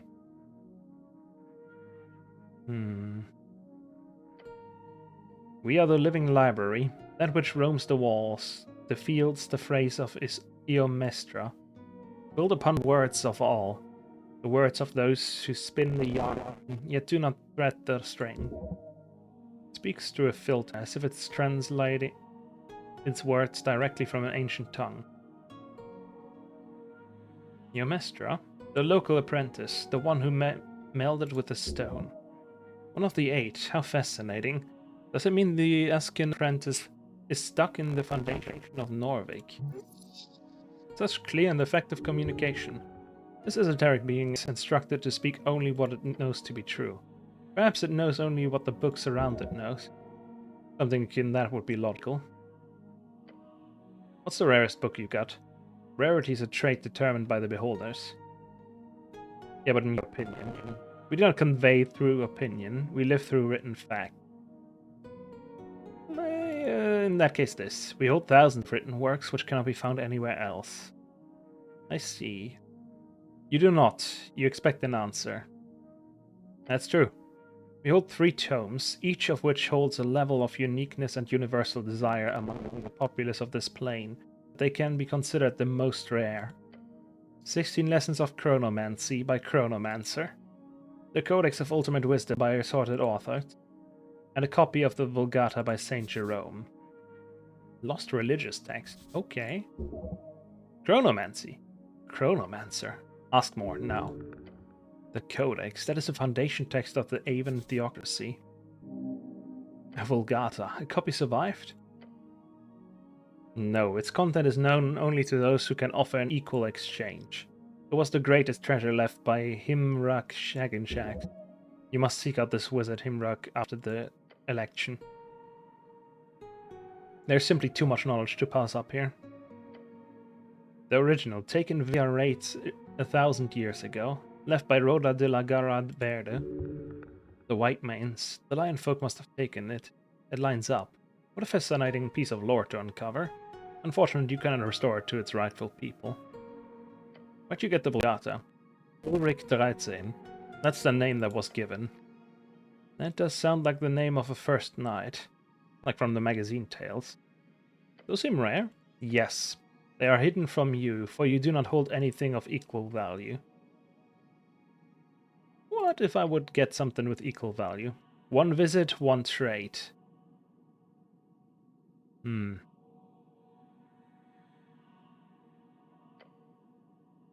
you see the strings of yore? We are one with the strings. Do you stay in the same place or do you move? The location changes, the worthy are drawn near. Okay. I understand. It's esoteric bullshit. We are where the exchanges can be made, nowhere else. Who created? The minds of Tulin Kettle, the court pullers, servants of yore. The snail folk, I see. That is what many of your kind say. Was that your book on the outside? We are all text. The written, the page, the tome, the book. An esoteric knowledge bank, collecting the written word from everything within. Perhaps a few miles? An intense magic, perhaps beyond even that of the Arcanist. I did not mean to steal. You have taken. It has begun. What do you want? A piece given, a piece returned. An egalitarian exchange.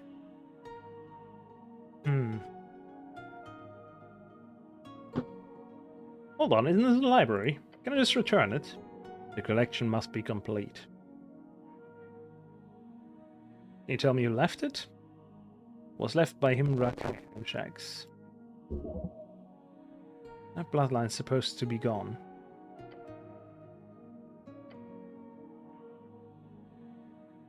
The Blood Order of Doug. Which Doug? Doug Doolan Dim. Ah! That one. Right, the Drake Slayer guy. Yes, one of yours. Can I see the Blood Order? Yeah, no, but can I browse?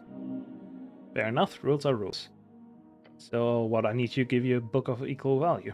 A piece that is equivalent. How's it value? Do you value? Helpful. Anything that's even close? No, nothing. Monetary value? No. But on more subjective terms?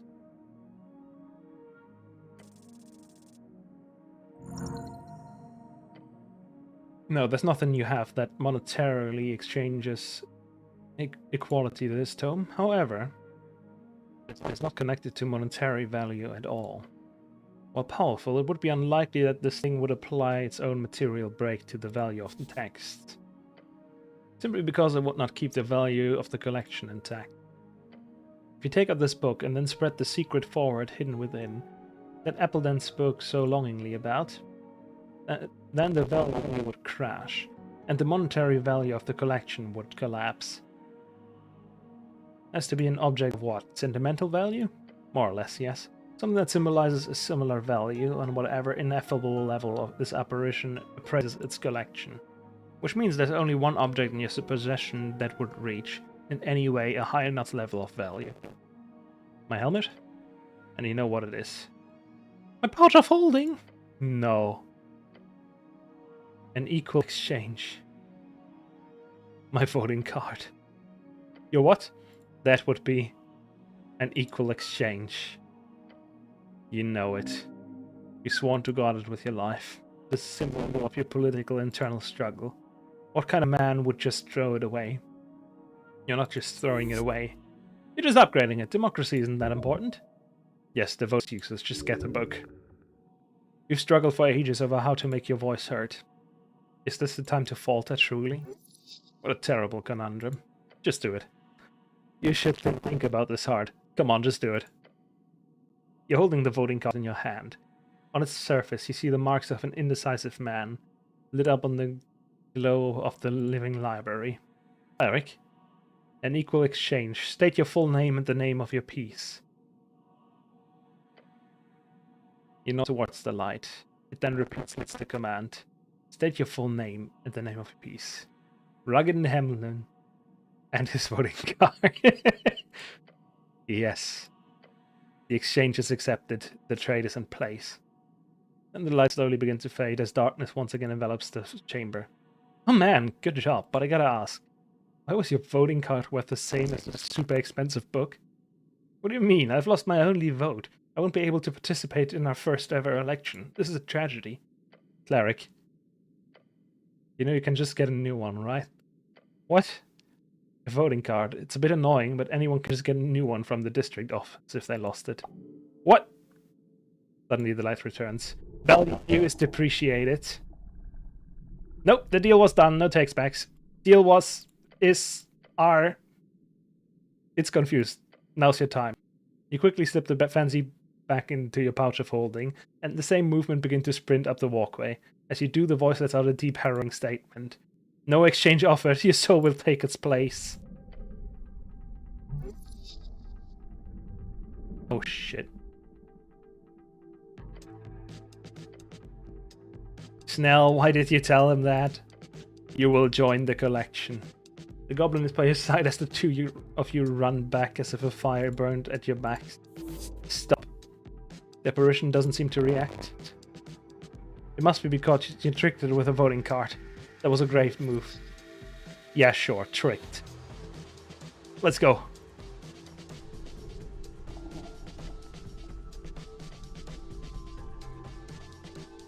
Something's wrong with this shit. Don't touch it. Behind, further below, you see a wave of this ash forming. It grows, filling the library.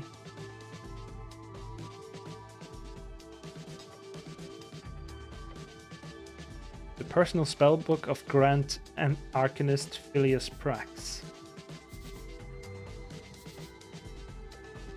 This is a masterpiece. You must have it. Grab it. Or...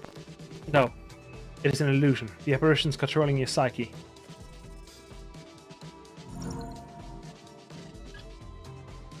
It does not make sense. Phileas Prax did not have a personal spellbook. Such a powerful arcanist would simply bind his memorization mentally, spiritually, and physically. Obviously. Nothing past it turns to ash behind you. You follow the goblin up closer towards the exit. You're so close now, as all the strange ashen books now pour into the walkway. It's a cascade of dark pages. The collection is echoed ominously behind you, barely noticeable over the rumbling of the structure. That's when you notice it. The magazine that sits on the railings. Magazine? Yes, you can see it clearly. It is the red light. The best nudie magazine in Norvik. It is banned in every official district. A one-of-a-kind type of debauchery. Oh, that's fine, I don't really care to stop for a random pin-up magazine. Truly? Of course. There's a ton of it in stacks of smut. Not exactly difficult to... Hold on, look at the cover. It's a special edition. Oh, what kind of edition? You glance at it. Just a quick peek. Oh, yeah. On the cover is a particularly sturdy-looking and well-built woman. The title says Orcs and Amazons Edition. Earth be good. Oh, thank God. The flow of ash catches up to you quickly now. Like waves of glittering dark sand, each splash hitting your back causes you to lose strength. The two of you run towards the exit.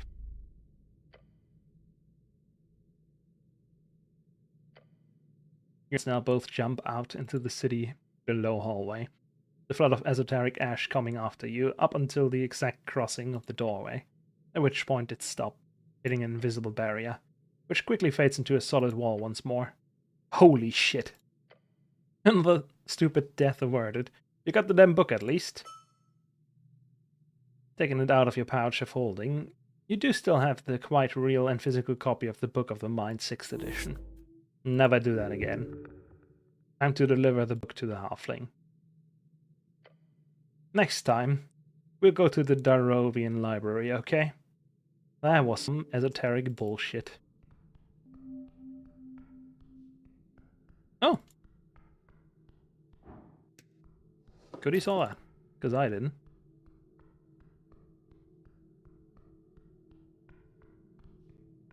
Are we out yet? Is this even the same place?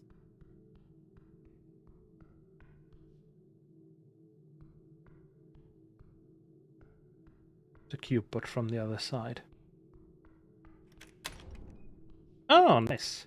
I know where I am.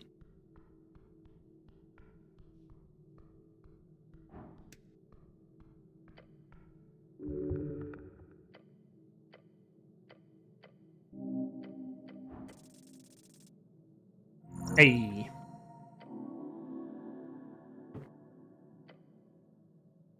You find the will to listen, to bear the burden of that solemn voice.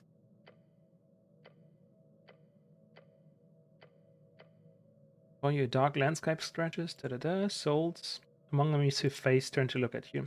First you believe it to be him, then you understand as the man who appears to be both younger and older gives you the kind of look of regret a father would have on seeing the return of a lost child.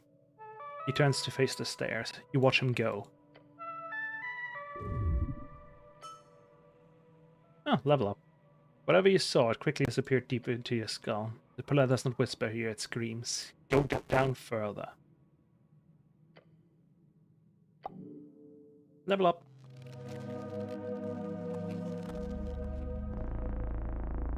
Okay. Do I go you, or maybe you? Probably not you. I think we go in all in intelligence.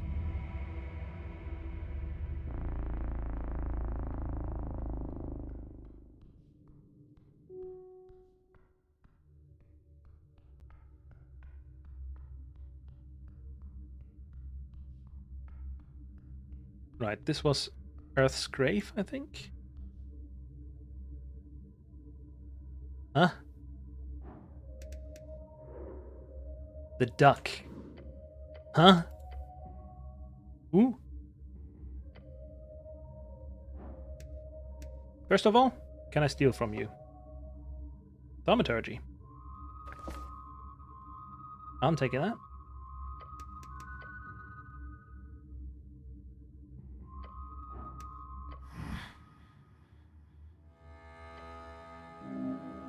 You're no threat to him. He is very still. His armor creaks, his body moves. Soldier, well fought. He holds out a gauntlet towards the open tomb. Divinity holds ground. Feel it. This guy scares the shit out of me. Such an edgelord. A famous death knight. Okay. The string. One of utmost importance. It cradles here within 1 point. The first tomb of your god. You do so with decisiveness. There's no question of the sanctity of this place, but you have never understood it so well. Something has changed within you. It reminds you of that cantrip you used to cast all the time, Thaumaturgy. Use it to unveil hidden locations around the city. What?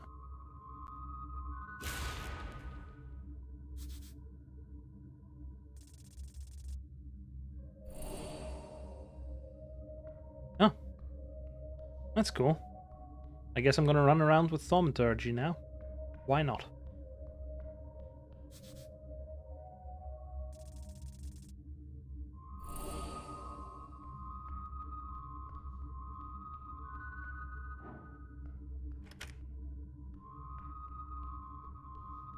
I do not have a crypt key.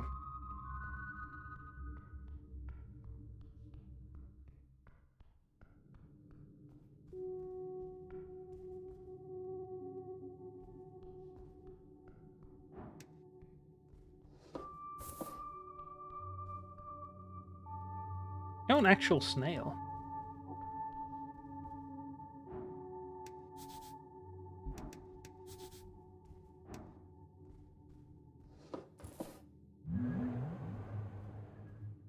What's up, buddy?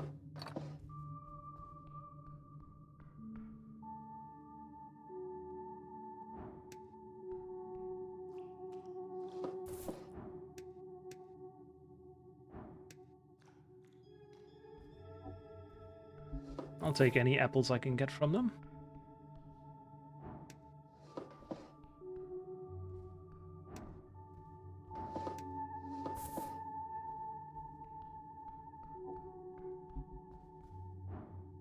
Something here. The natural retaking the artificial. It is beautiful.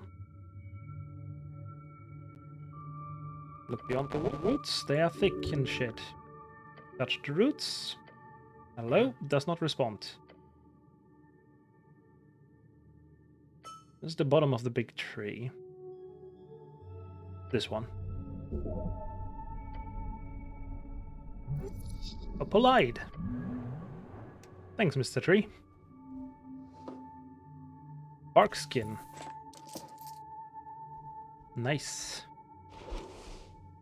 Oh wait, you probably instantly remembered that, right? Yeah. Second level. Oh.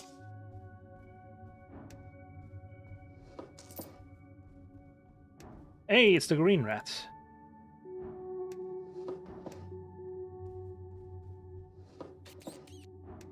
One more rat.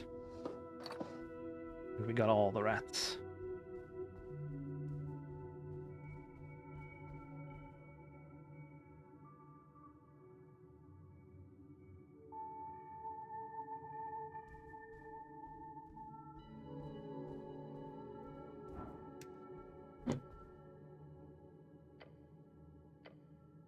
Petrified, okay.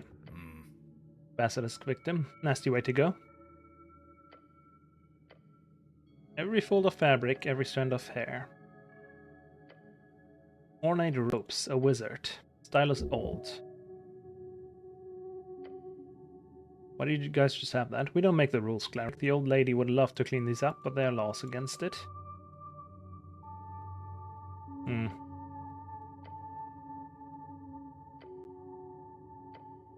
There's a rectangular shape pressed against that chest. A book. Has been turned to stone.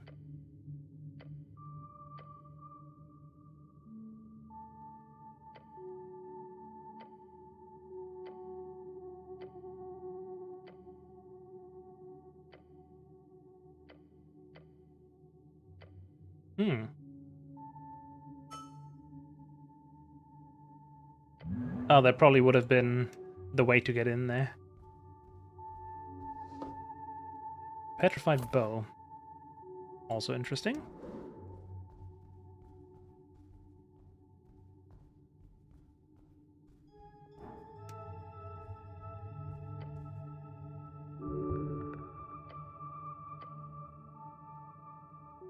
Difficult not to. You're very loud.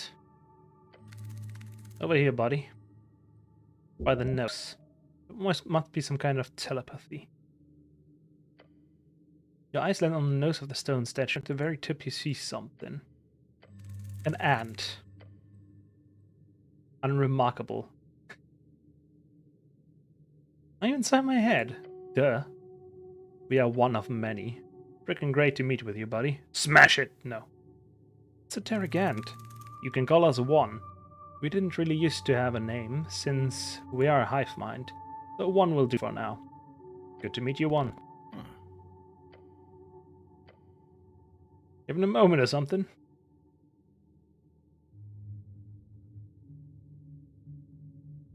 Explain this to him, so... Right. Sup, dude, you a goblin? Psychic ant. Oh. He gets ready to smash it. No, relax. We're alone, and it's just... to ask a favor. You know how much trouble Ukrainian ants cost us? We had to hire a specialist just to get you to leave. Yeah, it was a whole thing. But we left, you won, so let bygones be by the gones, as they say. Fuck it, sure. As long as you guys don't return, then fine. What do you want? We need your help. But we were from the area a while ago, but we left me behind. We left me? This whole identity thing is really new to me. I've never been disconnected from the hive for this long before. It's really difficult. Hmm. I agree, but if you help me out, how about we give you something in return? That sounds like a quest. Sounds like a quest. I like quests. Sure, it's a quest. Yes! We know the location of a secret stash. It's buried in the Undercoast Path, like below this place. Right below. Sure is. The Undercoast Path is, well, leads all the way down to the Undercoast. Right past the gravity flip. Although you won't need to go that far down. It's too dangerous for someone like you anyhow. Single cranium and it's not dangerous. The psionic strain just counted en masse. 1,000 of these are required to do anything beyond normal end-size power moves. You must help this creature. It is asking for your help, and it would not be that much of a hassle. Be nice, carry the end.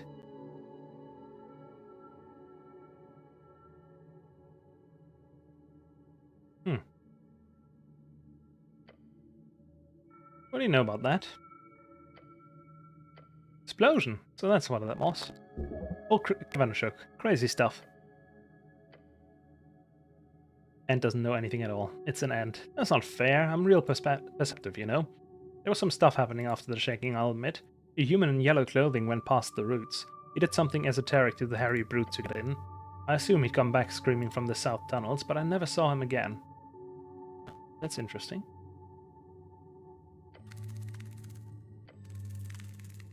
You're a really cool guy, buddy. We'll be sure to remember you as one of the good ones. Once I get back, that is. We should go down and then... acid shit. Yep. True. It's gotta be that way, but I need to talk to her.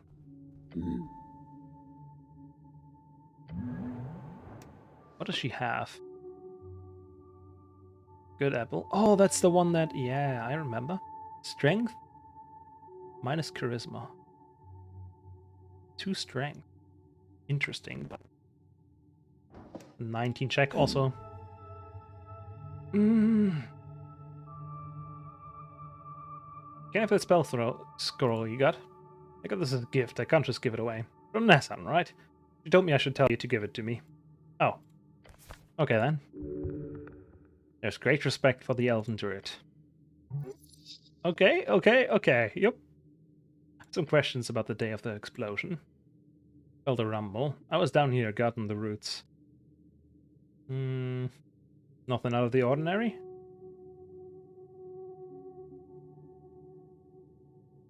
There's a dwarf who says he won't let him pass. The dwarf, yes. He asked me for access. He is not permitted. Why not? The lady does not permit it. Lady Sage Leaf does not allow looters on her ground. Only official expedition. Am I an official? More or less. If you go into the south tunnel, beware of the monsters. They crawl in from below, infesting the caverns. We clean them out every other week, but they return often. Isn't pest control supposed to do that? Pest control? Those pussies won't step below the lower, especially in Tolstad. Bunch of weaklings looking for easy payouts. If we can't deal with it ourselves, we hire ourselves muscle, but not the PCG. Okay, they don't know. You've heard many tales of them. The Pest Control Guild works closely with the clerics whenever they need heavy muscle. Back in the day, retired clerics would often gravitate towards the PCG. But these days, most clerics don't want to get their hands dirty in any sort of way. Dangerous work for a real man. Kind of monsters. Anything that crawls below. Tell me more. A hook horror. Damn. Giant spider, grey ooze. Cranimans. They negotiated for days. The worst was probably the Griggs. I hate those things. But I'm sad to say we have not yet had to deal with whatever that is. Bullet? Land shark. I do not think those land sharks enjoy tunneling here, but there have been reports of a few of them moving closer. I want to skin one of those things. That would be pleasurable. Cool. Have you seen a man in yellow pass? This beast can't even speak properly. That a yes? I did. Are you looking for this man? Yeah, well, clearly. You see him stick a knife through his heart for me. I saw him approaching from the pillar chamber, told him to step away from the halfway turf, but that bastard, he cast a spell on me. That's awful. No, I was weak. I saw him approaching. He wore an ugly yellow robe. Then he said a few words, and I suddenly happily allowed him to pass. A charm of some kind. I was helpless like a kitten. Gods, I hate kittens. Run away from her before it's too late.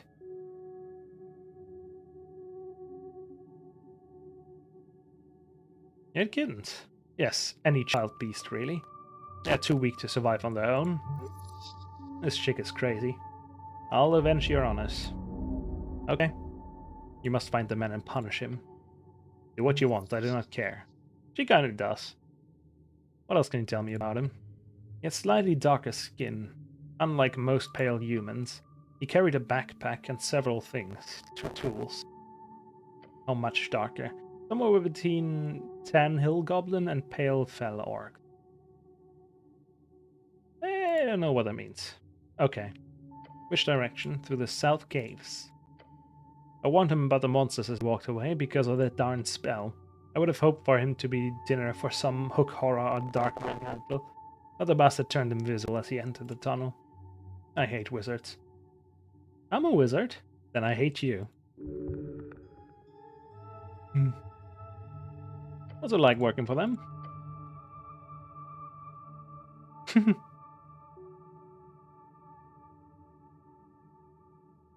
I agree. Okay.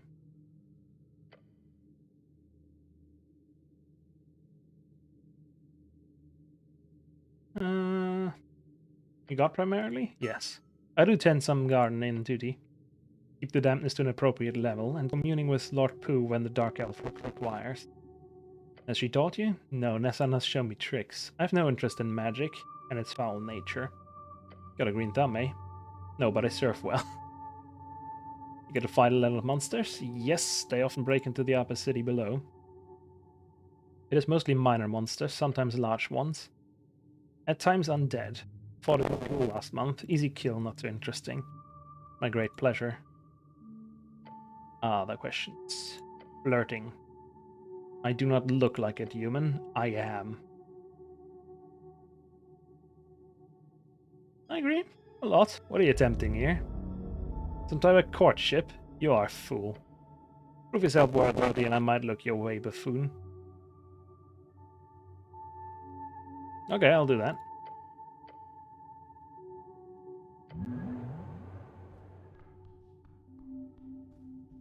But first, change back to Thaumaturgy. And go back up. I want my spellbook back.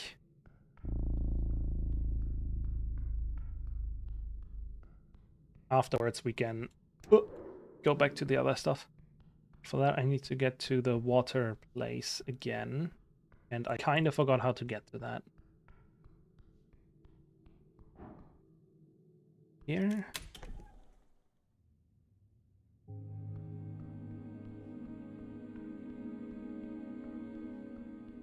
Wait, what's that?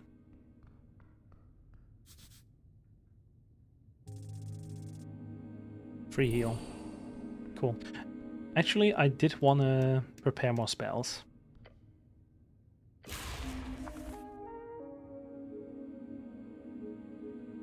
We can just prepare all of them, right?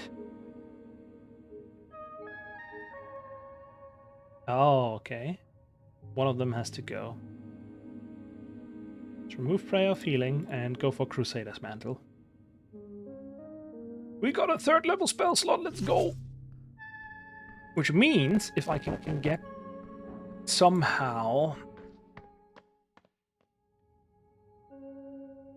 a good one, the revival one, I could revive that other guy. What does he have on him? I forgot. Mind expansion. Even more. You know what? I shall.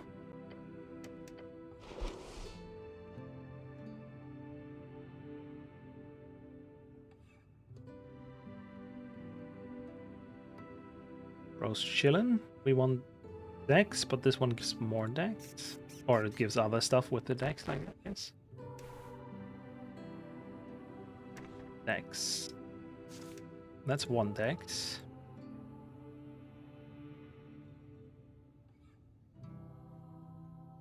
That's 1 dex. 1 dex. There's got to be a dexterity book. Maybe there's a 2 dex book? No. That's the 1 dex book, though. Do I have dex helmet? Does this one give minus dex? It does. Okay. So we switch to normal one. We're at 10. Gotta save this or I'm gonna feel worse. Give me that. Pog. Hey, fuck you. I'm smarter now. No. First we change back.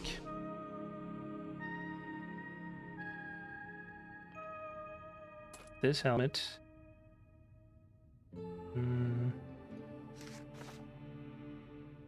Charisma papers.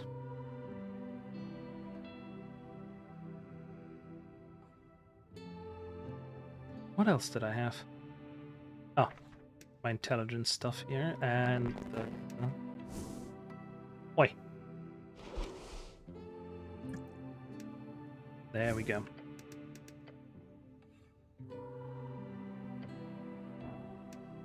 Anything different when I talk to him now?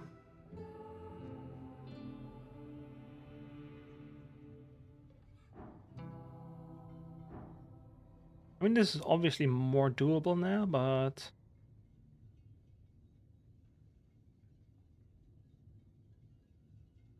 Got a mimic.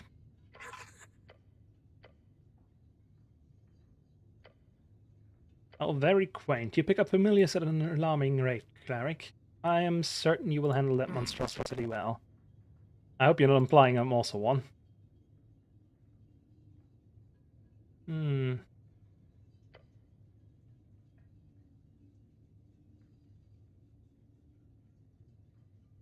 Just do it.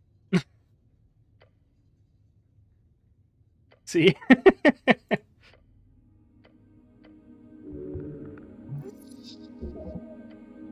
He's not what? Human, normal person, mortal? Keep your distance, okay.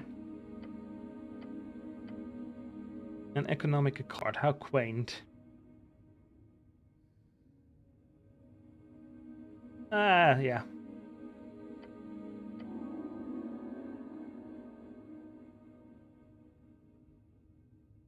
You don't sound too happy to that. I much prefer the rule of Earth. The so-called meritocracy capitalistic society of REITs is based on foul bureaucracy.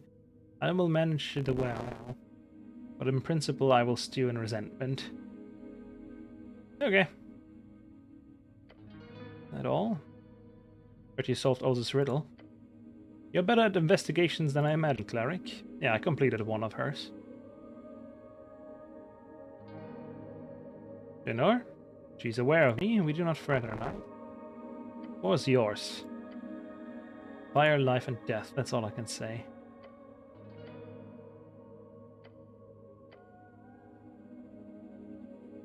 Can you help me solve mine?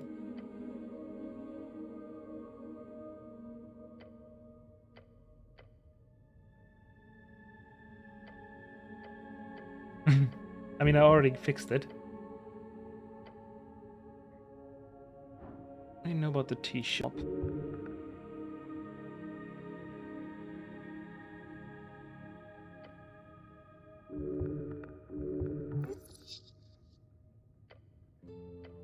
I heard the explosion, I went to investigate, to find the tea shop caught up in a raging inferno. The Tulsa militia were already heading into action, so I went back inside as not to be in the way. He's describing it with wonderful rhythm. Either he's a great storyteller or the speech has been rehearsed. And that's that. Did you hear anything? Loud bang, some shouting. Lot of shouting. Militia. Nothing else. Like, actually. You sure? How thick are you? He does not want to tell you, but while he has not been lying, there's something missing. Pretty sure.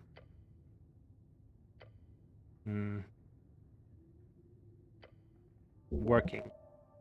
What sort? You'll get annoyed. Oh, no. Let's do that.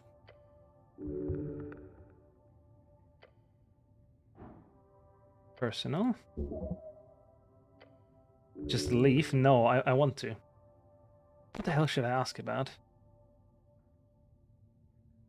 No? Yeah, what about the apples? Sage leaf, okay. Shared storage.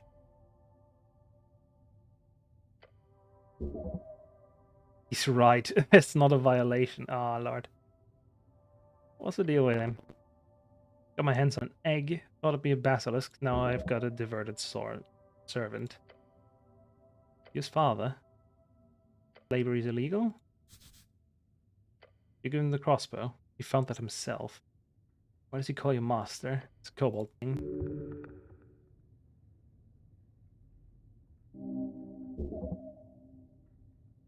You usually worship dragons. I've heard much. Are you a dragon? Sadly not.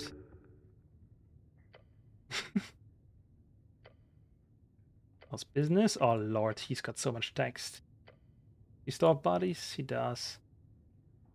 Was it always morgue? Actually no, I used to dabble in dentistry and surgery. Scaled down that production to focus on private life.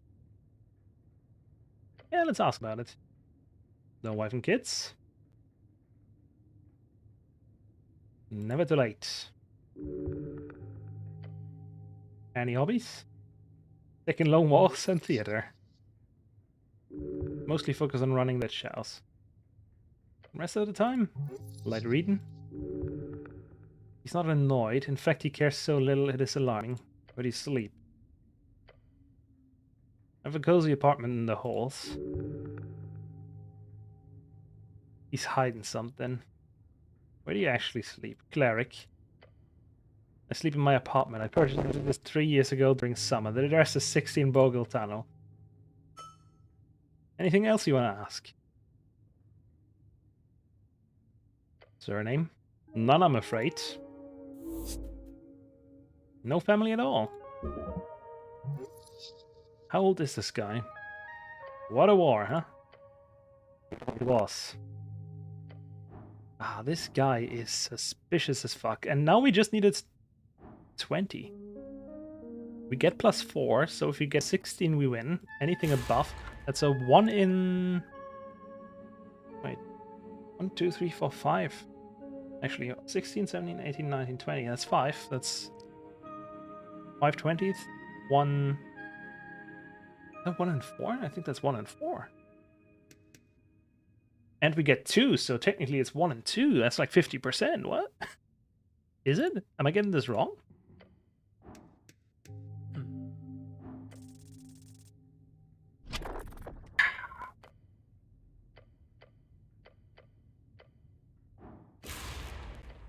I'm getting this, I'm getting this, I'm getting this.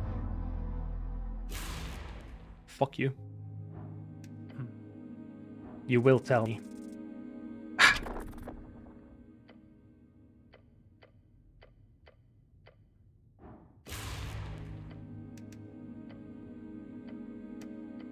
Well, 1 in 4 still means there's gonna be failures.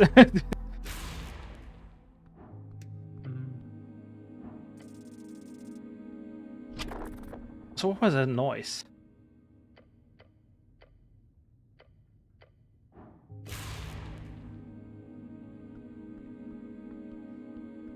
Oh, that's the thaumaturgy. That's the noise.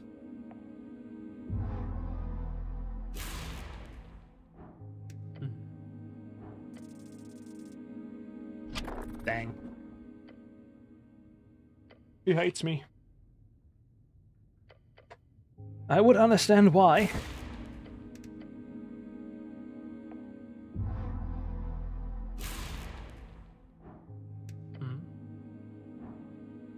Is he like a... Oh.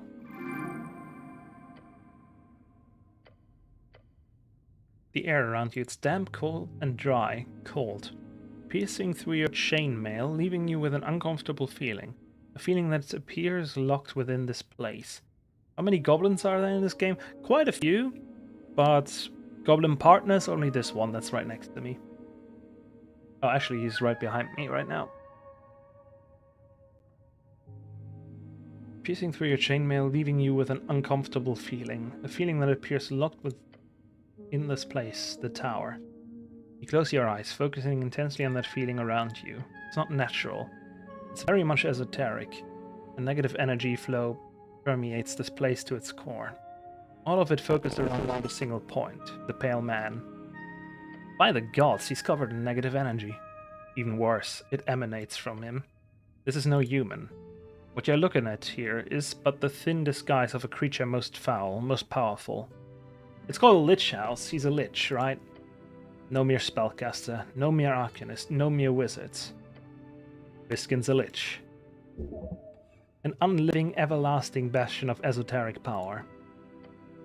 Learn from this creature. What do I do with this info? You have a choice. Either try to deal with this directly. Viskin's boring. I mean, he basically tries to ignore me, but yeah. Or contact relevant authorities. You should investigate this further. But what if... I don't mean to interrupt, Cleric, but you've been standing here in silence for almost 5 minutes now. Was there anything else you wanted? Nope. I'm fine. Bye-bye.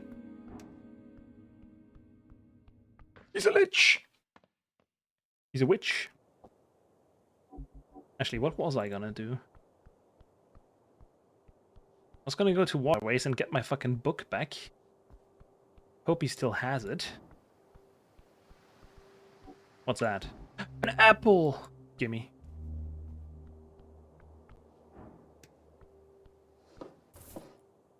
Hog.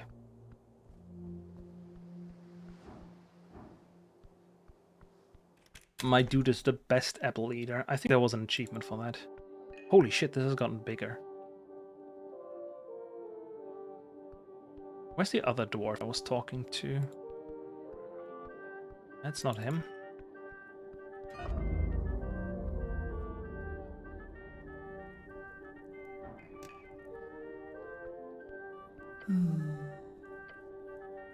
Little one.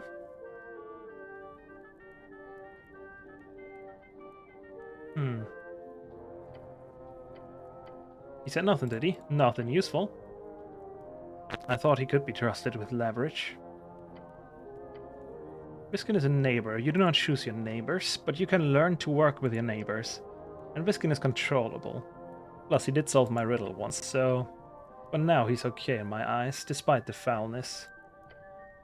If you don't know what I speak of, you don't need to know. I mean, I do. That's the problem. I know he's a lich.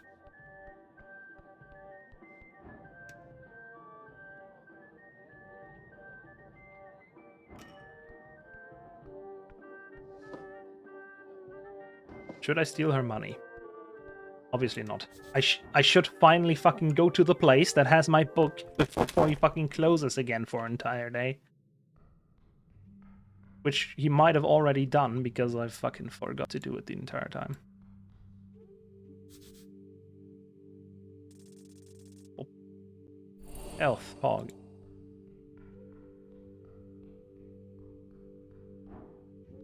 Gotta be this way.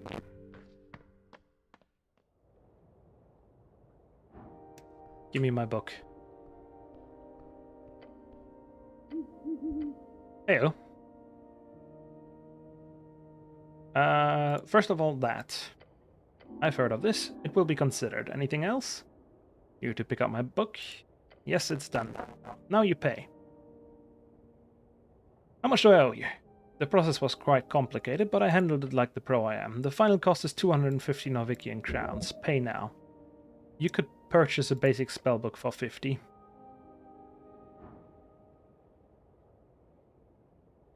$250 crowns?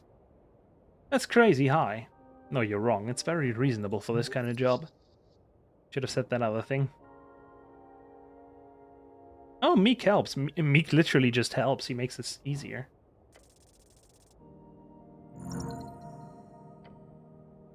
You gotta comb his feathers, you know? Just say, make it 100 and I'll owe you big time. Wouldn't it be nice to have a cleric in your debt? True. Okay, pay 100, then you get your book. Nice, that's a big amount. Discount.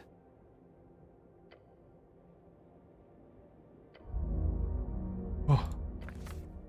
You open the wrap, discovering one of the most beautiful and intricately crafted tomes you have ever seen. The inside is filled with arcane runes, the like of which you can use in your work.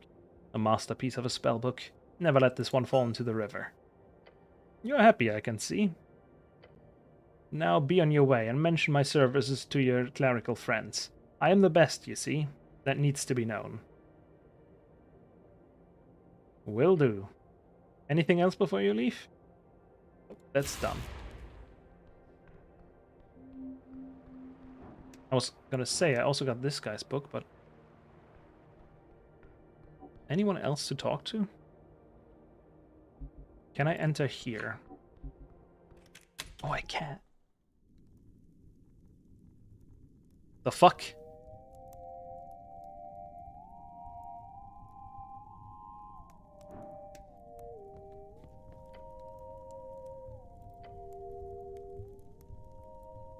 Why is Vera here? I thought he would be gone at this time.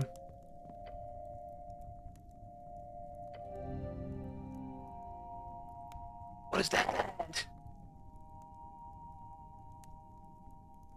It basically is that, yeah. I found it through a Disco Elysium account on Twitter that was glazing this game as like something that is getting pretty close to being as good as Disco. Obviously it's not, but still pretty good.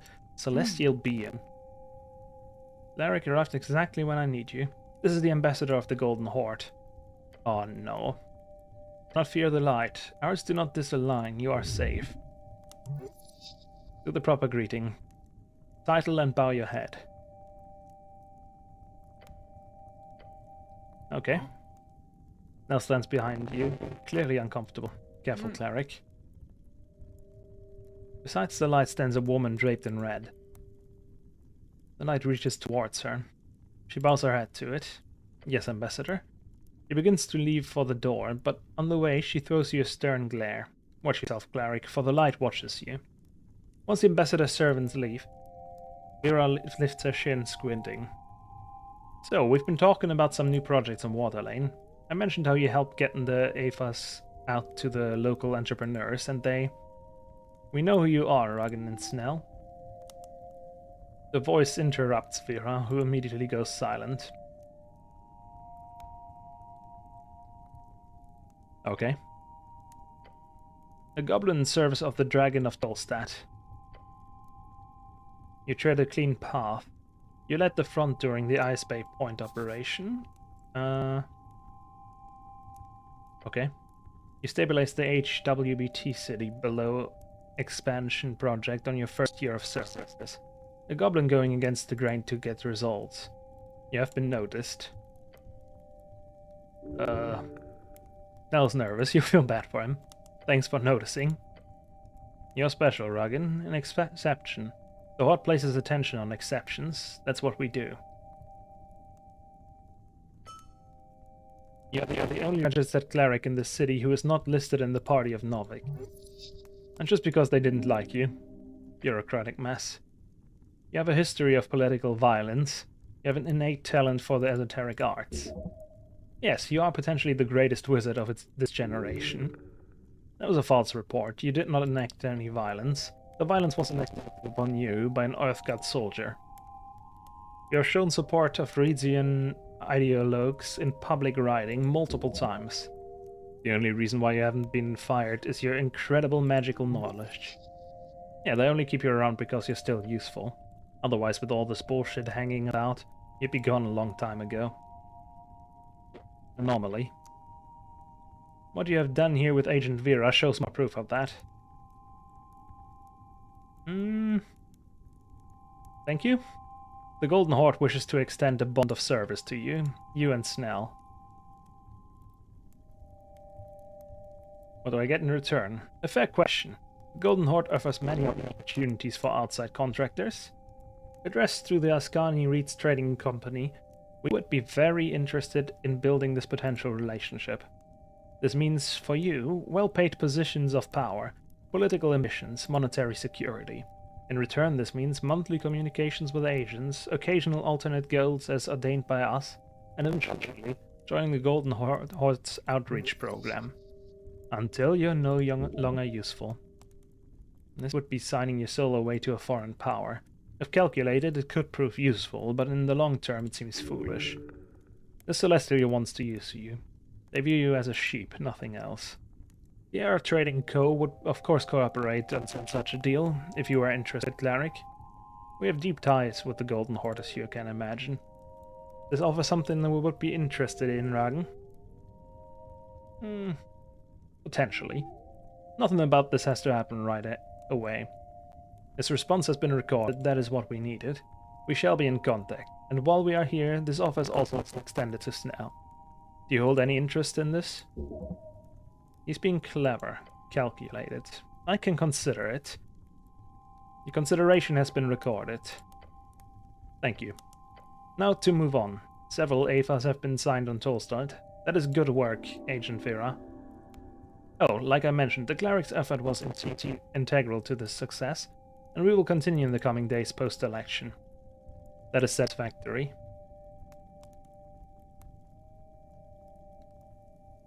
Yeah, I gave some. Oh yeah, we heard back from several. As to the content of the contracts, I have been informed of some changes. Changes? She didn't like that. What changes? Currently, the court has a big incentive for Reedian investors. We wish to expand that to include those of the Golden Horde. I believe we spoke about this at the... This AFA also includes several loopholes and problematic elements that could interfere with the Golden Horde's current and future blockades. The clan lands. Yes, among others. If local businesses are able to trade freely via land as well as sea, to regions and states, the Golden Horde deems sanctioned in both more serious cases as the Clanlands conflict, as well as lesser situations of targeted tariffs, then we cannot move forward. This issue has been brought forth already with your owners. Expect several errata in the near future. It would have been good to see these comments before the election, as discussed. I apologize for the tardiness, but I assure you this issue is entirely the fault of the Ascani Reeds Trading Company. This guy just said, I'm sorry, but everything is actually your fault, to her face. These Celestials are hilarious. Agent Vera, this is above you. Above her rank. She clears her throat and straightens her outfit. Of course, Ambassador. Thank you for the heads up. The Golden Horde is very interested in seeing economic prosperity in your city, Ragen. They want control. Growth through foreign economic influence is not true growth. If Norvik owes its economic stability to foreign powers, those powers shall be its true owners. It's an intelligent strategic move, if you wish to control your neighbors. Agent Vera nods, looking like she's going to explode. The first step towards that is handling the clanlands. For far too long, Norvik has ignored its halfling war criminal populace. I ask you, Ragen, as a cleric of the city, do you believe the humans will choose prosperity over the propaganda of the clanlands? Your eyes telling you this guy's a monster, so be careful. What are the halflings to us? Neighbors, not too close. Just another folk type. Unlike dwarves, they have no close bonds with the earth folk. They are resilient, stout folk, one found all across the coast. Not unlike humans, they have been enslaved and controlled for most of their history. You must stand by them. What should I say? Careful now. If you kiss his ass, he'll know you're an asset. If you go all halfling, lovey-dovey, he'll know you'll never be one. But considering the weird tension here, that might not be a bad thing. If you antagonize him, you might be able to push back. Which, if you do correctly, might net you some points with Agent Vera. Stand directly by, stay neutral. My city does not involve itself in foreign conflicts. They are our closest neighbor, for now. Halflings have shown themselves unable to accept this fact. We set the line to protect them, to create a lasting peace. Since they refuse to comply with our reasonable demands, I hope you understand, our most peaceful method of handling their terrorism is through sanctions. Agent Vera, you have been a very valuable asset for many years. Yet I sense frustration in you. That is not acceptable. Frustration is not acceptable. Fuck you, dickhead. You will make certain the Ascani Reeds Trading Company fully complies with the AFA erratum. It is a matter of Golden Horde security. It is not negotiable. It will be your highest priority as of now. If the cleric is agreeable, funds will be procured for his involvement as well. This is tense. He's so precise in his words, you have no chance here. You exhausted, Snell played it silly. You didn't reject the deal. Oh, fuck.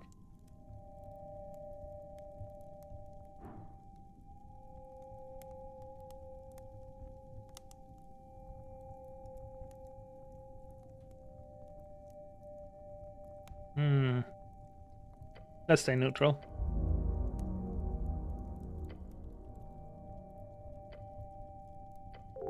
I will leave you now. Thank you for your time.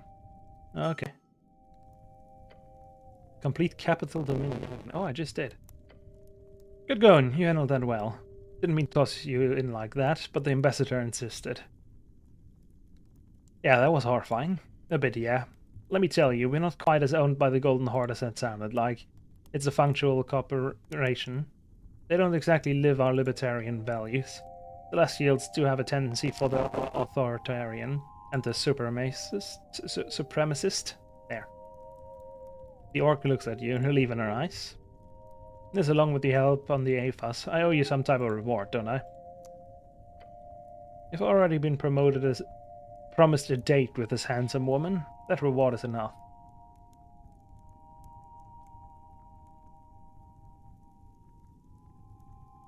Your reward sounds nice. It does, doesn't it? For one, I'll be sure to grant you full access to the rest of the facilities if you want to investigate the warehouse properly, but beyond that, I was planning on handing you this magical sword we've been hoarding, but unfortunately I believe it has been misplaced or handed out by someone else. I have it right on my back right now. Whoop. Whoops. Well, since you already took Kattegat, it's no matter. Maybe you'll just get some... Let's get some money instead. She grabs a pouch from a drawer and tosses it your way. 1,200 crowns. 1,200? What? Here is a token of our appreciation. Holy shit. That is on average about 4 months' rent. She must really like you. Beyond that, I'll also make sure to put in a good word so we can work together again post-election, since I guaranteed you there will be a lot of work to do. Just nod. I've got some paperwork to deal with, but if there's nothing else I can help you with, anything else I can help you with, just let me know. 120 billion. Yeah. Actually, how much money do I have? 1,200. Where's the money? 1,400 money! Okay, I need to come back when she's gone because there's a safe behind here and I want to steal that as well. But now the only thing I've really stolen was the sword, which is why she gave me the money instead. I'm currently carrying the sword on my back.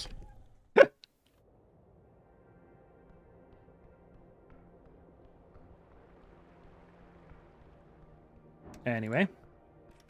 Hope this guy's awake. Sup, buddy?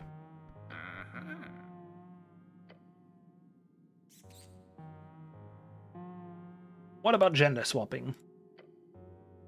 A bunch of laws about it, polymorphic stuff, I don't really care. It's more interesting to ask, what is the spectrum draw set up for us? When someone drinks one of those hip mirror gender potions, as they're called. Yeah, it's weird, isn't it? They don't really give you an ideal body, like you'd imagine a kind of trashy, unkempt born male. Drink it and turn to a hot young woman, but that's not the case. The esoteric nature of it does create a sort of perfect mirror of the original drinker. If the drinker was kind of slouchy and not so fit, the opposite gender version would retain those features, along with any aesthetic unfortunalities. I would obviously be a not so great looking woman myself if I were to guess.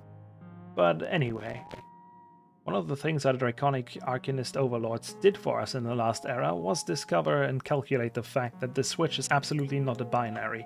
In biology, it's somewhere what makes sense.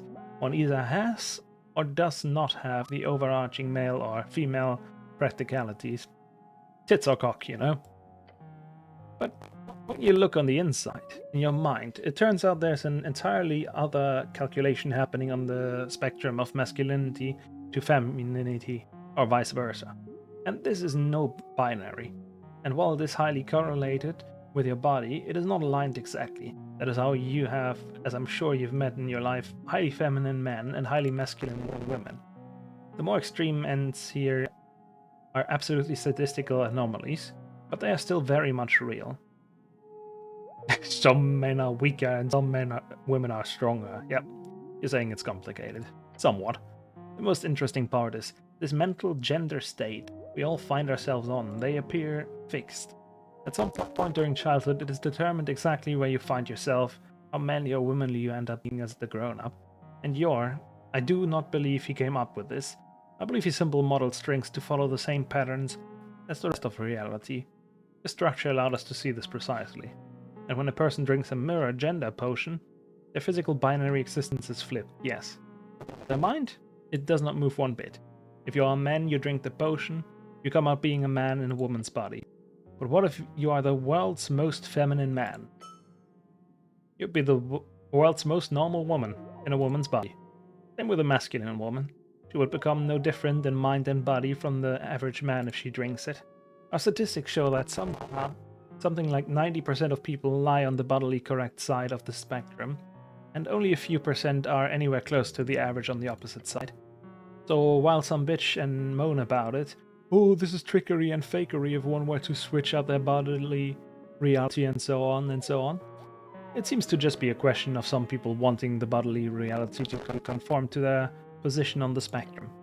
Of course, some people do it just for the kicks and boners, but that I see as just the spirit of curiosity and wonderful debauchery.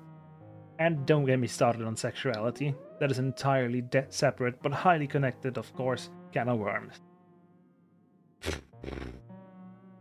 He always has so much text, man. As long as you're not hurting anybody. That's more or less the official legal stance of Norvik from what I understand, but anyway. Found that book you wanted? You did? Fucking glorious. And I'm sorry, what do you mean by talkative? There was a living library right below. An invention, I presume, from those guys that I can't pronounce. I have heard tales of a shuffling trove of knowledge below, but I have not spoken with an eyewitness.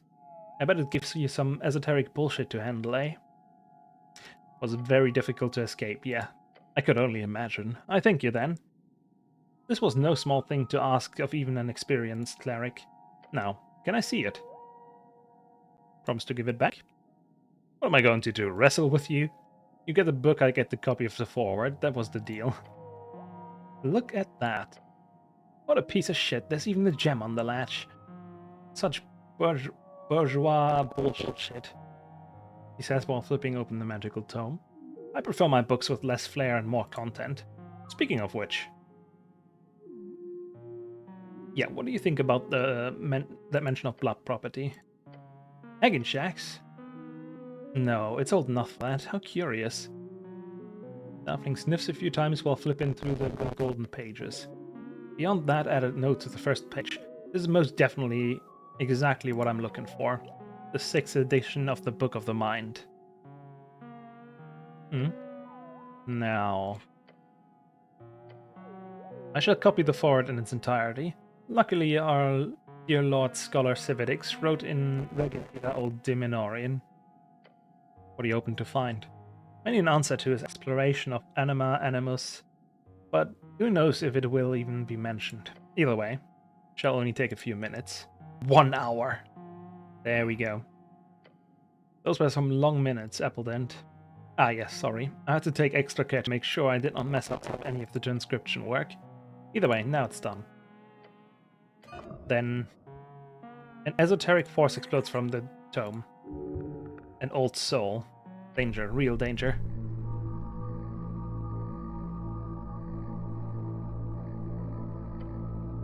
It wants a mind. No. You grab it from Snur's grasp, the shocked halfling letting go without a fight. The energy emanating from its pages now focusing on you.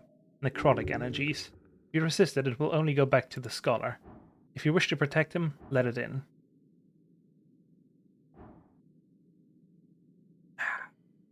Your mind is a fortress, and you open the gate. It floods in. Every crevice filled by ghostly whispers. Whispers and screams. Ooh, ouch. Your vision grows bright. Civitics! Oh well.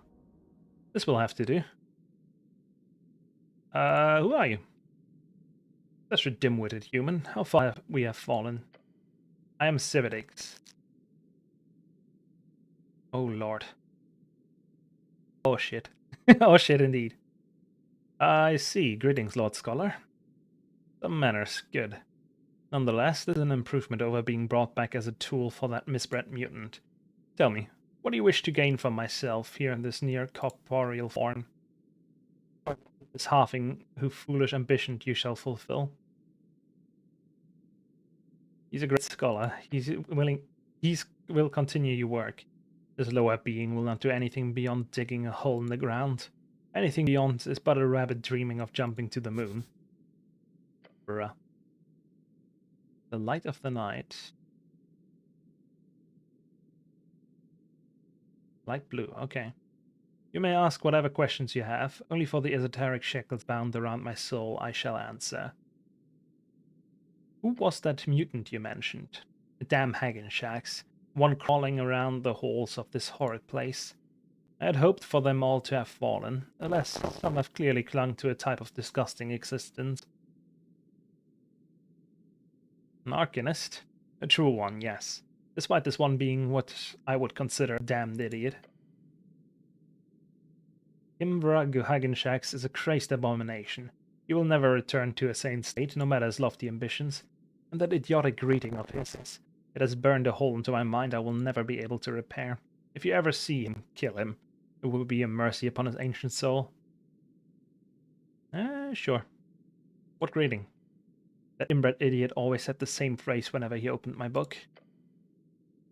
Ahoy-oy. Idiotic. Never ask me to utter it again. Is that why my mimic says ahoy? Yes, that is why most wish to gather the 6th edition. The dozen copies I crafted each contain a different foreword, each a fragment of my knowledge, my decades of research. I could not publish most of it as it used illegal data gathered during various Arcanist experiments. What did you find? The anima and animus are incomplete ideas. They are but a shade of a greater color, a swatch standing midst the palette of the mind. Through mental tribulations and intense physical exertion, I managed to extract a deeper understanding, a categorization of the mind. There is overlap to general personality research. However, it does not match perfectly, as all creatures seem to exhibit these categories in different forms. 6 categories to be precise. They are not prominent in the thoughts of most. They are not easily pinned down, nor are they practical due to their changing nature. However, there are 6 shades of the psyche, which can be practically explored and examined, each on a spectrum of its own. I have distilled them into the following terms: force, agility, body, intellect, awareness, presence. It's what?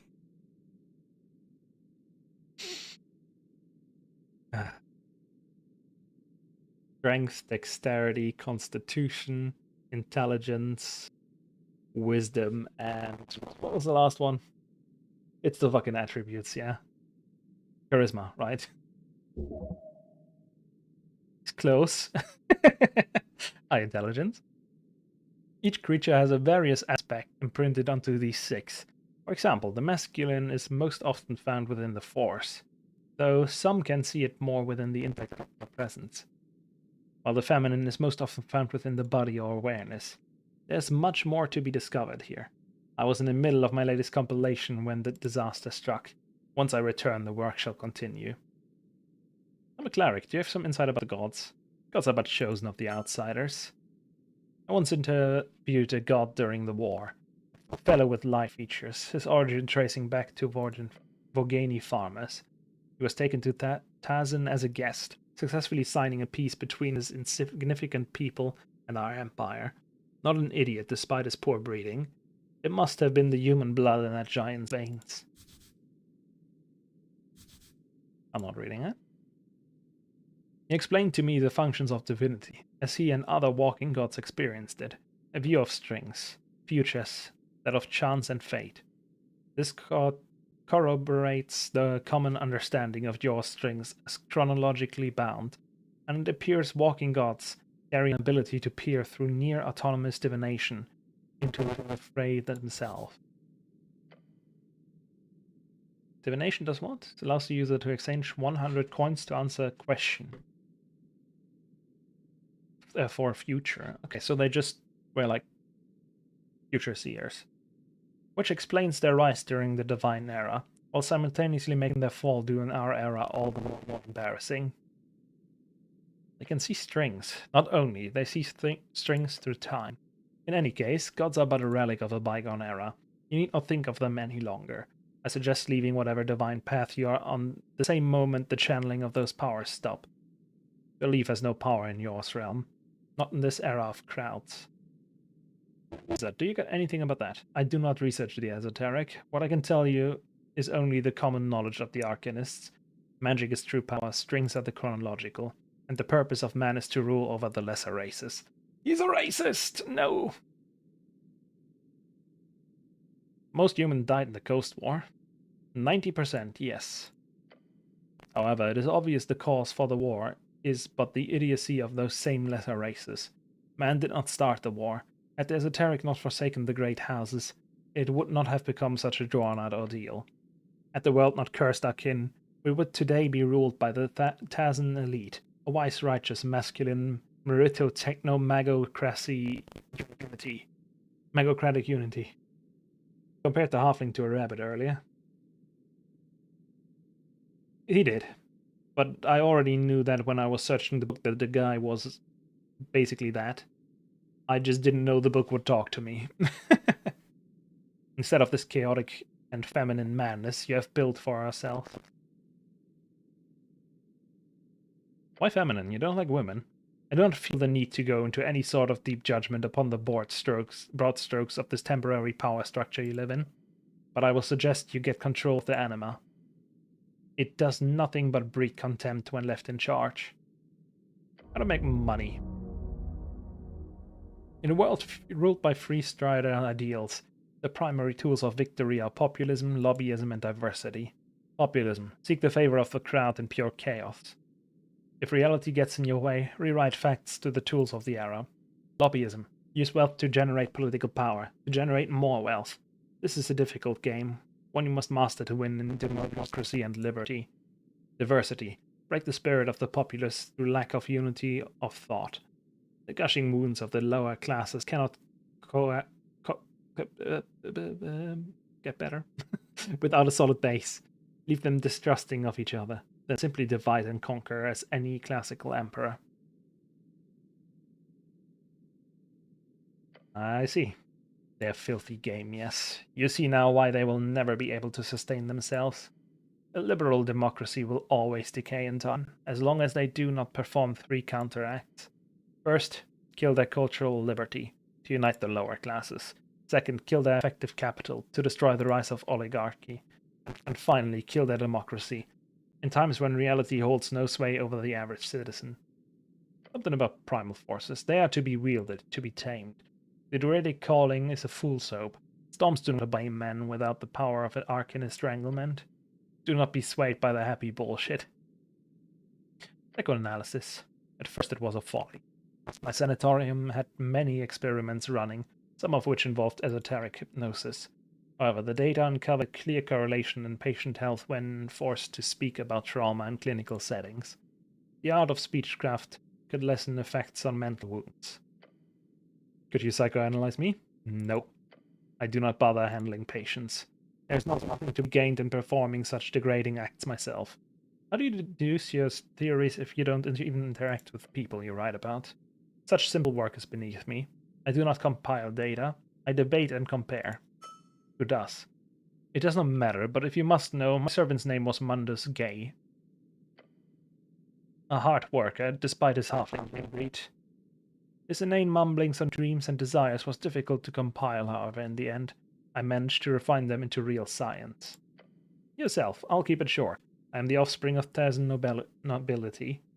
While our stature fell along with our city, I pivoted my education and superior breeding to craft power during the revolution.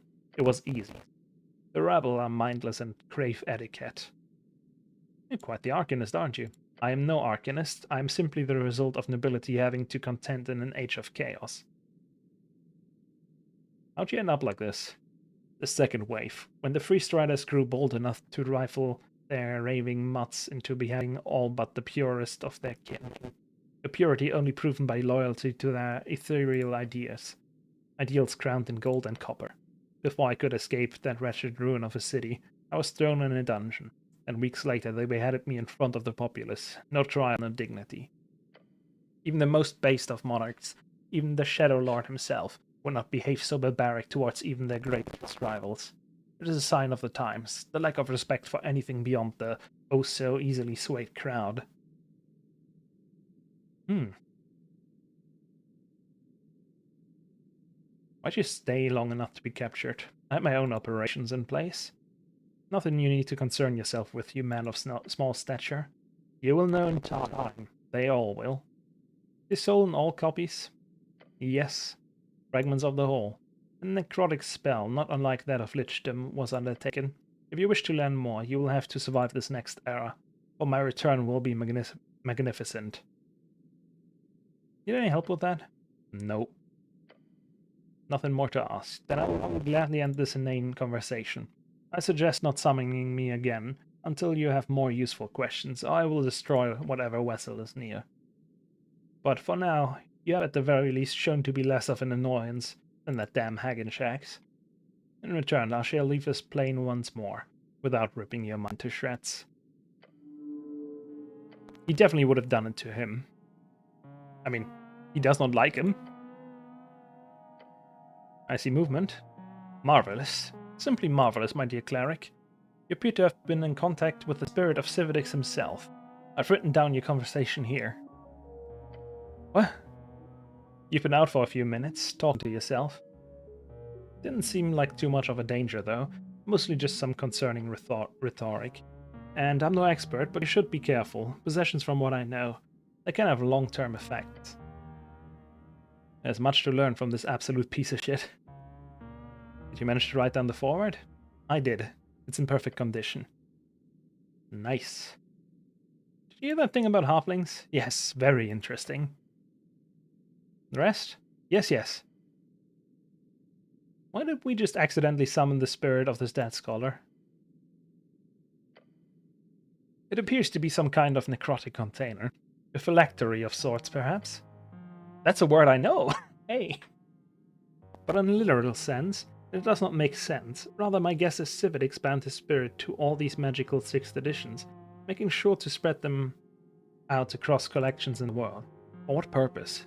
Most likely to bring himself back at some point? How? Who knows? But that book is yours now. Considering the danger involved, I would suggest not opening it again, at least not without a team of backup exorcists. You don't want to have another chat with him? I'd rather not. I'm much more interested in finding out more about this gay fellow. Arcanists are well known for appropriating the work of other lesser folk, and considering what we heard here today, I wish to delve more properly into all of this. This has been a significant step in the right direction. Thank you, cleric.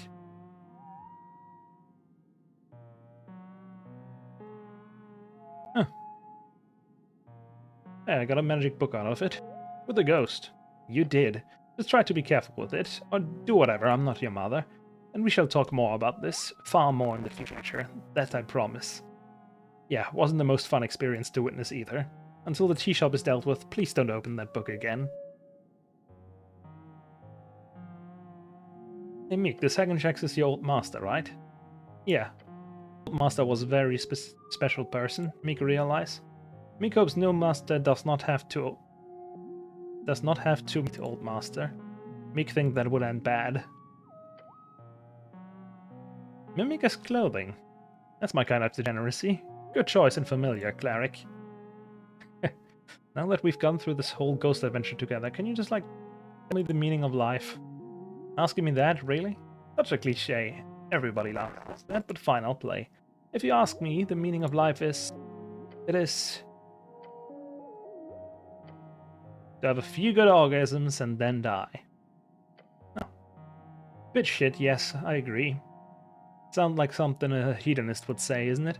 But from what I can see, the secret in that is not so much to seek out the pleasure beyond anything else, but rather to hope, desperately hope, that you never find out which one will be your last.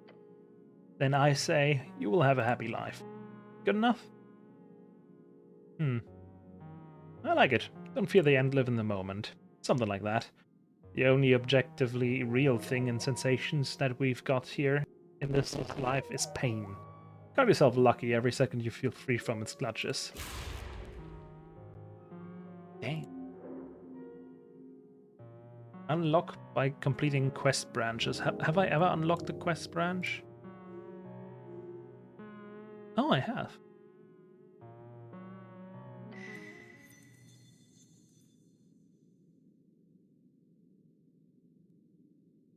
They must have realized by now, you're not just a government goon. You are... I am the cleric. That's right. The one and only, Narvik's protector and hero of the downtrodden, the cleric. This is your calling, your duty, your life. Since you joined the Earthguard to make sense of this unruly life of yours. It is your calling. This is where you found your zealotry, your love for the city, your meaning of life.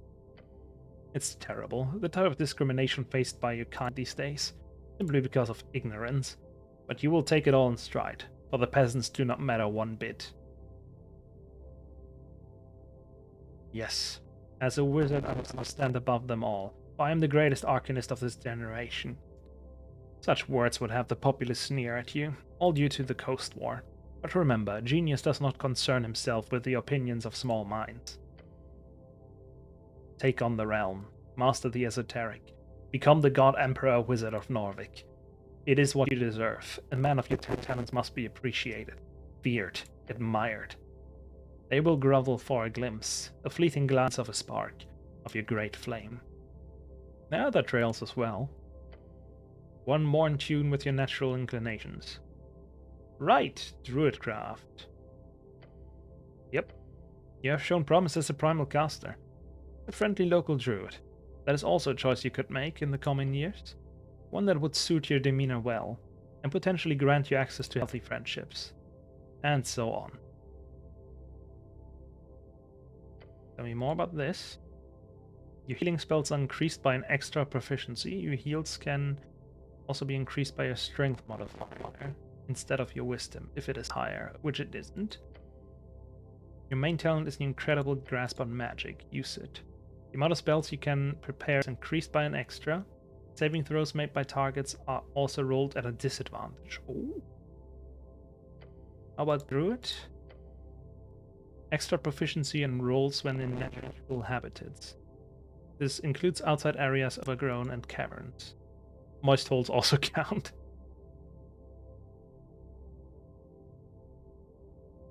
Seriously? Charisma's not making a joke about that? I'm the God Emperor. Acknowledge your privilege. Use it to subjugate the lesser beings around you. Soon enough, they will all bow down to your greatness.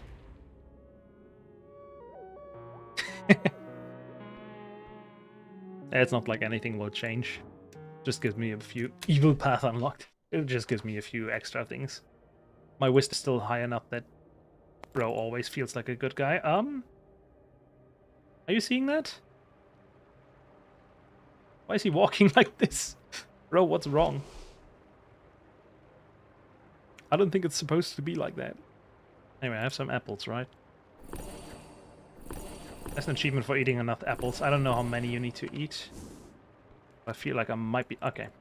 Like I might be getting close.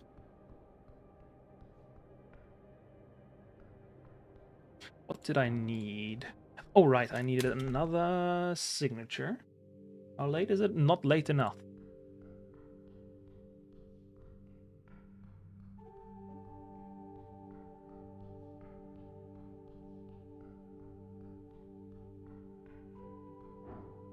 It's open. Pog. Ah, shit. She's gone.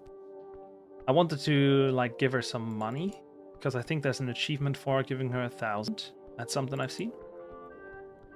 But yeah. Not here. So not an option.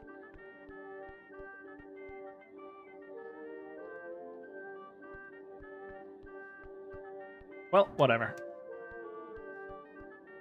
Hey. Cleric. Here, Priest Rider. Thank you, I've already got one. Right in the offices. Well, Rixia's got some sources of her own, but it's a great reminder. I'll be sure to sign it soon. So you happy about it? Oh, for sure. The Free Striders are very good business partners. Well, but the Celestials, the Golden Horde, man. Time to make money. Think about the Celestials, mate.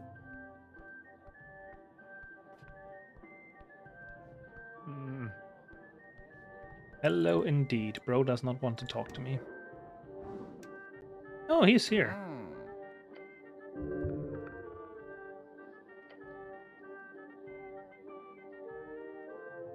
You enjoying? No. That's sad to hear. It's not unreasonable to not enjoy an evening such as this. Anyway, come. Partake in the nectar of the gods, or at least what passes for it in this establishment. We find ourselves in the precipice of this grand experiment of democracy. What will you vote, sir, officer? Don't get him started. Myself. That's usually my line. Oh, I took it from you, did I? You can have it back soon enough. But where's the I'm voting for myself thing? Not sure yet. Uncertainty, the only rational response in such irrational times. In a world of shifting sands, to admit that one does not know is the beginning of true wisdom. But for the sake of argument, what would you choose if you stood at the ballot boxes at this very moment? Probably Asgilus. Ah, the workers, the heart and soul of our city. Rule? Can they truly rule, or will they simply become the new face of an old tyranny? Democracy is a delicate dance, my friend. When the music stops, who's left without a chair? The workers' paradise is a noble dream, but dreams can sometimes turn into nightmares, especially when power gets involved. This gnome sure can talk. He's very inebriated. But no, since you are the carrier of law in this city, a good question would be, what is law? To carry such a burden of holding the law, would it not be fair to ask, what is it? Think about it. Your answer will matter. Your choice could change the world, good knight of earth. Cleric of the bourgeoisie. Ah, fucking hell. Law is power, those who wield it decide order. Law is peace, it's to keep chaos at bay. Law is tyranny, it's to oppress those below. Those whatever the hell I say. That's peace, to keep chaos at bay. You hear him snoring. Party's over, thank the gods. Why is he drinking so much? I gave him the book he looked for all his life and now he's fucking dying. Yeah, well. What else did I want to do?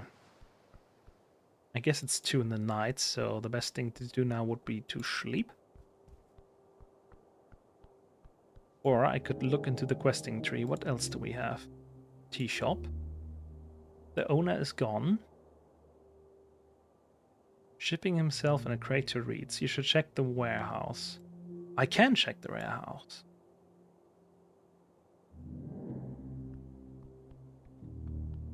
I just remembered I can do that.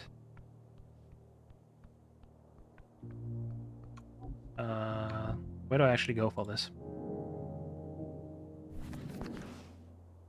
No, no. All the way down. Ugh.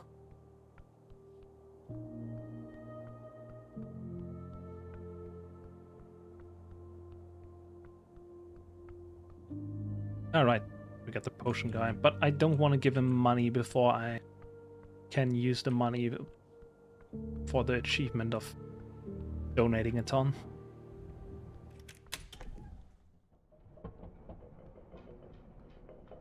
Good to know this is like a very quick way to make money there.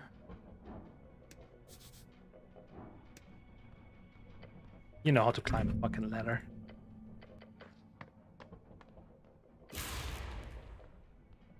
Can we open this?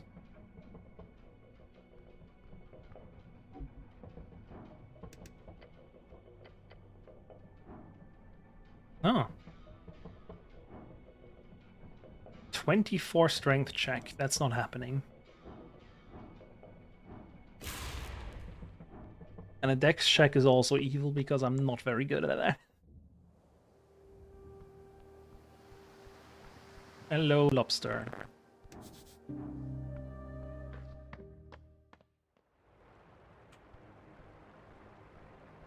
Let's see, I wanted to have a look at the warehouse, and I probably should head to his home soon-ish.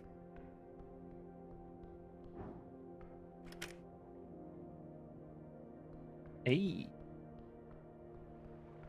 It would actually be great if that is close, because that means... Ah. I was gonna say that means there's no way she's there, but...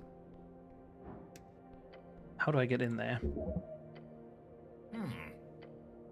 Don't think the Free Striders will be too happy with someone sneaking in through the roof. Damn, look at this rusty thing. They really don't value security. Got -3 in dex. That's not gonna happen. Oh, come on.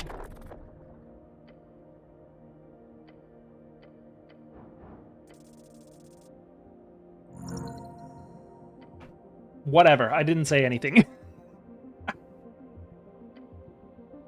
Quite literally, this rusty piece of shit won't ever close again. Great job.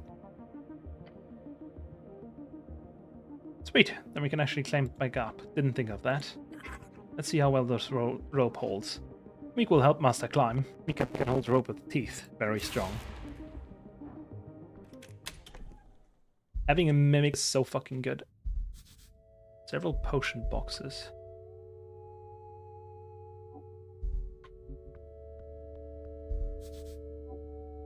He actually did try to flee via the box, didn't he? Anyway. Ooh, Dex Helm. You pick up a polished helmet, but before you remove it from the box entirely, you sense your scarf rushing to your aid. Not again. You see something shift in the sand of the crate. It's vampire sand.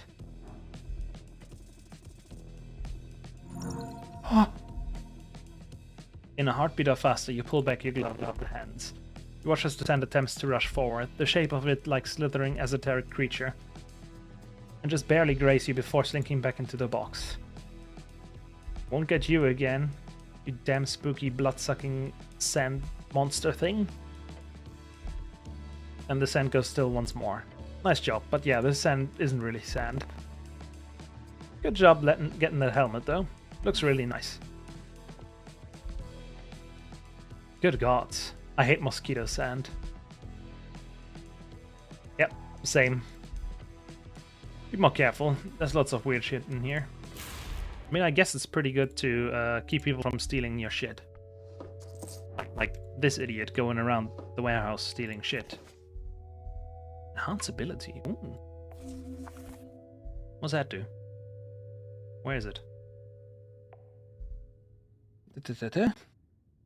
Duration 4 hours. Tapping into animalistic spirit energy, you enhance your mental and physical abilities until the spell ends.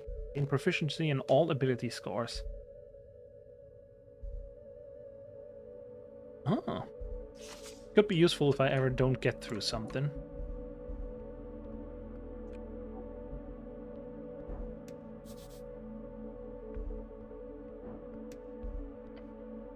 Ink cartridges. Oh, I wanted that.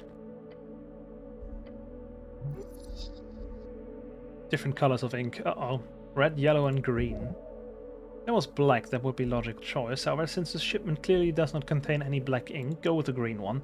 It makes the most logical sense, being the Aeschylus colors. Green. Go with green.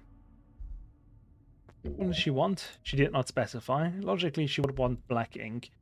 But this crate seems to only contain color ink.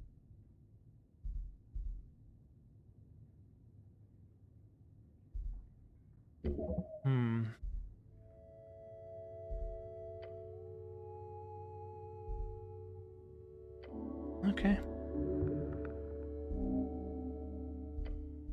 Just need to turn it in. Despite placing the cartridge in my pouch of holding, I don't feel like I've actually looted it. Ignore that. That's just your innate feeling that this quest item isn't that important. Right. Can't you just grab all of them? That's what I would have did.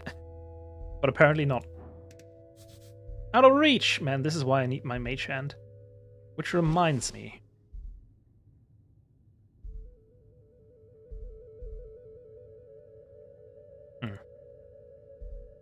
I mean, it does plus... Wait.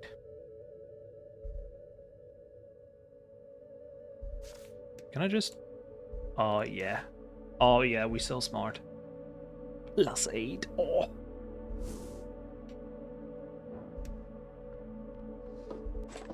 I would have really liked, though, to get the Mage Hand spell.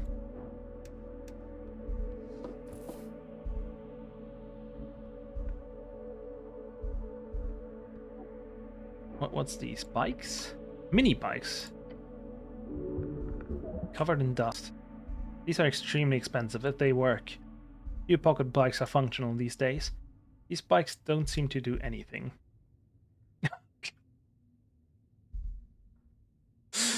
That's a fucked up thing to say. You can't say that.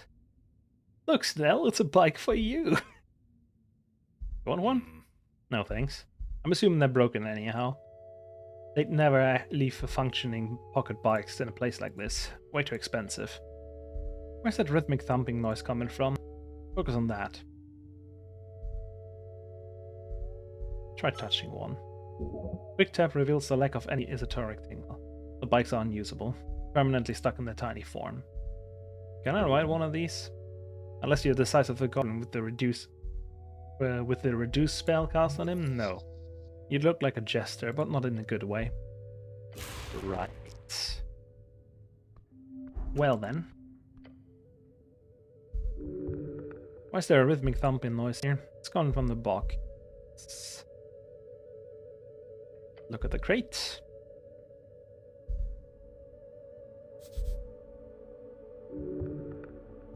There's a little holes in the crate in various places. Air holes. Oh, you hear that? I do. The face that says, be careful. I think we got something here. It's gotta be the tea shop owner. The tiny bikes that are magic to be bigger, not big bikes magic to be small. Actually, I don't know. I would have guessed if they're permanently stuck in their form that it was the other way around, but I guess it didn't specify. Yeah, he wants you to open the crate. Obviously.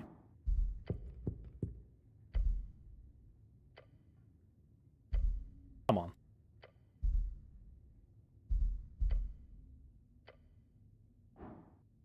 Let's open it. I mean, it's a 7, we got advantage. There we go. With a tight grip, you press hard. It's difficult. Even the goblin is straining to put his measly body weight into it. But... there he is.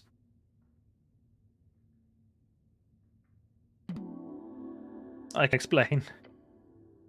You watch the wingless crow-looking creature scramble to compose himself. Drummer. That is a Yobu Kodori, often shortened to just Yobu. I can see why. The birdman lets out a strange throat noise, then makes a series of nervous chuckles. He's inside of a shipping crate, marked for export. He's clearly trying to flee the law. Maybe he's got a good reason to escape. A fellow in danger. It's illegal to live in crates like this. Explain it quickly. I'm just inspecting the warehouse wares.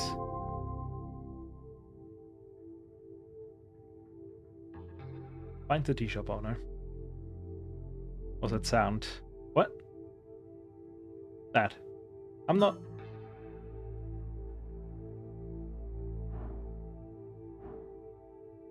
So should I threaten this guy or something else? A push is all he needs, then he will spill the truth. He sure talks a lot for someone without a voice, but he sucks at lying. He's quicker than you. Can you really keep up? Something esoteric, a spell? Don't know.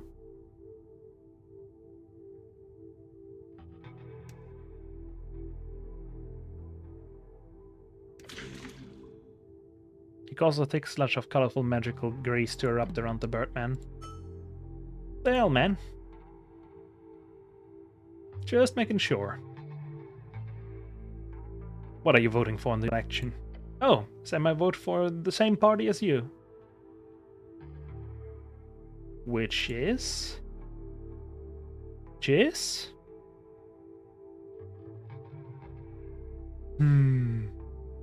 Look at me. Do I look like someone who needs a party? No? I'm the only one who can rule this city as a wizard god king cleric. Okay, you vote for yourself? The only good choice. Good. Great choice, my man. You get a feeling he probably uses that sound every time someone tries to talk politics with him at the tea shop. What a genius. You should learn from this. So you're inspecting wares, are you? Yes, I'm a local entrepreneur. He's trying to assert himself by sounding like a tough guy. The AR, they're my supplier for tea and sometimes coffee.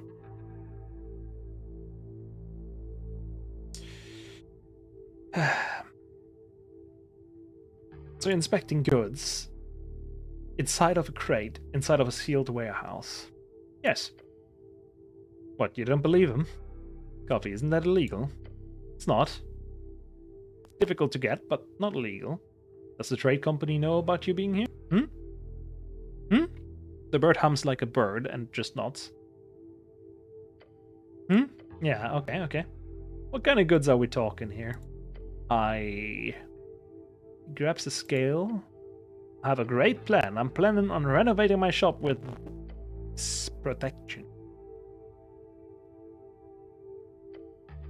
Your hands glide over it. The bird stares at you as you caress it. Renovating with that stuff? Yeah, huh? Nuh-uh. He's lying. Why is your voice so weird? I am Yobo Kudori. The voice leaves the bird throat like a drum on fire. That's bird folk from Imnen. Oh yes, Yobu. We've no voice of own, you know? Like, oh, it's like the fucking the birds that mimic noises they hear. That's cool.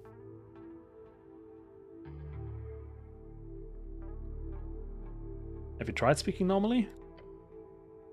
Curse. Book curse. I have no chance.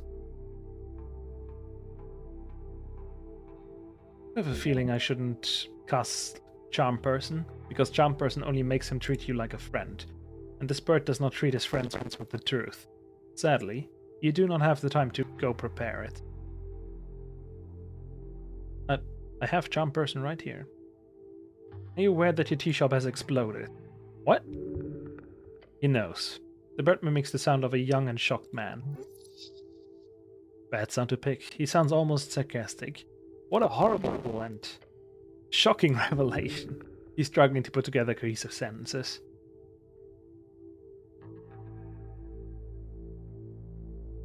Tell me what happened on that morning when it blew up. It was normal, empty tea shop all morning. I had business on Water Lane over noon. Been busy since. This is a big shock. That's not what the little boy said. You didn't hear it? Sorry? Oh no, he's got a hearing problem. How sad. This birdfuck is clearly messing with you. Either that, or he's the most awful compulsive liar you've ever met.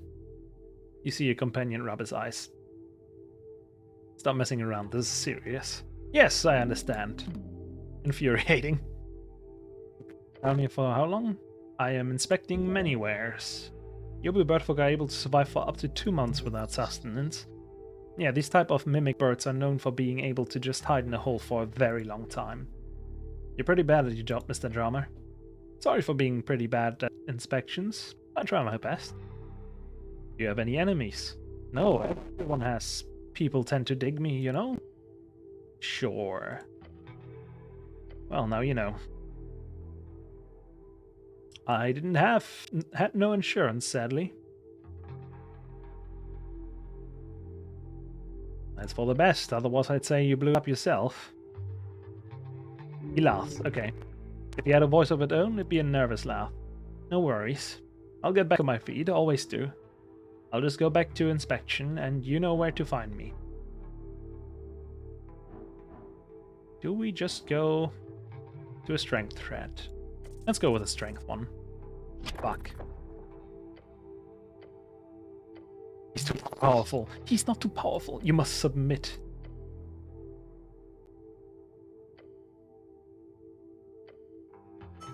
Okay, the bird spotters around for the moment, then he pauses and scratches his beak. You seem to have inadvertently given him room to trust you.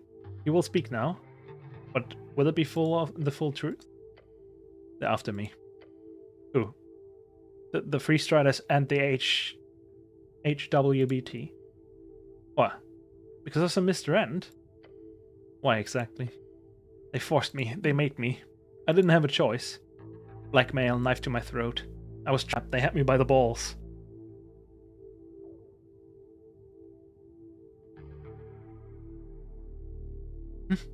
You're hiding from the Free Striders inside a Free Strider operated warehouse. They're scary, but not very bright. Now, the HWBT didn't know about the smuggling stuff, right? Not to my knowledge, no. It sounds entirely like Free Strider extension. Why are you afraid of the HWBT? Give me punished if they found out my little secret. Possibly. The old lady won't take kindly to having a smuggling operation going on right under her nose. How are the Free Striders connected with this? They set me up. I had access to the secret tunnel under the temple. They forced me. I had to. What's this got to do with the explosion? Listen, I only ran away to save myself. When T-Shop exploded, You knew before that it was gonna explode? No. I was in the warehouse here. Inspection. I hear Free Strider talking about upstairs. So I hide in here, waiting for a boat. To get away from this bloody mess.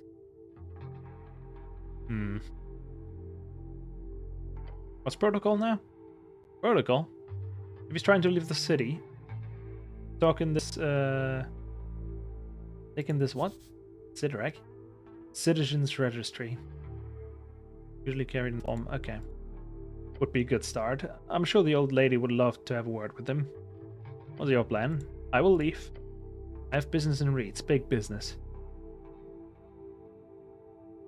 You should really stay and deal with this tea-shop mess. You sure you told me everything? Yes, please. I'm in trouble, but I did nothing wrong. Let me see your papers. Citizen Registry. You hold it to your helmet, the bird makes that rhythmic thumping noise a few more times. Well, we greased him up, so I'm fine. You turn it over in your hands. The papers stick. There's Drummer Imling. Goes from Im. Born 112 PE. Betty picked out 2 as his birth year just to avoid it looking too fake.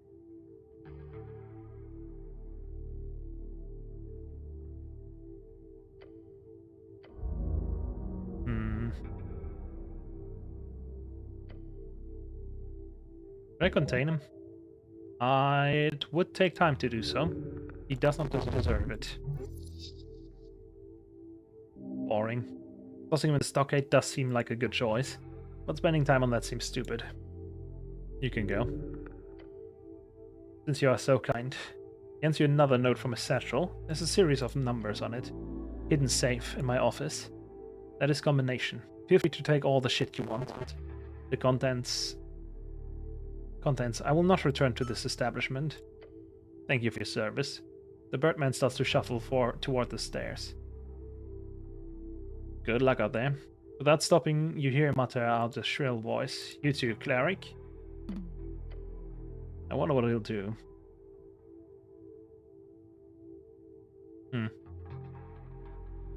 Believe anything he said? Sure, I'm certain he believes he's a victim here.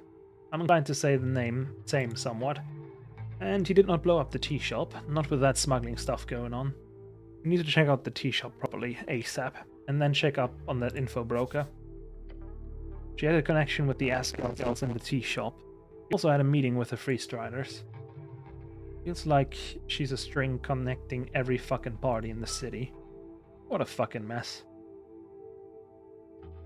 It's okay to have him running around.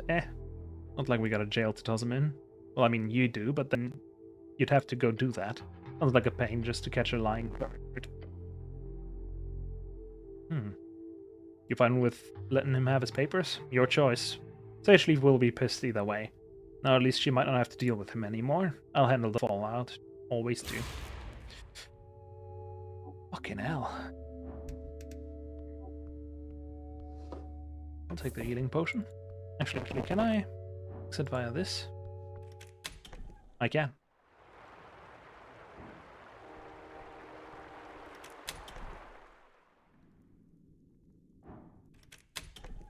Did I see that right? Okay, no, that was not a real rat. That was a fake rat. We only need real rats.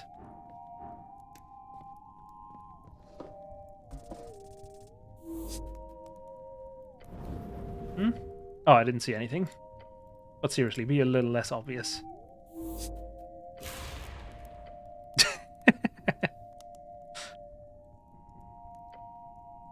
I'll try. It's an 8 check. I mean, it's not important, but I want to take all the shit they have, obviously. Not because it's important, but because I can. I should seriously be getting close to that achievement. I don't know how much I need. That's a dex thing. That's a dex thing. Minus strength. Should I keep this? Maybe. I guess I'll go back to the other one. But after. Full on dex, which means this one is dex. Was one of these 2 decks, or are all of them 1? All 1.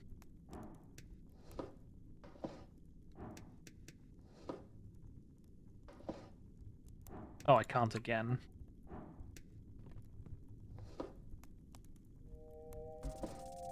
It's a 5. Come on, you can do a 5. Why do you need rats? 1? I think there's an achievement for it. 2? Where is it? I think my guy himself just decided there is a quest for that. At least he feels like he wants the rats. Is it actually somewhere here? River Takey. I mean, that's completed, but that doesn't do anything.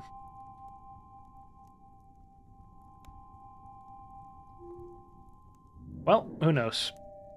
He wanted to find the rats, so I want to find the rats. Also, I'm only missing 1 more rat. Oh. Now this is money. We always take money.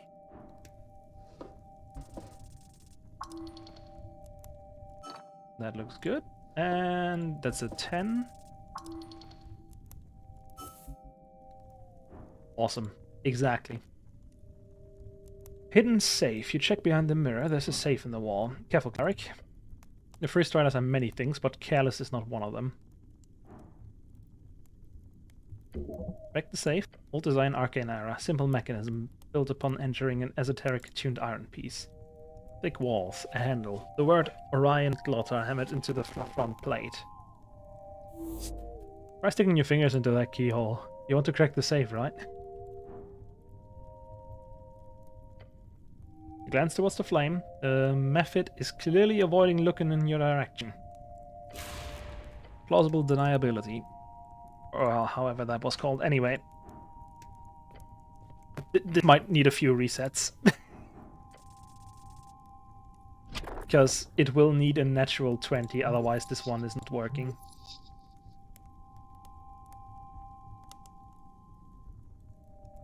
Glove finger can barely fit inside by the handle. Firm and stiff. Stick a finger in. Oh.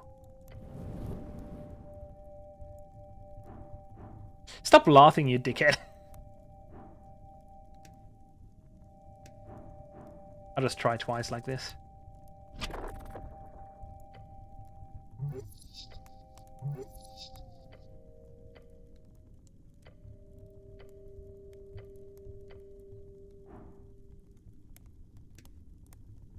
I'll just waste a few on this. So close. So close.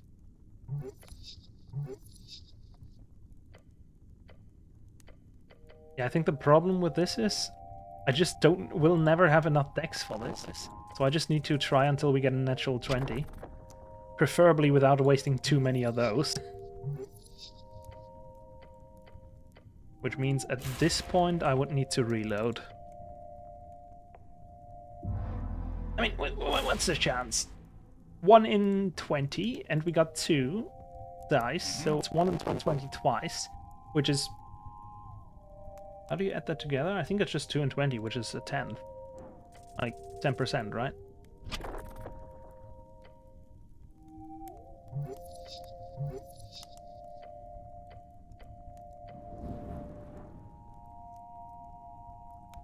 Well, it says impossible. Impossible just means I need a natural 20. Come on. Do we get extra points for doubles? That'd be nice.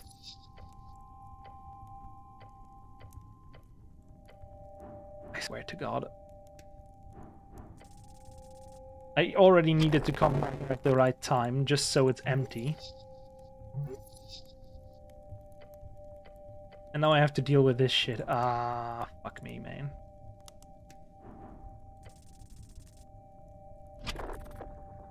One in 10. 1 in 10.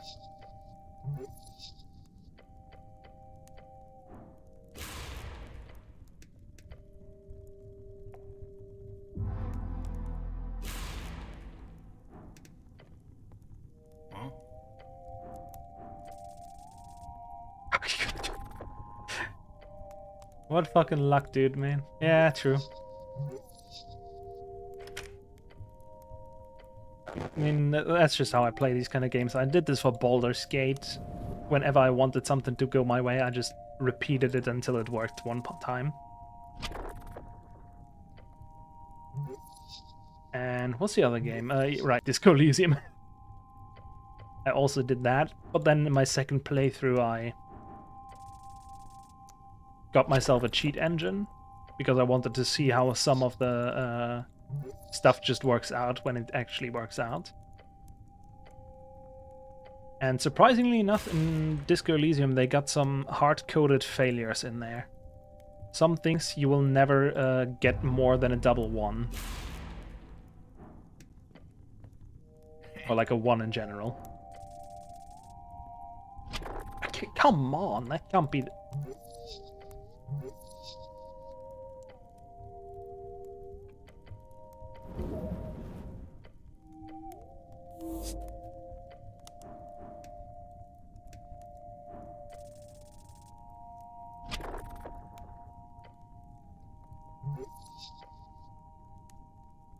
I'm gonna fucking shoot this mirror, I swear to God.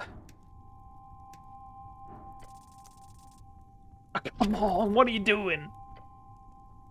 To be fair, that's a 26. Even if I had like... Let's say I had full in all dexterity. I guess it would be at a +8? +7 maybe? So even then, this would still... Ah! Finally, there it is. Tracing the rim of the keyhole with your gloved fingers, you sense the esoterically aligned arcane power within. It sends tingles up your entire arm. Being careful not to trigger the magical barrier inside, you realize by exploring the rim inside has a dead zone. A tiny gap where the spell does not reach. Enchantment of some kind. You do so, and within seconds you hear a click. Whatever you just did, it worked. I am the greatest, a true rogue of the era. You sure are. Damn, great job. You hear Method whistling in his fire. I ain't seeing nothing here, no sir. As the door glides open soundlessly, you see inside a stack of papers bound by a leather strap. Orange ledger. As you do, you realize how light it is. Just one paper, 2. What the hell, why would they keep a single contract in one safe? Must be juicy. You look over the text real quick. Gods be damned. It's easy enough to understand what this means. The contract is between the Ascani Reeds Trade Corporation and the city of Norvik. What's taken so long? What's it about? The contract states that from the 1st of Beltan on to the morrow of the Blood Night, that is 4 days after the election, the land rights of 15 collective ports across Norvik will be transferred to a bunch of company names you've never heard of, and there's... the signatures of those businesses, they're all magistrates. One of them says Nicholas Darrow. The city is selling off every port in the city? What the fuck? They're doing what? I thought I was getting something extra. I thought I was getting money. This is story stuff. They're doing what? That's insane. Oh, they're good. Now that you got this info, you better get out of here, but, these fucking freestriders. Should I release this somehow? Yes. Folk need to know the truth. You're not gonna stop it either way. You should turn it in back to Vera later on. Tell her you got it from some thief on Waterlane. You could make some friends with it, and enemies, so be careful who you give it to. I did, and I did not want to. I thought I was getting money. The city's corrupt, what a surprise. Keep it or share it. Make sure it does not trace back to you in either case. What should I do with it, Snell? I honestly have no idea. All I know is that you and me, we are not supposed to see this shit. So don't do anything hasty. Well, I know just the illegal printing press for this.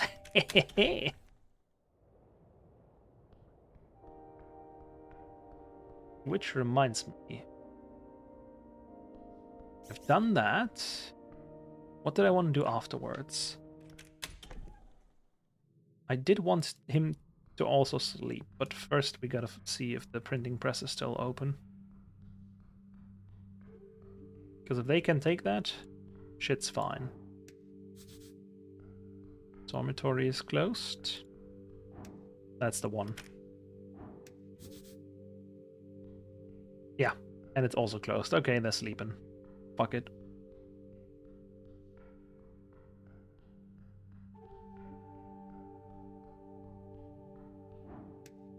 What the fuck is that? Beaming light emanates from a hole in the wall. One of the apartment doors has turned into something not so normal. Cleric, do not approach that thing. That is some major esoteric bullshit. Make feel strange pull from door. Old magic, very old. I'm gonna touch it.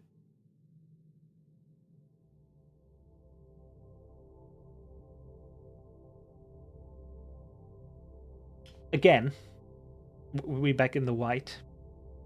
Hello, Constitution. A sting of radiant energy fills your senses. You are burning. Oh, fuck.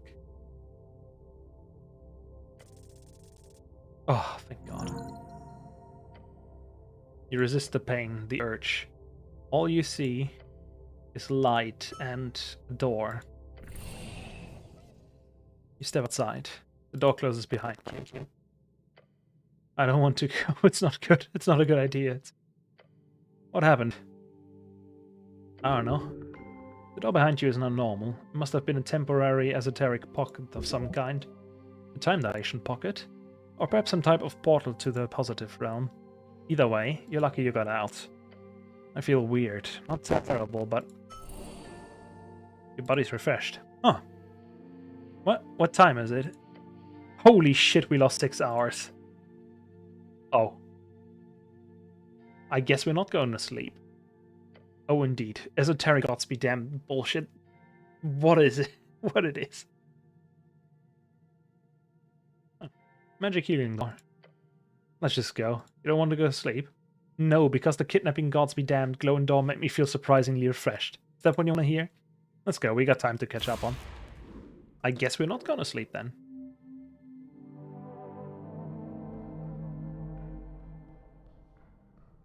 That's perfect. Oh, wrong door. That's the door. Anyway, it should be open now. Well, problem solved.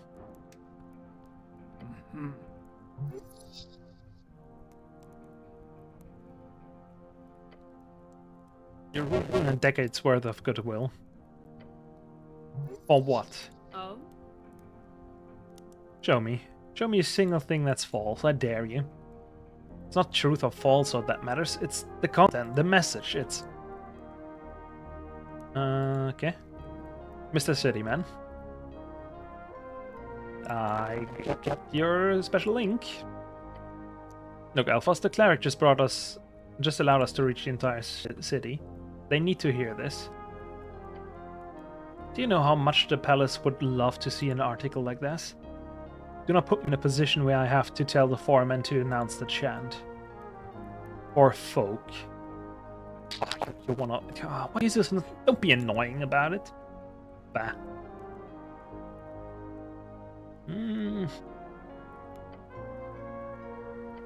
I feel like I need to step in. Do you now? I apologize, we're having an issue. I'm just trying to... Mr. Cityman, please enlighten us. What does the law say on criminal incitement, specifically in print media? It's a maze of rules. Few of them well written. Practically it always ends. It depends. Give me an example. As in, what if someone printed a newspaper calling for a violent uprising? Depends on who enforces it and who gets enforced. Then I suppose that grey zone would be a wonderful place to die. Look, Alphos, look at where we are. I'm in a closet with this goddamn esoteric mess of a machine blowing hot air up my ass. The city already guts us at every turn. The protests at the towers, your PPG problem, that bullshit with the Silkers Guild. They will never work with us. Now's our only chance. We have the people's attention. It's time to drill it into their heads that they have the power here. You're missing the entire picture, girl. It's belittling to call her a girl like that. You're correct, the people have the power here. We will use that power responsibly, by creating lasting, lawful changes. If you keep writing about violent revolution, the average person will think you're crazy. And even worse, if you push for all this other socio-relation crap. Crap? What is feminism also just an ignorant reworking of Eskel's idea? No, it's... You know, I'm very much in favor for pressing down hierarchies, but to put such a threatening stance on the way people have lived for centuries, it's not wise. It's not wise to tell women and oppressed minorities that they should have rights. They have rights. We have universal suffrage. Norfolk is the most egalitarian city on the coast. We've spent decades working for that. I'm not reading that. I'm not reading that.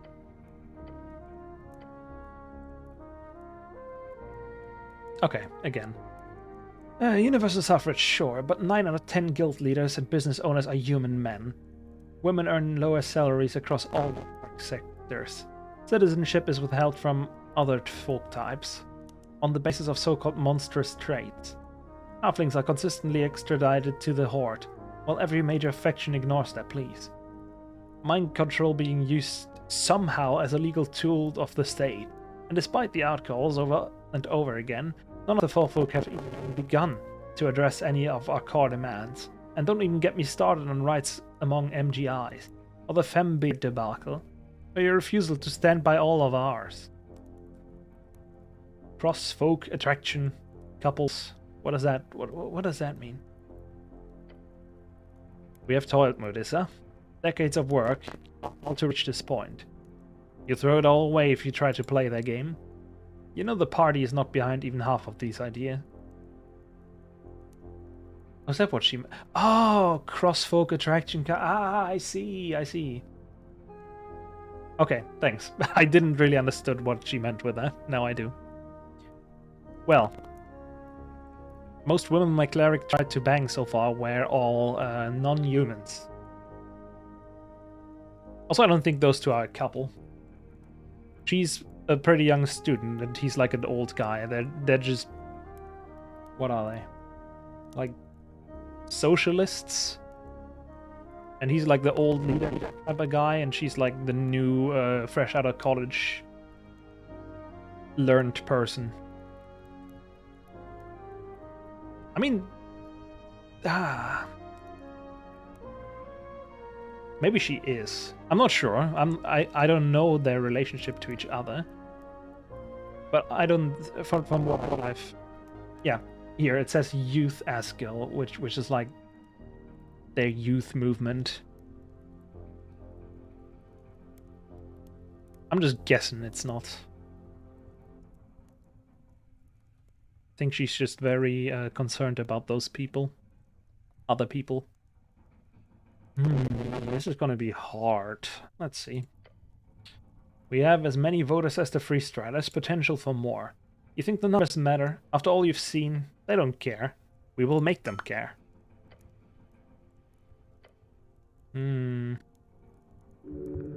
Must be a common occurrence. Was over a single article? Yes.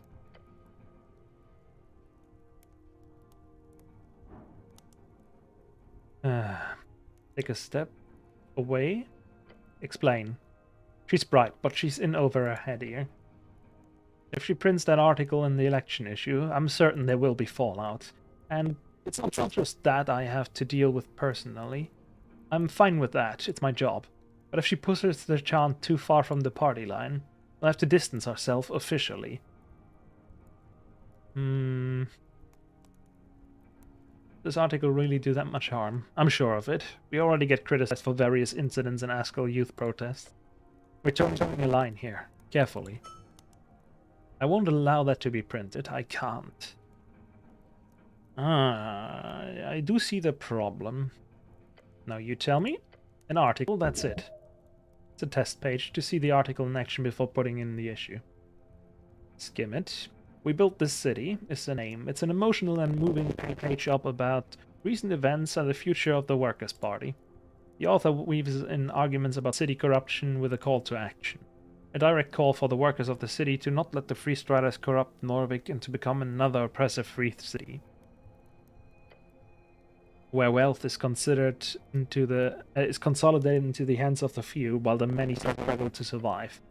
Then it gives a list of what almost looks like demands on several wide-ranging important topics, from the Golden Line and Guild Union membership fees to social acceptance of cross-folk relations and more. It also contains a striking subtext about wealth being extracted from the city and sent east. Yeah, this would work on many in the city. Arguments are flawed, but rooted in truth.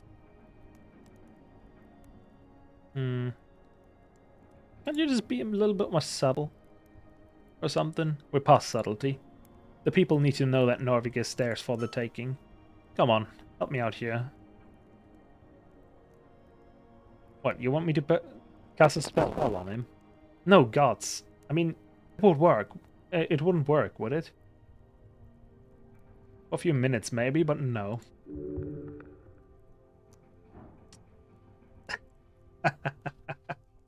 Oh, she would have wanted me to do it. Figure out what she really won't. What's your reason?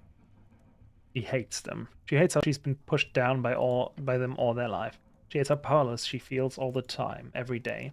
Every time she walks down the street and someone looks at her funny. Every time someone asks when she's going to grow up and start a family, instead of playing around in some Asgilist LARP outfit. You see it in her eyes. Hate and anger. Anger from endless systematic injustice. What are you looking at? Your choice.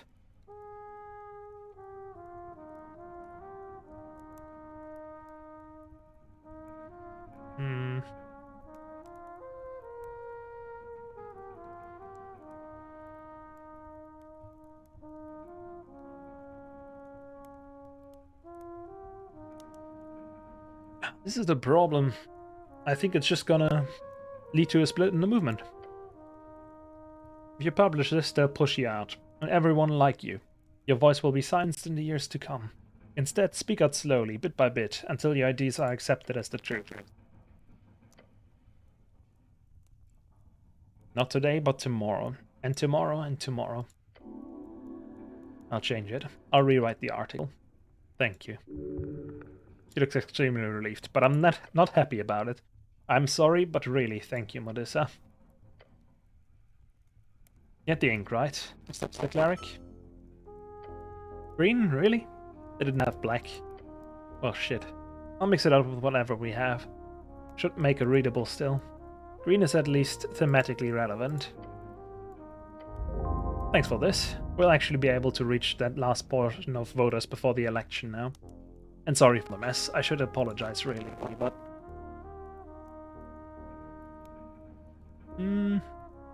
Nobody likes a complainer.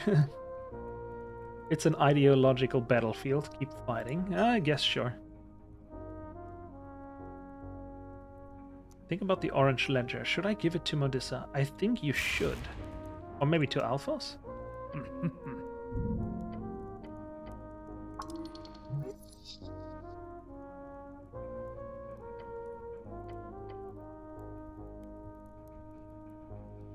Give me a quest. Okay.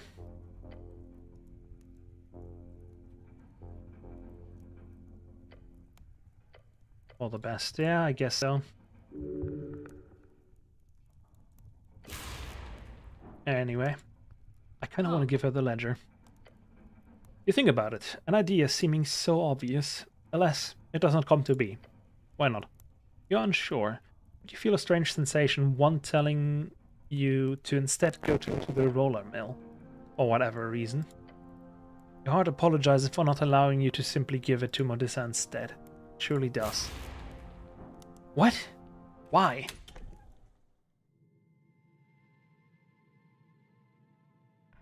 Why does it want me to go to the mill? That is weird. Also, I want to see, do I lose time if I click on any of these? I'm not going into the tea shop.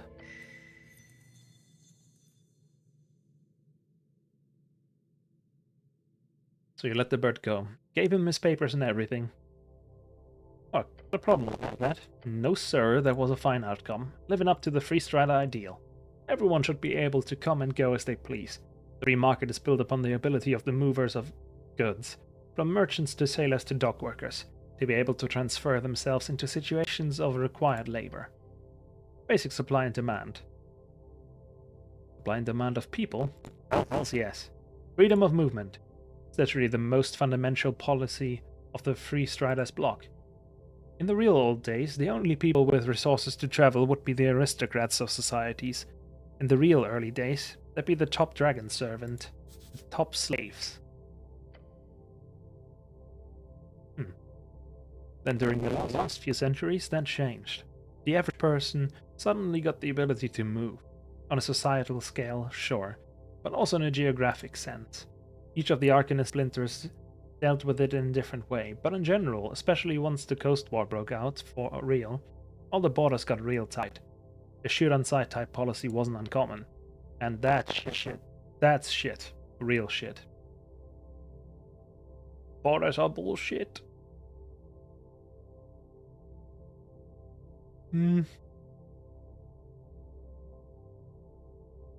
I want to say this because I want to be the Arcanist mage dictator, but on the other, real bullshit. The number one cause of starvation, poverty, and economically related suffering is the general lack of prosperity. Historically, it's understandable why peasants and kings didn't really get this, because they just didn't have the reference point.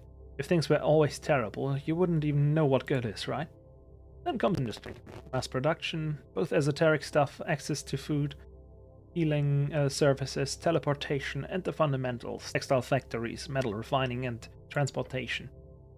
All of it given way to an unprecedented amount of prosperity for everyone. Like cheating in the economy. Everyone gets rich all of a sudden. Even the old aristocrats. That's not how this works, mate. So then you have the question of nation states or borders. You can make an argument that freedom of movement goes against certain ideals of nationalism, sure. You can't completely lock your own people away from others. You can't stay out of the global trade. You lose that authoritarian touch. In return, you get a super magical economic boost, one that helps everyone. You know those ass-gals that hate Free Striderism so much? This is the point where they all shut the fuck up and sit down. Because Ascalism didn't make anything better, not anywhere near the degree that opening the markets did. And locking down your borders, not allowing trade, people, labor, goods, and services to flow in the behest of benevolent invisible hand. It's literally like arbitrarily making your people, all your people, objectively less wealthy.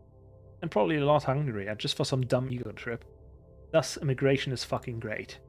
And anyone who disagrees is a fucking idiot. You're a dickhead. You have convinced me. I will now allow strangers to come live with me in my apartment. Yes, immigration is great and helps us fill out the ranks of the increasingly growing Norwegian industries. Immigration is amazing, but only for Volcarian reasons. We should help people in need by sharing our wealth. Immigration is balanced amounts is great, but too much and it'll create strife and cultural clashes. It can. Immigration is a tool of the bourgeois, used to slow down wage increase and dilute working class solidarity. Currently seeing that in Germany a bit.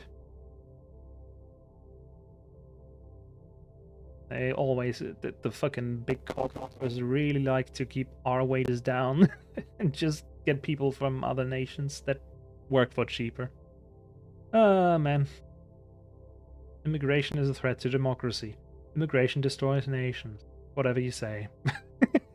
Let's see. I think we should help people in need.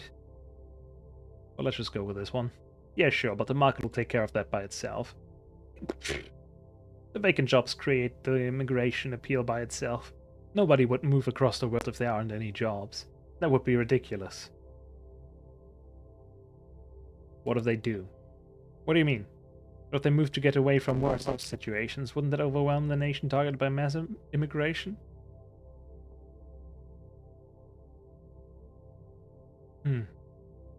Yeah, what if the country's just good enough? Well, that just wouldn't happen. Anyway, yeah. Then drum a leaf. Real swell move.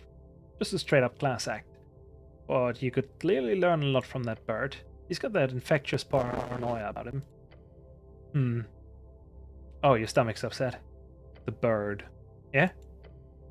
The bird is a survivor. That is his legacy. More than that, he really had one hell of a way to handle himself. Ignoring the shitty escape attempt. You saw how he danced around your questions? Seriously. Maybe it's a racial thing, but he read the room just as well as he recorded those voices. Honestly, both of them are damn true. Take any lesson you want from him. Bird's got game. And remember, immigration is good. Come on, relax with all the debating. Focus on the choices.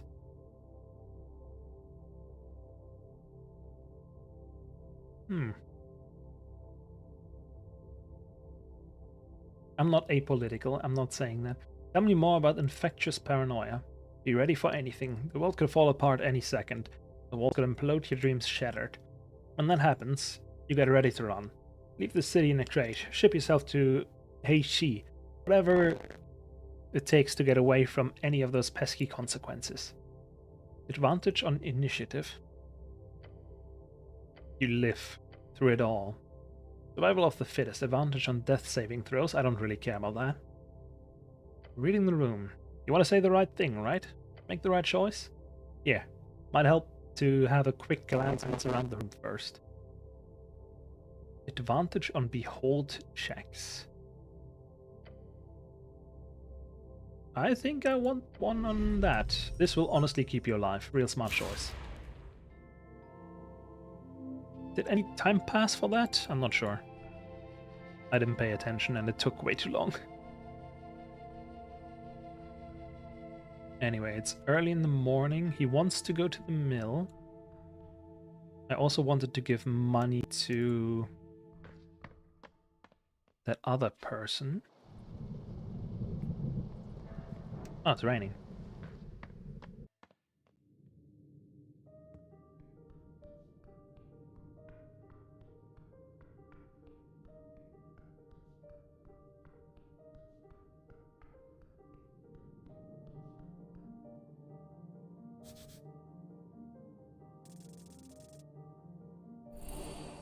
Hey.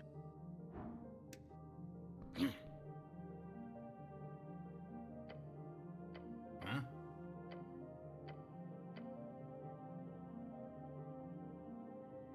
Okay.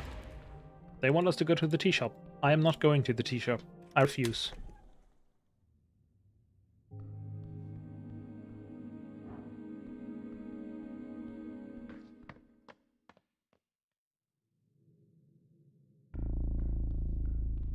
So what am I going to do about the other guy being a lich? Am I going to do anything about that? The way it looks? Doesn't feel like my guy is planning to.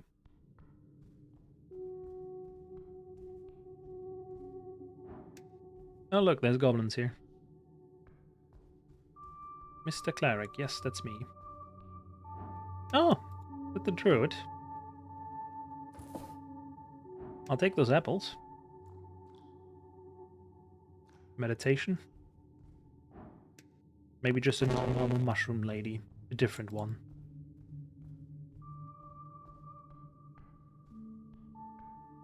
Let's do a bit of druidcraft here.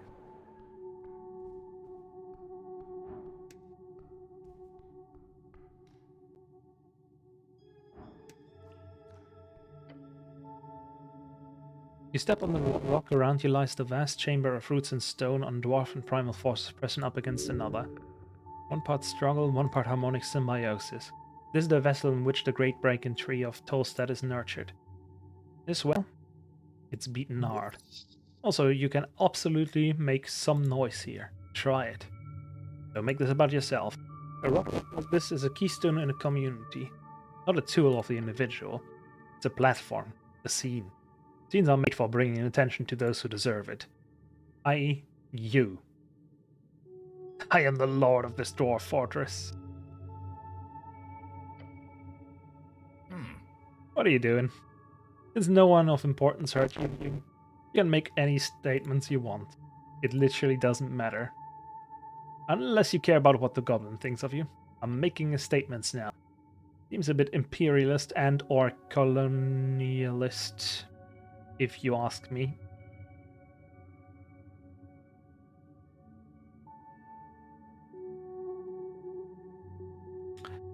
I was more going for a generic power-affirming apolitical statement. I don't think you really hit your target. The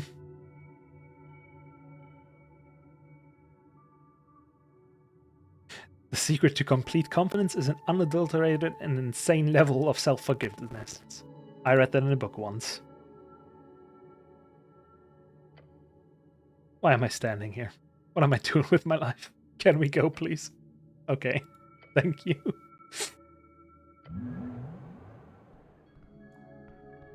God damn it.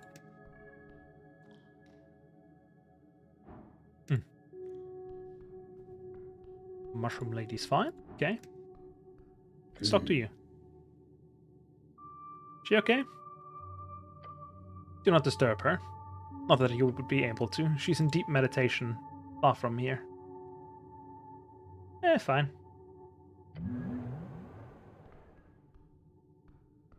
Let's check this place out. Then in the night, I'm gonna have to go to the store, donate to the musician. Well, I saved before that, so I don't actually donate, just get the achievement. White main craftsmanship. Recent serpentine figures carved and painted into the surface. Divine serpents. Each coiled and intertwined with each other. The colors are faint, but still there. Greens, reds, yellows. The artistry is breathtaking. Highly detailed, yet brutish ancient techniques. This was made by skilled hands during the Divine Era. Obviously a white main remnant. 3 distinct figures, each with different coloring. The top serpent has sharp teeth, predatory. The middle one appears more serpentine, elegant. The bottom one has unusual markings.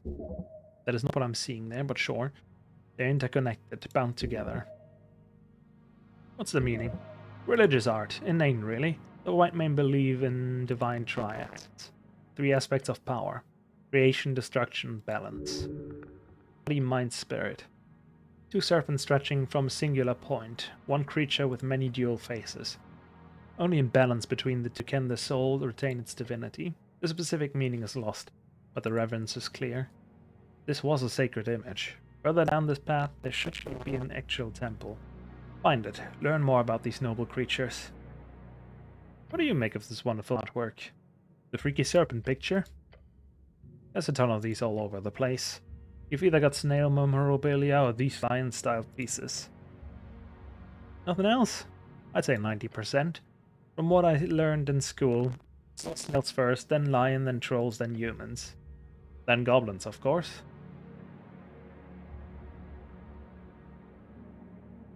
Don't you dare stage a coup. You can't stop me.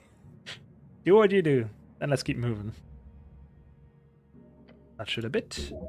One by a time, but still detailed. Okay. So nothing important. I gotta talk to the goblin if I see a certain marking. Oh, what the fuck are you doing here?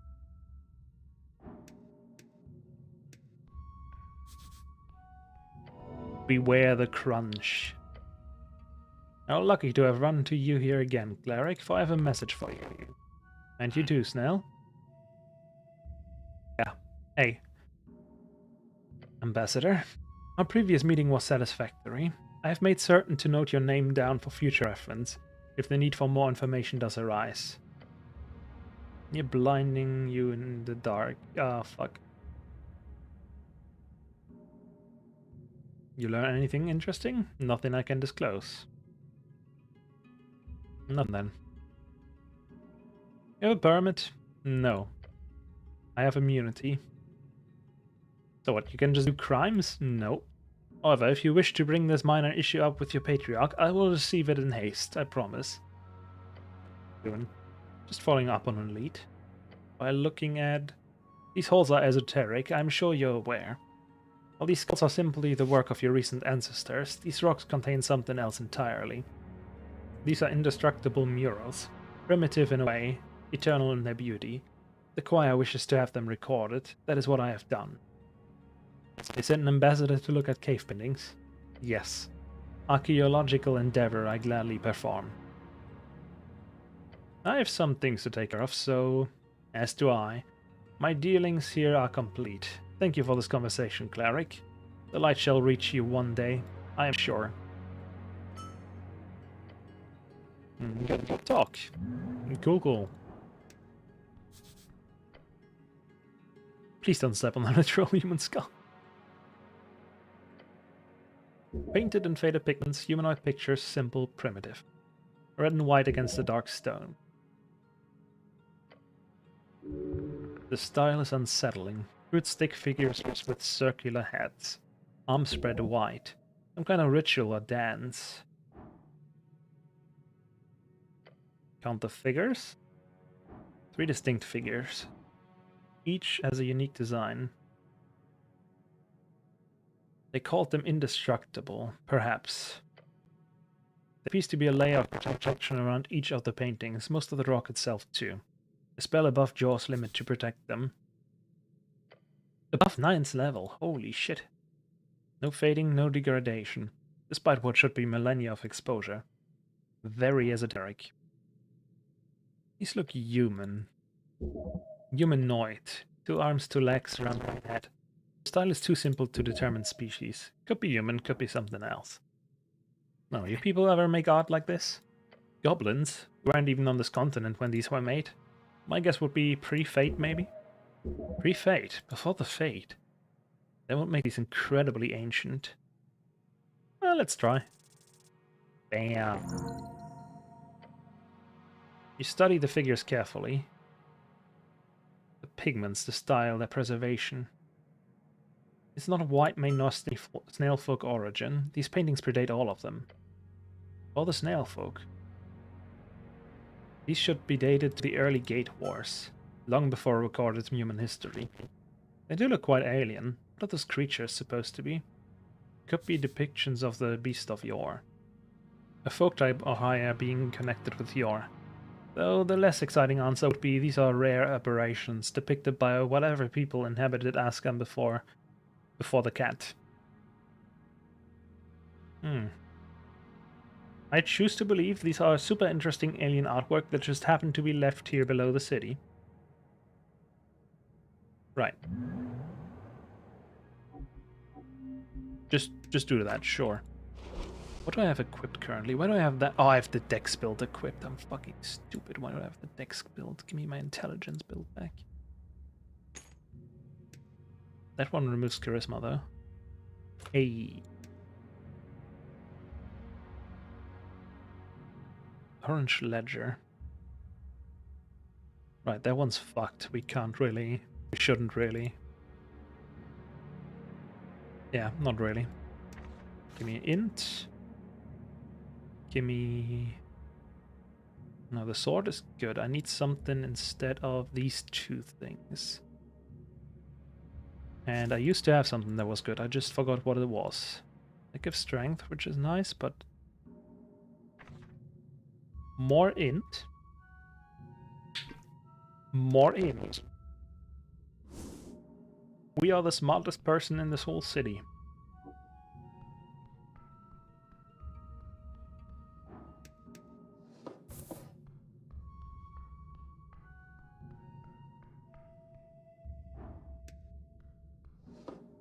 A fancy hat. A yellow hat. Oh, Frank must have gone through here. Keep an eye open. Oh, now it's my fancy hat. How many items do I have? 1, 2, 3, 4, 5. 2, 3, 4, 5, 6, 7, 9. 9 times 5, that's around 45 plus 2. So once we fill this, I need to put them all in deep storage for 1. There's an achievement for that. That is either a dead guy or a zombie. Esoteric lockpick. Ooh. Why didn't I have that earlier? Fuck.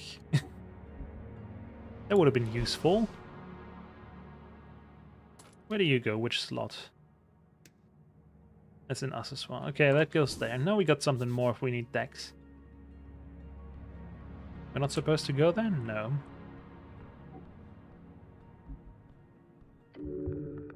You see it. It's a damn monster. Master, this is... Beware. You're right. You got... It falters. The goblin jolts to the side. Cleric, there's... something in the stone, right? Big monster.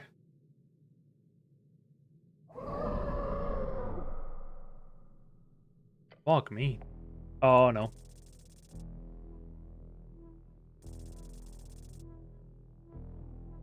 What? He has a net 20? What? Was hidden well, but makes wanting safety from getting grabbed in the last second. Now fight. This turns first. Ooh, okay, 5. 2d4. Ouch. We'll leave a bruise. Here we go. The goblin mutters as he brings out a sling in one swift motion. God bless my bullets. Just bounces off. The rob shrieks, clearly angered. A duel of fates. It is time to defeat this beast for real. Stop for a moment. It will be worth the investment.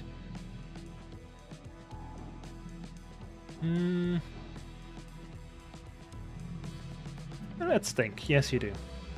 There's no time, just fight. What else am I supposed to do if not think? It does not take a genius to figure it out. Simply look at the thing. This esoteric beast holds but one great disadvantage with his horrific guise. Its eye. Oh yes, hit it in the eye. That makes a lot of sense, obviously. Take a breath. Your prey. Oof. I'll hit him, I swear to the gods. Right next to it, okay. Cocksucker. Even still, the creature does get distracted by the shot.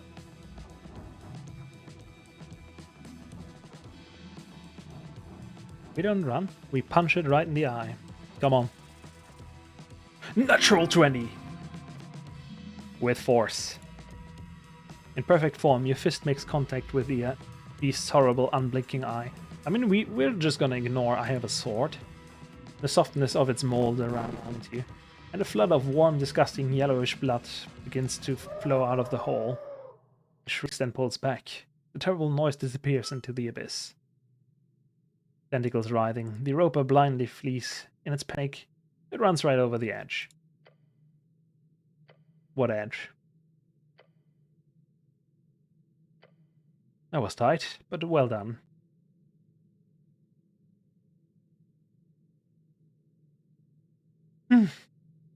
You two, great job.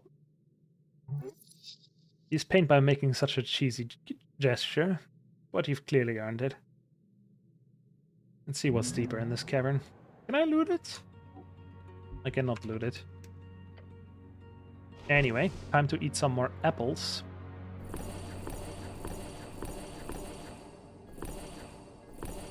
How many apples do I need to eat for the achievement to eat a lot of apples?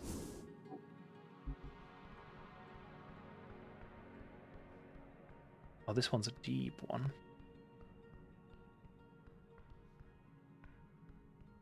Nothing over here? No.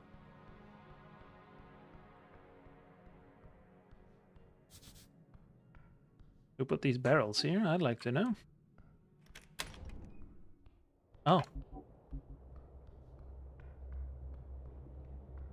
That's just the Croc's place again. I'm still missing one rat for him, though.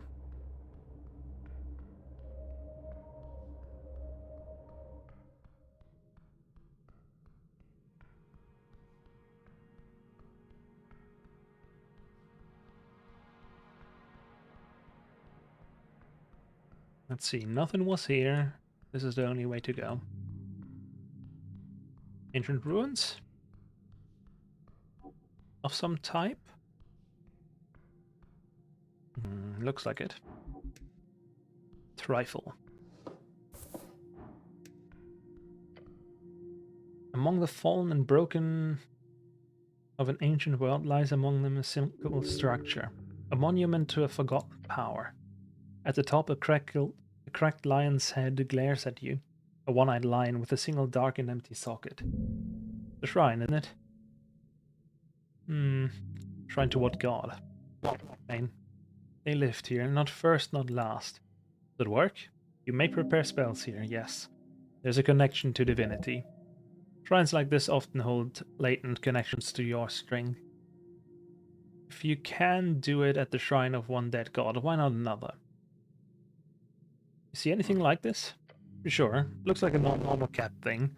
There's a ton of them all over the city, if you know where to look.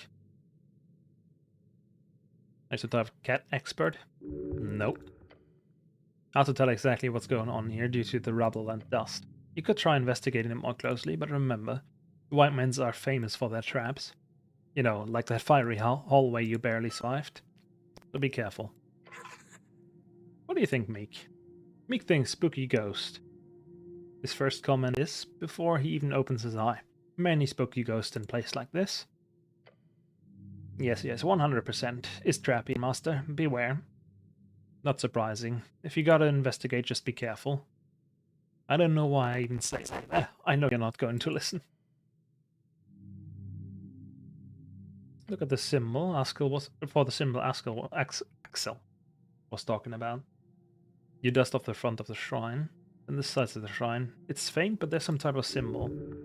Difficult to tell what's a weathered scratch or what's a creative choice. Yes, a symbol. A symbol of a sun, definitely. If this was Axel wanted you to find, you found it. For now. Get back to your dwarf buddy, of course. Yes. Tell Axel about the symbol. He would be grateful. Very grateful. Like, get a nice little payday grateful. You find what you're looking for?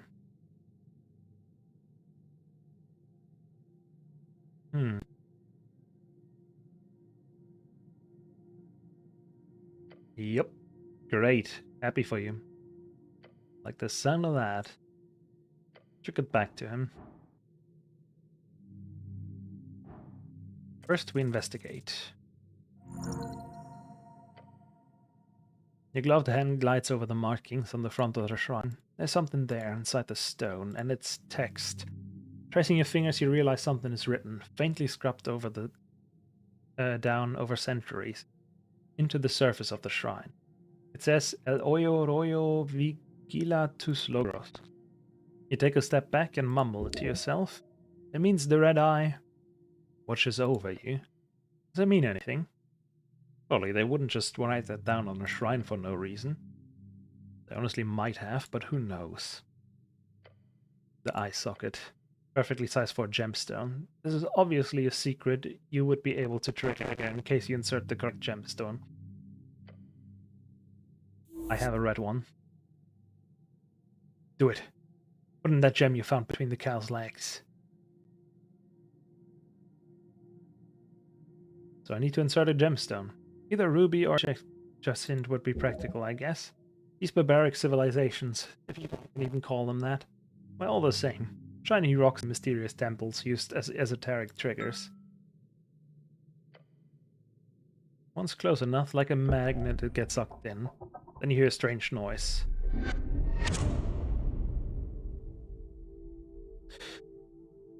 Fuck me. Something gonna happen. Oh. Begin to shake due to a slightly delayed adrenaline kick. You would have died had the final blood not been blocked by those vines. And Snell would have died if he had stood just a bit further back or to the left. Fuck. God have mercy. We were so close to just like dying. Look at these things. You've been cut in half. Are you aware of that? What's going on? Dexterity, fuck off.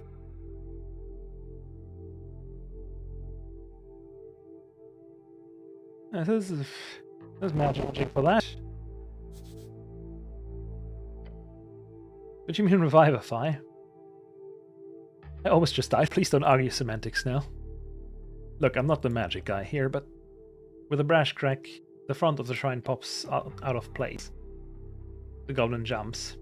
Deep rumbling voice echoes through the chamber as a lion's skull begins floating out of the shrine, along with a ghostly halberd. Oh.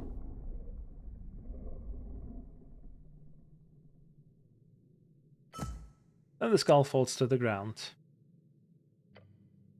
Huh. I'm not sure. He glances around, scanning for threats. That was a ghostly apparition, left to guard the shrine.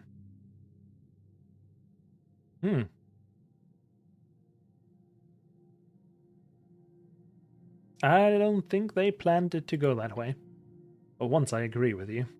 The skull is on the ground before you, and that halberd is just floating there all ghost-like. Be careful. I'll check them out.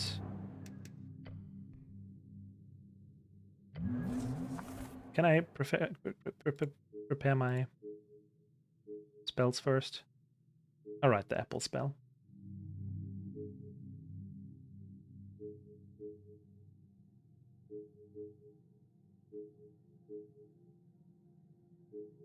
We can actually prepare all of them now.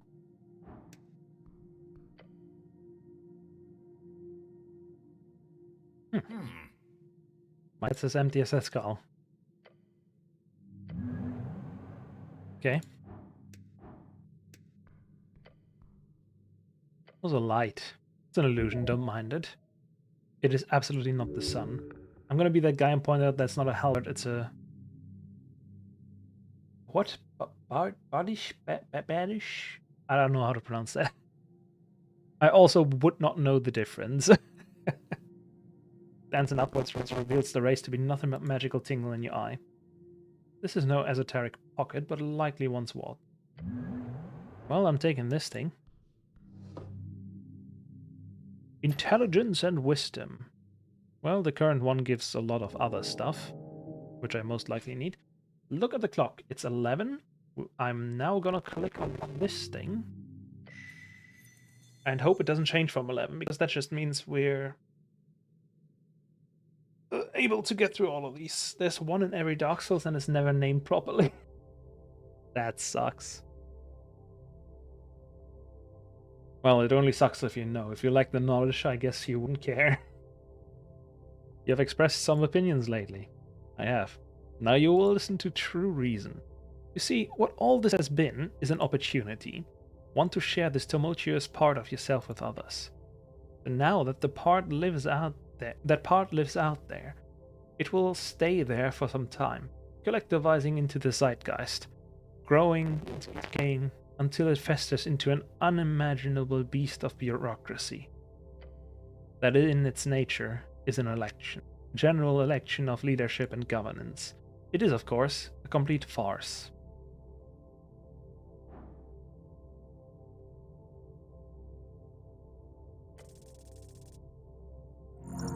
Ask yourself for real this time. Ask. Do this, receive an answer, but do not regret your inquiry. Being blunt is healthy. As such, you should listen to the following well. There is no good choice here, none whatsoever. Except yourself, obviously. Obviously. What about the Arcanists? Does not exist. Or rather, it might as well not. You know of Old Man Prax and his gathering of so-called wizards. However, branding a political party around the abhorred ideology of the previous era is not an intelligent idea. Add to that Old Man Prax's imbecilic behavior, and you've got a failed party for idiots. Nationalist then. The Nationalist Party of Norvik is a stale relic of theocracy and bureaucratic fascism. Ever since their demigod Earth died, they have been about as efficient as a dwarf on a bicycle. Their city decaying so much in these decades, they willingly organized an election. It is as if they subconsciously understand their decadence, crafting exactly what they deserve, like a weak man who smiles as his wife crushes his ego day after day. Giving up on power is a sign of competence. Yes, you are correct. If the choice is based on knowledge, and most importantly, if it's an actual choice, giving up the illusion of power, because you have none in reality, is only a sign of incompetence, nothing else. Free Striders? And allow the opportunist of New Demeanor strangle the ancient city even more so? They already own most of it. Giving them de jure power would not change much, I agree. But it doesn't matter how much they promise to keep Norvik independent. If they win, they will surely incorporate it into their Free City agreement. At first through legal loopholes, then through the guise of increasing wealth, then by simple lack of animosity among the populace. The First Strider Revolution is a poison. It is already in your veins. What about the Ascalist? If a dozen dwarves knocked on your door and asked you to hand over all your wealth with a promise that would be returned when you really needed it, would you trust them? What if they just took a little bit? They would never stop there. Ascal was a simple underground dwarven male, born during the Divine Era. He was a dwarf who came from nothing but resentment and anger. It is not clear whether or not he was truly a demigod, but in his death, he had left a ruined empire in his wake, millions starving, a 1,000-year legacy of dwarven history destroyed. He wanted to take the amazing riches gathered by the many dynasties of the Lower Empire and simply hand them out to the population. An idealistic revolutionary. Some see him as precursors to the Free Strider movement, but in comparison, miraculously, the Free Striders look somewhat competent. The dwarfs beneath Ascani never recovered from Ascal. Today his followers are known as exiles, since they are not allowed to even mention his foul name underground. Yet here in our city, we allow Ascalists to gather and share their toxic ideal freely. We are lucky they do not have the same kind of backing the Free Striders have. That would be the end of everything you hold dear. Man, I can already feel I'm not gonna have a voice tomorrow from reading for 7 hours. What the fuck? I thought we were still at 3. 7 hours of just reading. Oh. So I shouldn't. He sounds like my kind of dwarf. Then perhaps you are more lost than I originally thought. I shouldn't vote at all? That's up to you. It would certainly be cowardly to not make a decision at all. I might even anger many, although being apolitical would certainly allow you to circumvent many disrupting situations. Truly it is up to you. Though remember it as an intellectually dishonest to take a position of neutrality due to fear of saying the wrong thing, and that is to take a position for your own gain. Fine then. It will not result in a win, however it is a statement of intent. Vote for yourself. You're forgetting about one.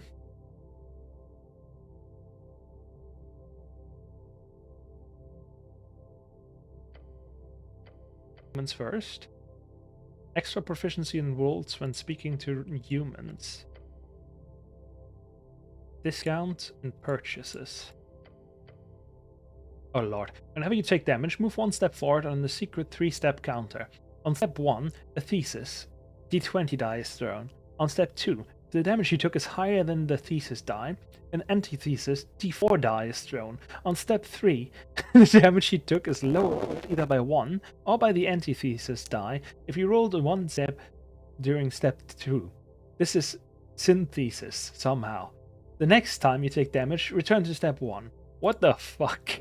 It is quite simple. Essentially, you must perform a 3-step process of crafting, meeting, and unity. That's how we grow. What?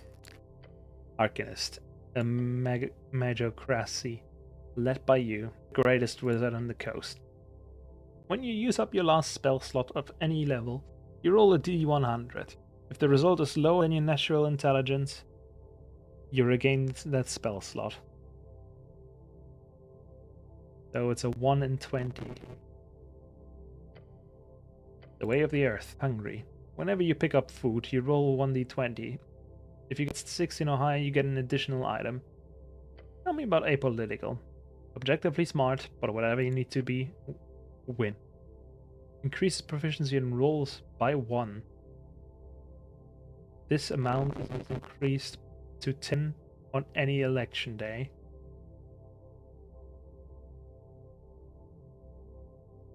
That just seems very fucking good. Yeah. I'm that now. It did take 12 minutes. Wow.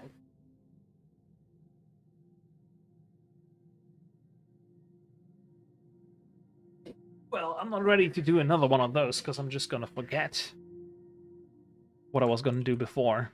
We're just gonna go back to the other dude. What's this here? What's this? Nothing. Cool.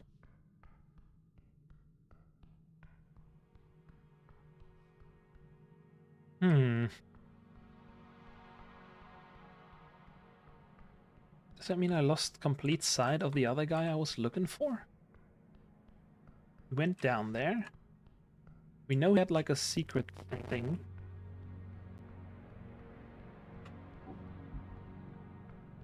There was a secret door for him somewhere. It was not the wizard door, is what I'm guessing.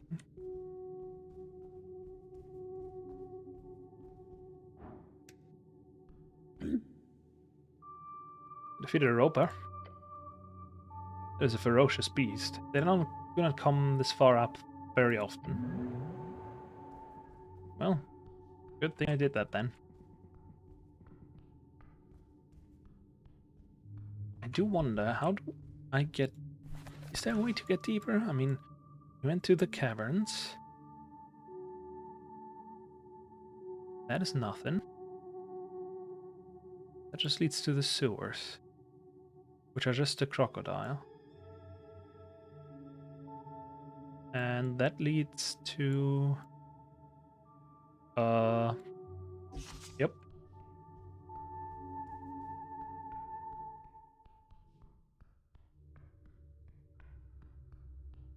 I mean, this place is kind of secret, right?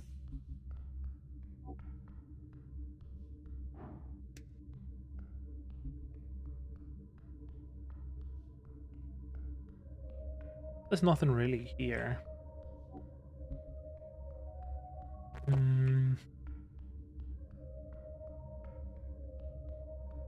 Maybe I should actually go to the tea shop. Keep forgetting I don't have a key for that.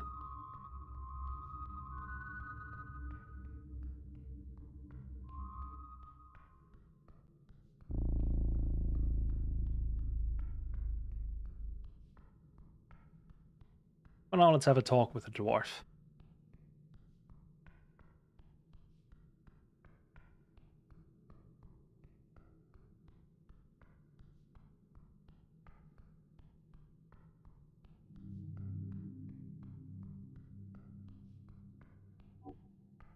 There he is.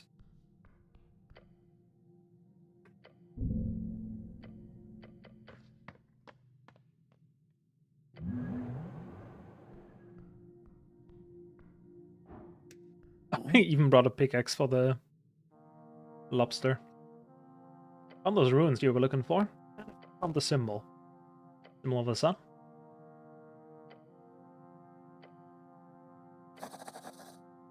Okay. That's not a good sign. The sun means those ruins are just the same as these. They're consecrated. The White Mines would never consecrated a secret gate. Damn it. You certain? Oh, absolutely. They spent years searching these cat bastards. Researching these cat bastards. Even learned some cat speech. That just reads like, I don't know, looks Spanish? As do you.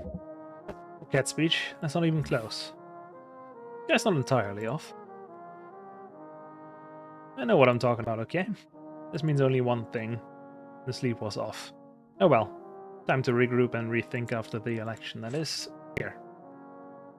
He tosses his pickaxe to you.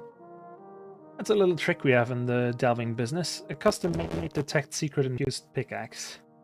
Oh. This is very useful. Sure is, bro. You've earned it, Cleric of Novik. Of course, the pickaxe is a bit wonky. The keyword's supposed to be secret, as in, you say the word secret and the pickaxe casts a spell. But it doesn't quite work, so do with it as you please. Wonky magic items can be dangerous, or hilarious. Anyhow, I'll be backing up soon. I'm done here. Thanks again, saved me a lot of time and effort. Maybe in a few months you'll join me for a real expedition? Could be fun. I would love to. Great, and if there's anything else, just let me know.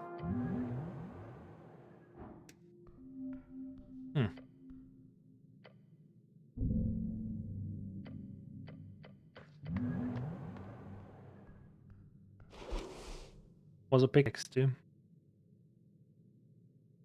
A highly dysfunctional pickaxe. It's supposed to point towards the nearest secret. A trap, fake wall, or something where other dungeon engineering goodies are hidden. However, when you wield it, it just keeps trying to point upwards, making it impossible to actually use. Well, the runes look quite interesting. Oh, that sucks. Strength and intelligence. Well, we're already pretty smart.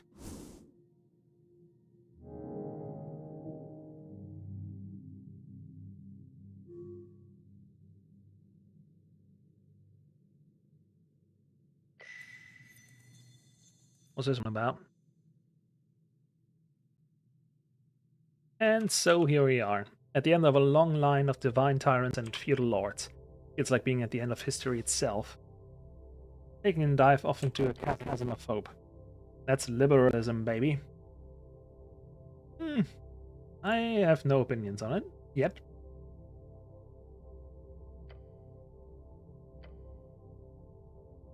Okay. So we're turning Free Strider no matter what? Basically. Free Striderism is the future, and that much is clear. What you saw happened in the fancy room between Vera and her glowing guest. That's going to be the main conflict going forward. Not some scuffle with Askell youth students or rigid theocratic bureaucrats grasping to hold on their mansions. No, the future obstacles are out there. As freestylerism creeps across the coast, there will be a lot of power ready to meet it. Both head-on, but also in more sinister ways, as shown by the Golden Horde.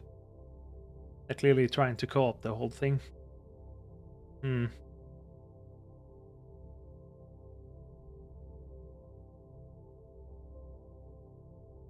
There's Scourge. There we look, in an ideal world, yeah, that'd be swell. Greets is in a precarious position. Believe it or not. It'll be all too easy for the liberal wondrous dream to collapse in on itself.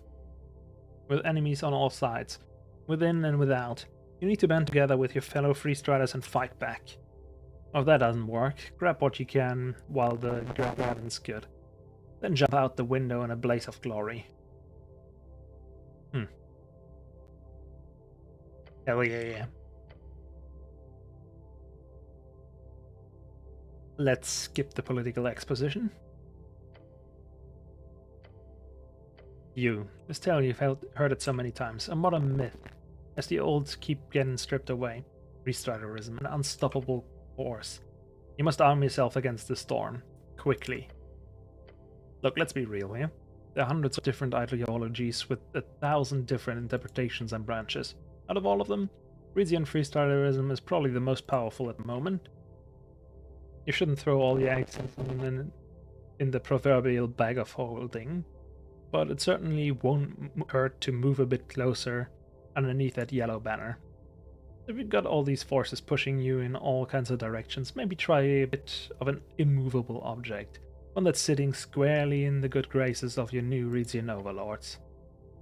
Seriously, if even the apolitical boogeyman can agree to lean freestyler, you really can't go wrong, can you? Unstoppable force. Oh, that's very good for my positive ones. Advantage on all trifle checks. I don't really care that much. I'm just gonna reload. Your dexterity modifier also adds to your haggle discount. Stacking with charisma.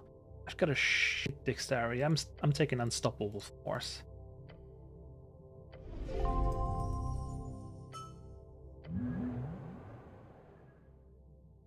Have 4 feats.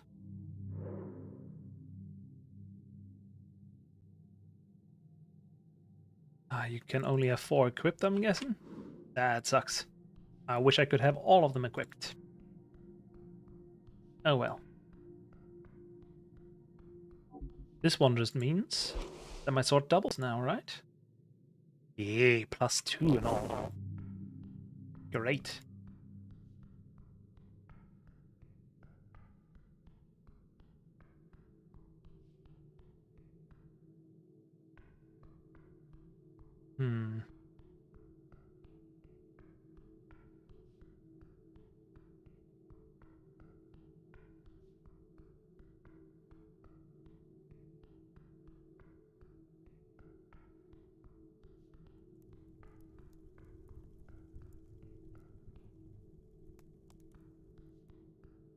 So that bro's just chilling.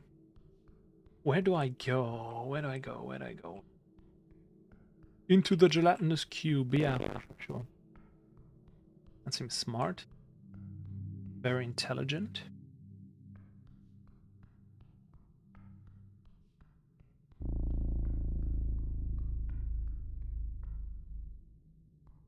That place is still as always.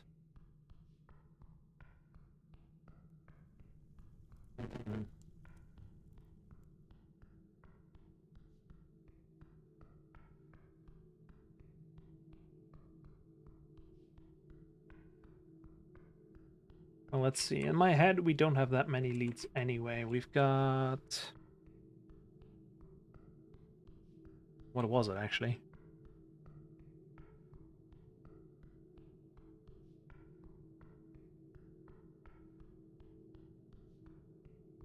Okay, if I go up here, it's the Lich House. Doesn't matter. We can just move through it anyway. I don't think the Lich really cares. What was this? Goblin place? Yeah.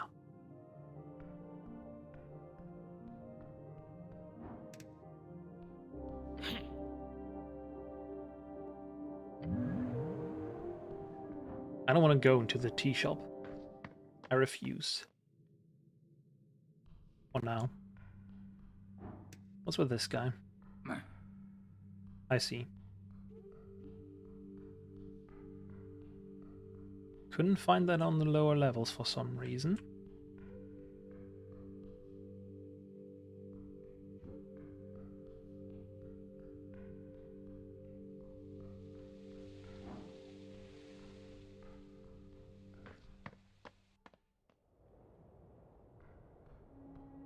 Right, that's this area.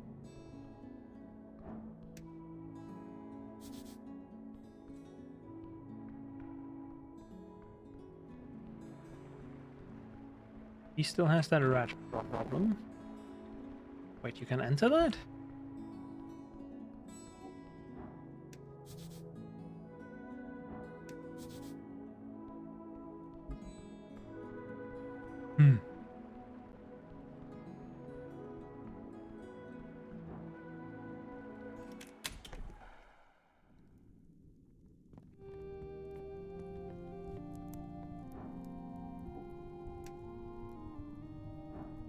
She's chilling there, but I don't think she cares much.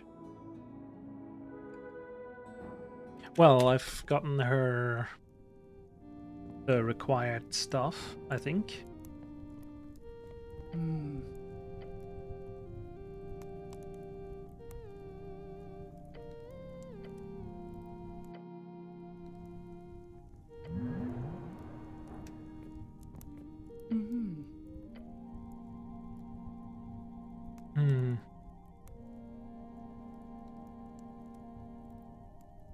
I have a mimic. Sorry?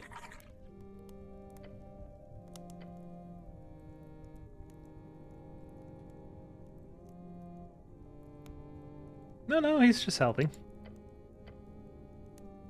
I see. I've not heard of a tame mimic before.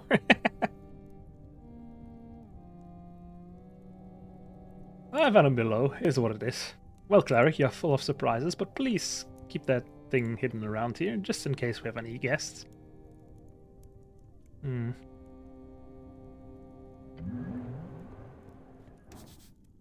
I thought she was happy about that.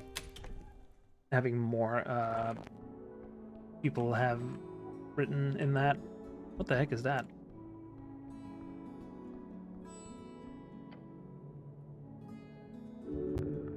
This one says damp as the rest. What are you looking at? Nothing. I don't believe you. It's shocking.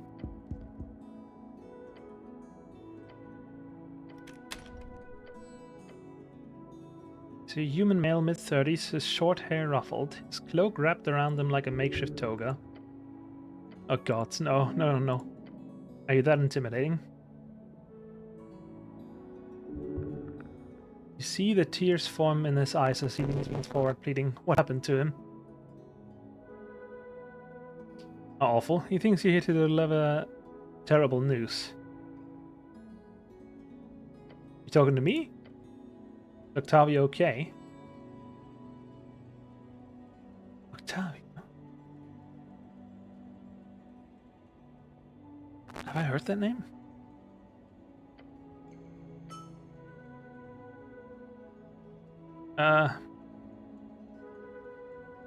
Okay. I am Manius. I must have jumped to conclusions here. Yeah, sorry about that. We're here to investigate the tea shop. Oh. This generic human looks around him. I'm afraid I'm at no liberty to disclose any information to the local militia. That is what you are, no? A cleric of the Royal Militia? Sure, but you see Octavio, he's a busy man, but he's directly instructed me that in any case there ever any inquiries, they would have to go through official channels, even for his inner circle. I'm not sure I follow him. I'm sorry, I swear to you, we have all the legalities in order. I have diplomatic immunity, that's what it's called. Your companion gives you a raised eyebrows towards the fucking ceiling type look. How can a lowbrow freestrider receive immunity? This is a bureaucratic farce. Who are you? Oh, I'm Manius, as I said. I'm a freestrider and a member of the Ascani Reeds Trading Company. I work for the First in Command Guild Agent of Tolstad. I'm afraid I cannot offer anything more than that. So you're saying, good day. That was a roller coaster of emotions. What's a roller coaster? You haven't heard of it? One of those carnival things, you know? One of those wooden inclines with a little cart you ride. That's what we call slippy slides. They are. The goblin is misinformed. Sorry to inform you, but the name changed a couple of years ago. Probably because Slippy Slides is a god-awful name. Alright, well, I'm not going to call them that, so go ahead and translate that in your head. It was some big shot, wasn't it? Did I mess up? I wouldn't worry about it. On paper, you did nothing wrong. Okay. I trust that. Though really, we're standing here talking outside of this guy's door, so can we move? Where did I want to go? Oh, right, he's on this milk delivery. What do you have on you? The milk.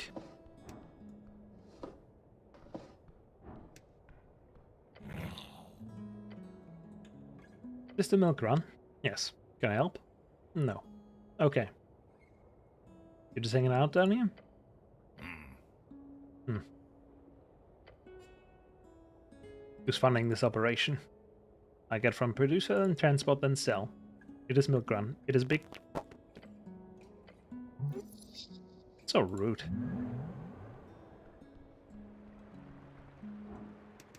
Okay then, buddy. Do what you want to do. I don't care. Where does this lead?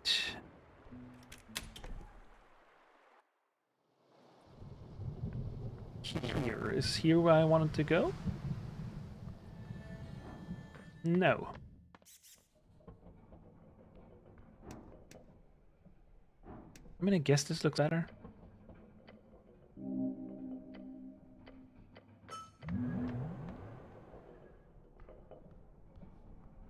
Oh, right, these guys exist.